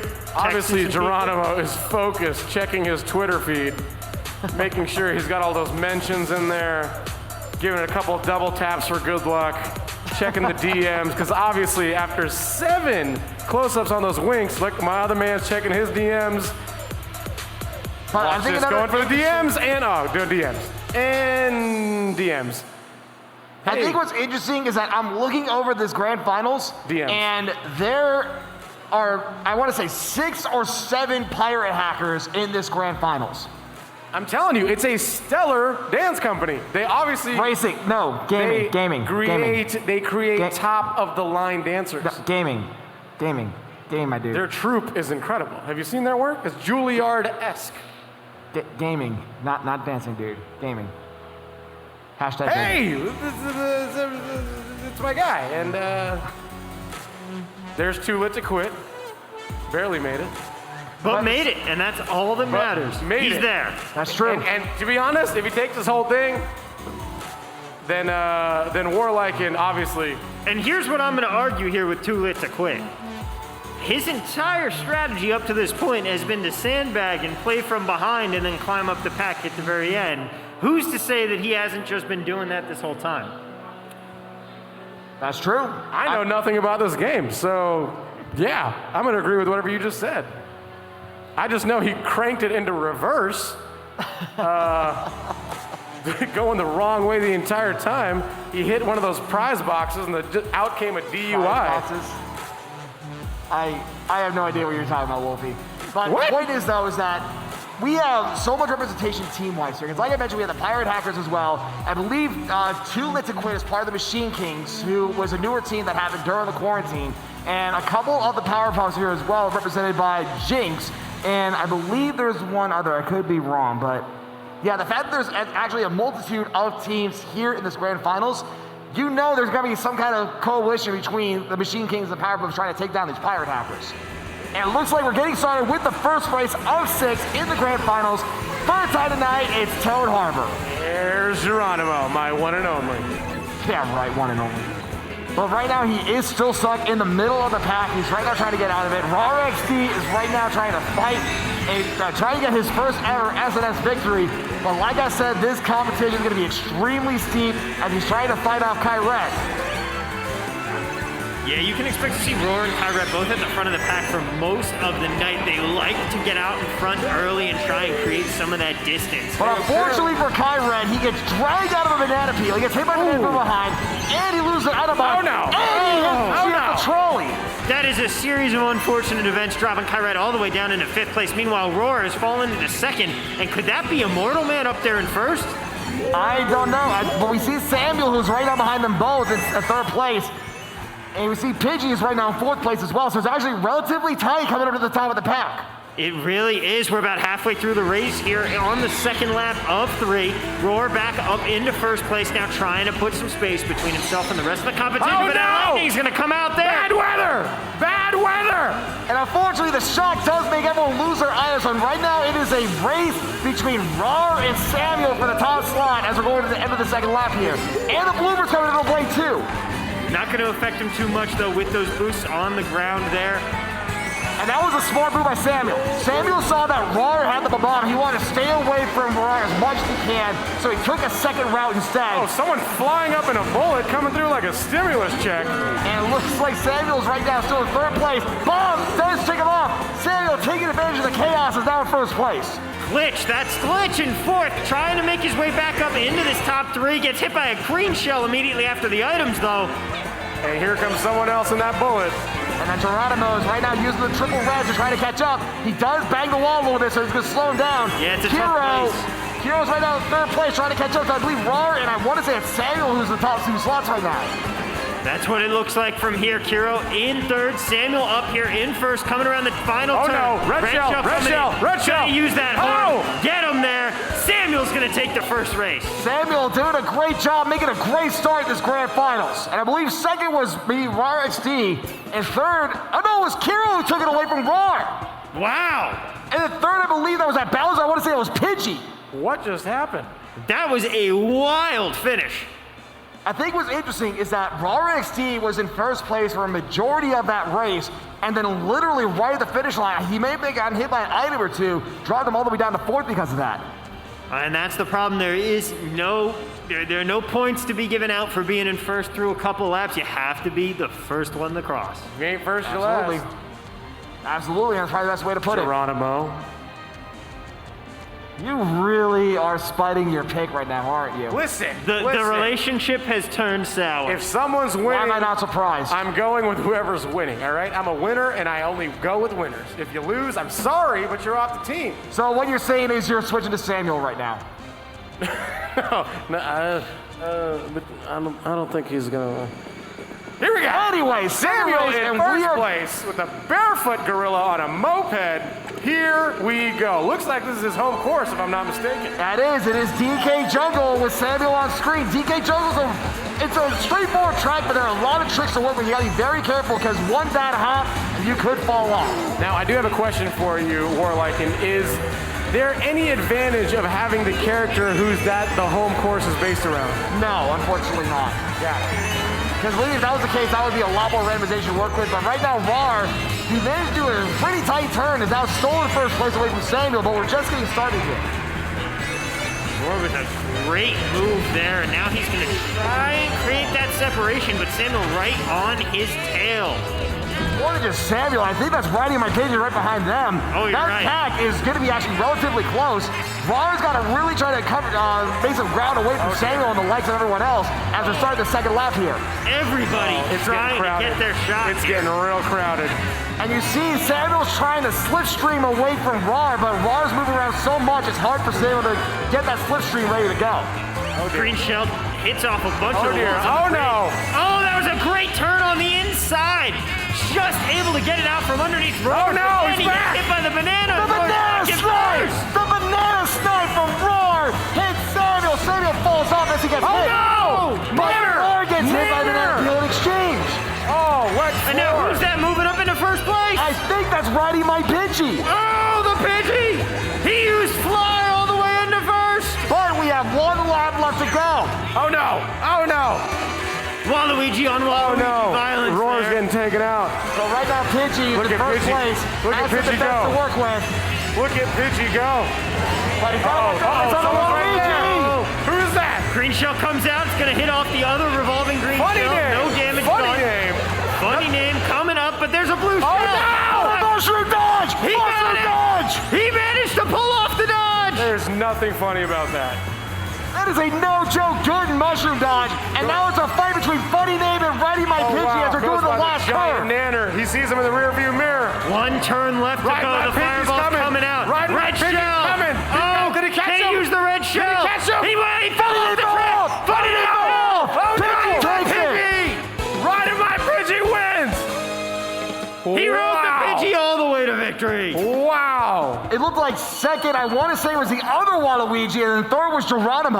Wow. Other Waluigi, I believe that's Immortal Man. Absolutely no social distancing in that entire race. Everybody was way too close. Honestly, guys. That was, I mean, Neck you said and it was. neck. It was really a fight between Riding My Pidgey and Raw XG for a majority of that race. Literally, it came to one tight turn between the two to alternate between first and second all the way up to the last lap. But a great job by Pidgey taking it at the last second.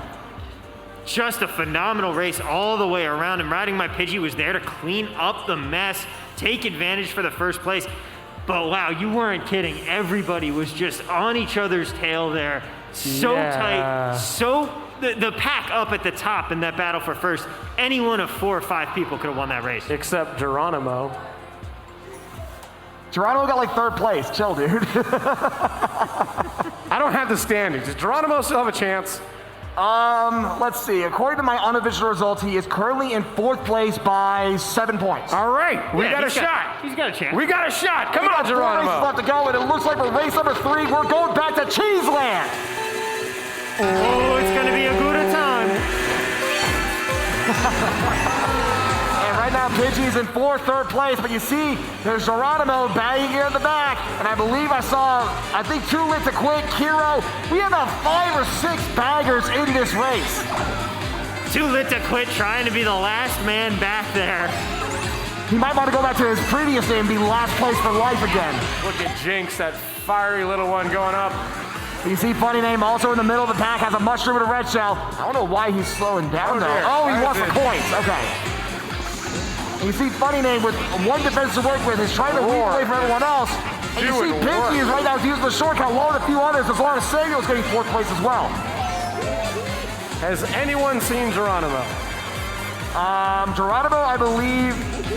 Actually, that's a good question. Where is Geronimo? I don't know. Lovely. He took the scenic route on my bet. Yeah, I'm not seeing Geronimo. But look at Samuel. Oh, there's Geronimo. Just cutting everybody. But you've got to watch out for that blue shell. The blue shell is going to Oh fight no! Samuel. That coin! Nothing! But he does get hit, and he was trying to slow down to hit Kiro and the likes of everyone else, but doesn't. Kyrat is right now in first place. Kyrat has Here's our first place shot. and a lightning. Fires the shot at Oh, first that is place. going to be huge. That gap could potentially have been wide between Kyrat and whoever's in first place right now, as we're getting started the last lap here. It's Immortal Man in second place. He still wants it Come all. on, Immortal Man. Get up there, son. But unfortunately, a come on. rogue item may have hit him as We were Kyrat is just right now talking. starting to extend the gap between first and second. Kyrat in a great position Oh, here, coming around Kyrat's on the back in the game. final lap. Kyrat's saving just the starting best to put work some- for last. With double green to work with. The problem, though, is that anyone who's in second or third place, right now, they're going to be holding on to a mushroom. That way they can use this shortcut right over here in the glider. And you see the top left corner. I think there that it was is. Samuel. Samuel steals it away from Kyrat. Kyrat wins! No, Kyrat got Kyrat second. What? Samuel came out of nowhere using the shortcut, grabbed the win. Wow. I have And no right idea what now, happened. Samuel is the point leader with an 8-point difference between him and Pidgey. However, I was convinced Kyrat won, and No, Samuel came out of nowhere right at the very yeah. end with that great mushroom around the corner. literally nowhere. Very, very skillful move there. That's why Cheeseland is very tricky, because if you have a mushroom to work with, there are 2 giant shortcuts at the end. You have one mushroom that's going to give you at least one of those shortcuts right there. And Now- Samuel looks like he had 2 mushrooms to work with, because he was definitely jumping both gliders. So he was able to use both shortcuts to pass up Kyra at the last second and take first place. Now, if you were playing today, who is your character of choice? I've been jumping around lately. I'm usually a heavy character, so I go with Donkey Kong, Bowser. I think now I'm actually on Wario, so I'm not 100% sure. And you? I'm almost exclusively Rosalina. Exclusively who? Rosalina. The mullet The princess. mullet, yes, the mullet princess. Oh, the mullet bro with the terrible haircut. Yeah, Why Joe would- Dirt. Yes, there's a lot Joe Dirt. party in the back.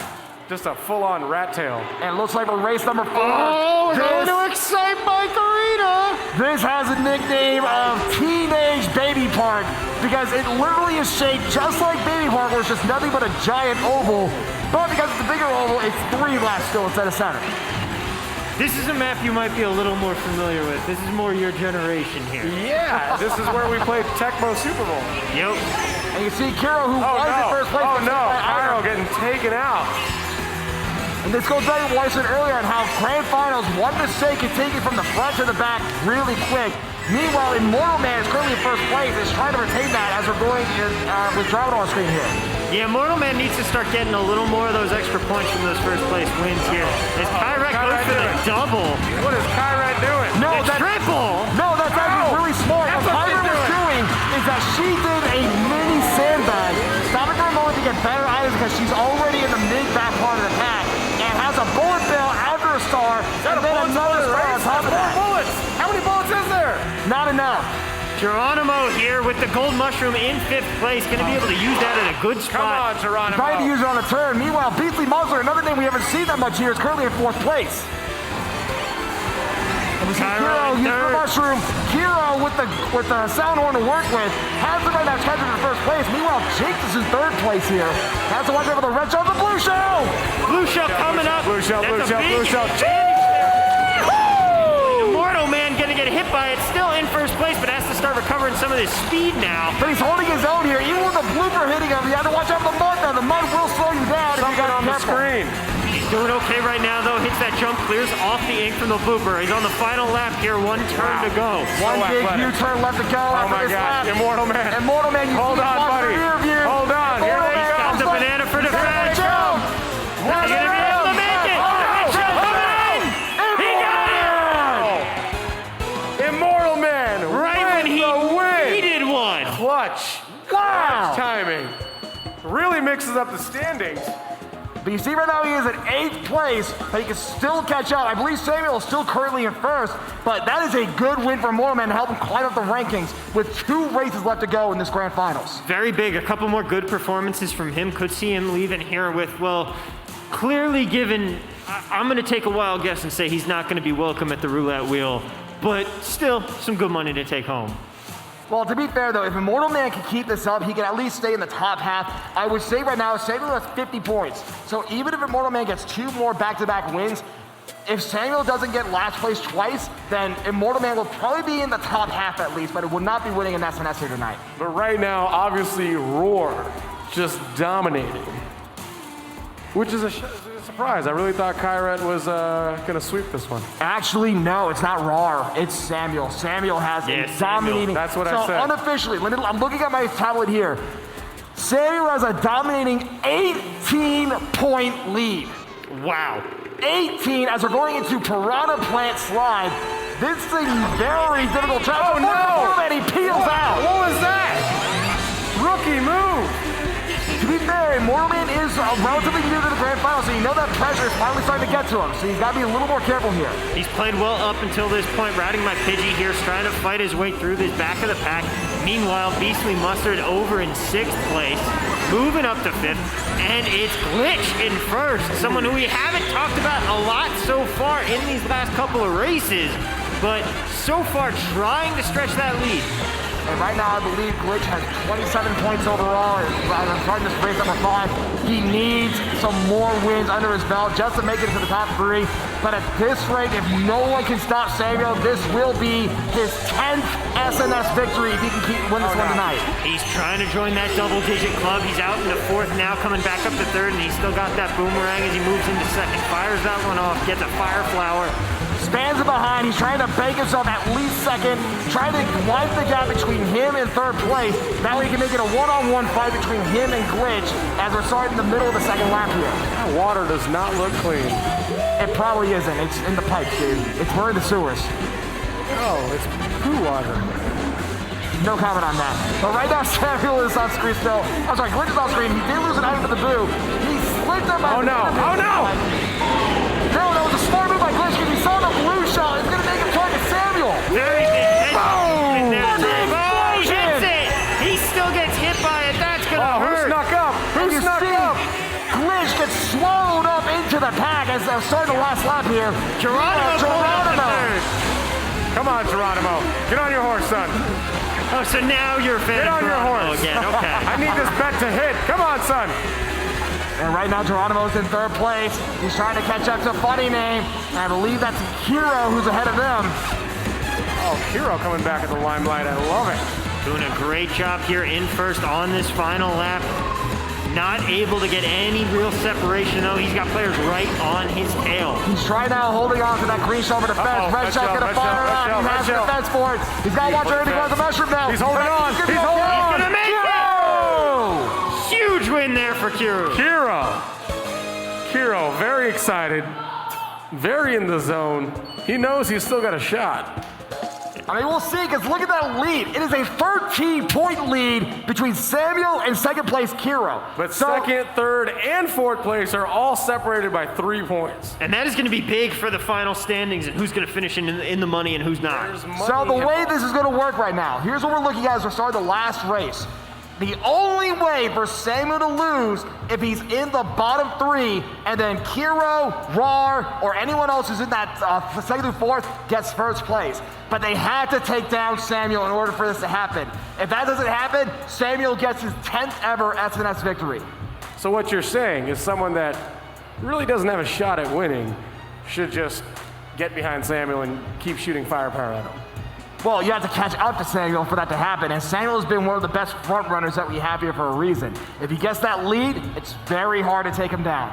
No question about it. He is so good at staying out in front and getting out there first. And he's been able to take some of these races almost pole to pole. And it looks like the last race of this SNS number 59. We're going to Cheap Beach. What's it called? Cheap Beach. The Jersey Shore. Yeah, pretty much. But right now, like I said, Samuel's on screen, currently in third, fourth, fifth place. Right now in the middle of the pack, but has some great items to work with in case he wants to try to break out. He does drag the red shell, though. Meanwhile, RXD, who switches up to Morton Koopa. Another interesting one, because usually he's either a King Boo or Waluigi. Let's see if that changes up for him. He's still out there in first place, going to take this first lap. Again, someone needs to take out Samuel and make sure that he's in the back of the pack if anyone else wants a hope at winning this one. But that was a smart move by Rar. He throws the bomb back, and it looked like it hit about 3 people with that explosion as that gap is slowly starting to widen between him and second place. And he's going to need that to get even wider because you know that blue shell is going to be coming out soon, and he's got to have some sort of defense against it. Right now, he does not, and distance is going to be his best option. He's got a banana. Bad there for Kiro. So what happened was Rar actually threw the shell backwards and then, Samuel!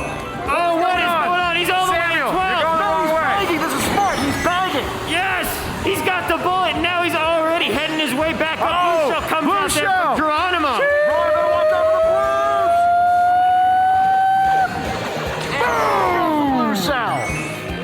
And you see that gap just slowly went away, and that's actually Kiro now currently in first place as he's trying to get away from this pack.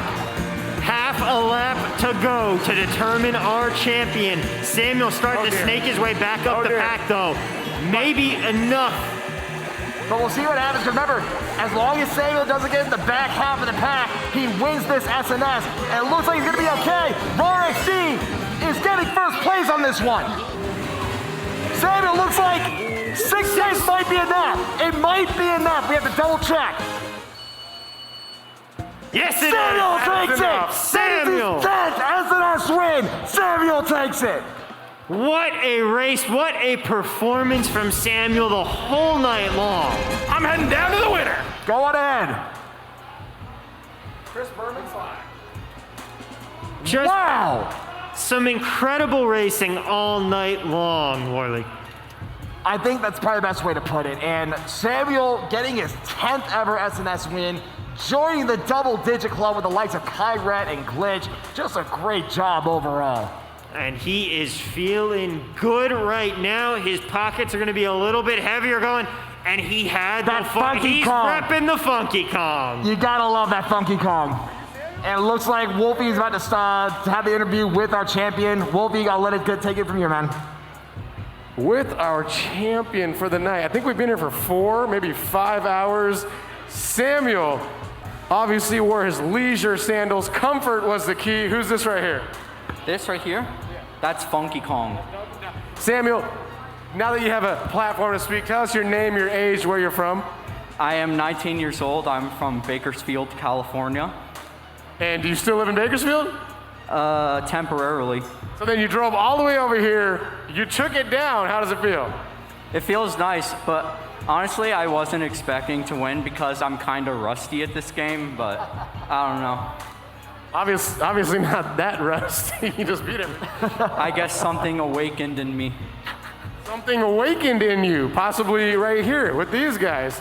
More importantly, you got a little pocket change now. What are you going to do with the money? Save it. Now you will. What are you going to do with the money?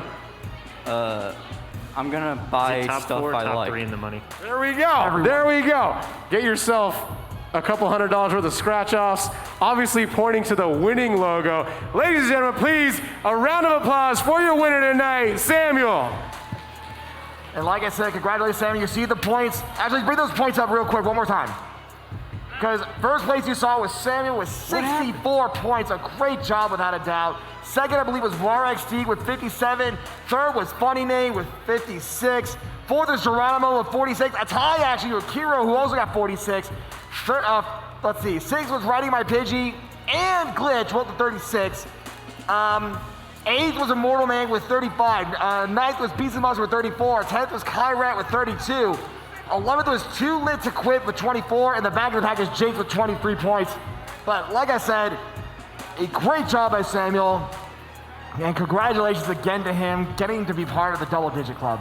No question about it. 10 wins here at Saturday Night Speedway. A tremendous feat. He's now the third player of all time to do that, Warliken? Third player. First one was Kyrat, and then it was Glitch. And then now we saw Samuel making history tonight, being the third member of the Double Digit Club. Now, is Samuel part of the dance troupe, the Pirate Hackers? No, he doesn't like doing So teams. he took out the entire dance team single-handedly. Gaming team. Incredible. Incredible. Do you have any final thoughts for tonight? I said them all, honestly. The fact that Samuel making his 10th ever SNS win, the fact that, honestly, Immortal Man really did surprise me, because Immortal Man, before this COVID situation quarantine, he was struggling to make it into semifinals, but he dominated his semifinals here tonight, making it to grand final, so definitely got to say a definitely noteworthy acknowledgement for Immortal Man, without a doubt. Thomas, what's your final thoughts? Guys, I had a tremendous time out here tonight with you. We saw some incredible Mario Kart action. We had some great fun. We had some great laughs. We gave away some great prizes. And of course, we got to see Samuel enter the Double Digit Club. Could not ask for a better return to the arena. I thought it was absolutely awesome. I learned so much tonight. Saturday Night Speedway, presented by Finley at Volkswagen. I thought it was a great time. I think we're going to be here next week. For the 4th of July, why not? Maybe we're not. Who knows? But check our, oh, we are. No, we will be here. We will be here for the 4th of July. Fireworks outside. We'll have more fireworks inside. For Thomas, for Warliken, my name is Goodwill. Thank you so much for joining us tonight. We'll see you right here next week at the Hyper Arena.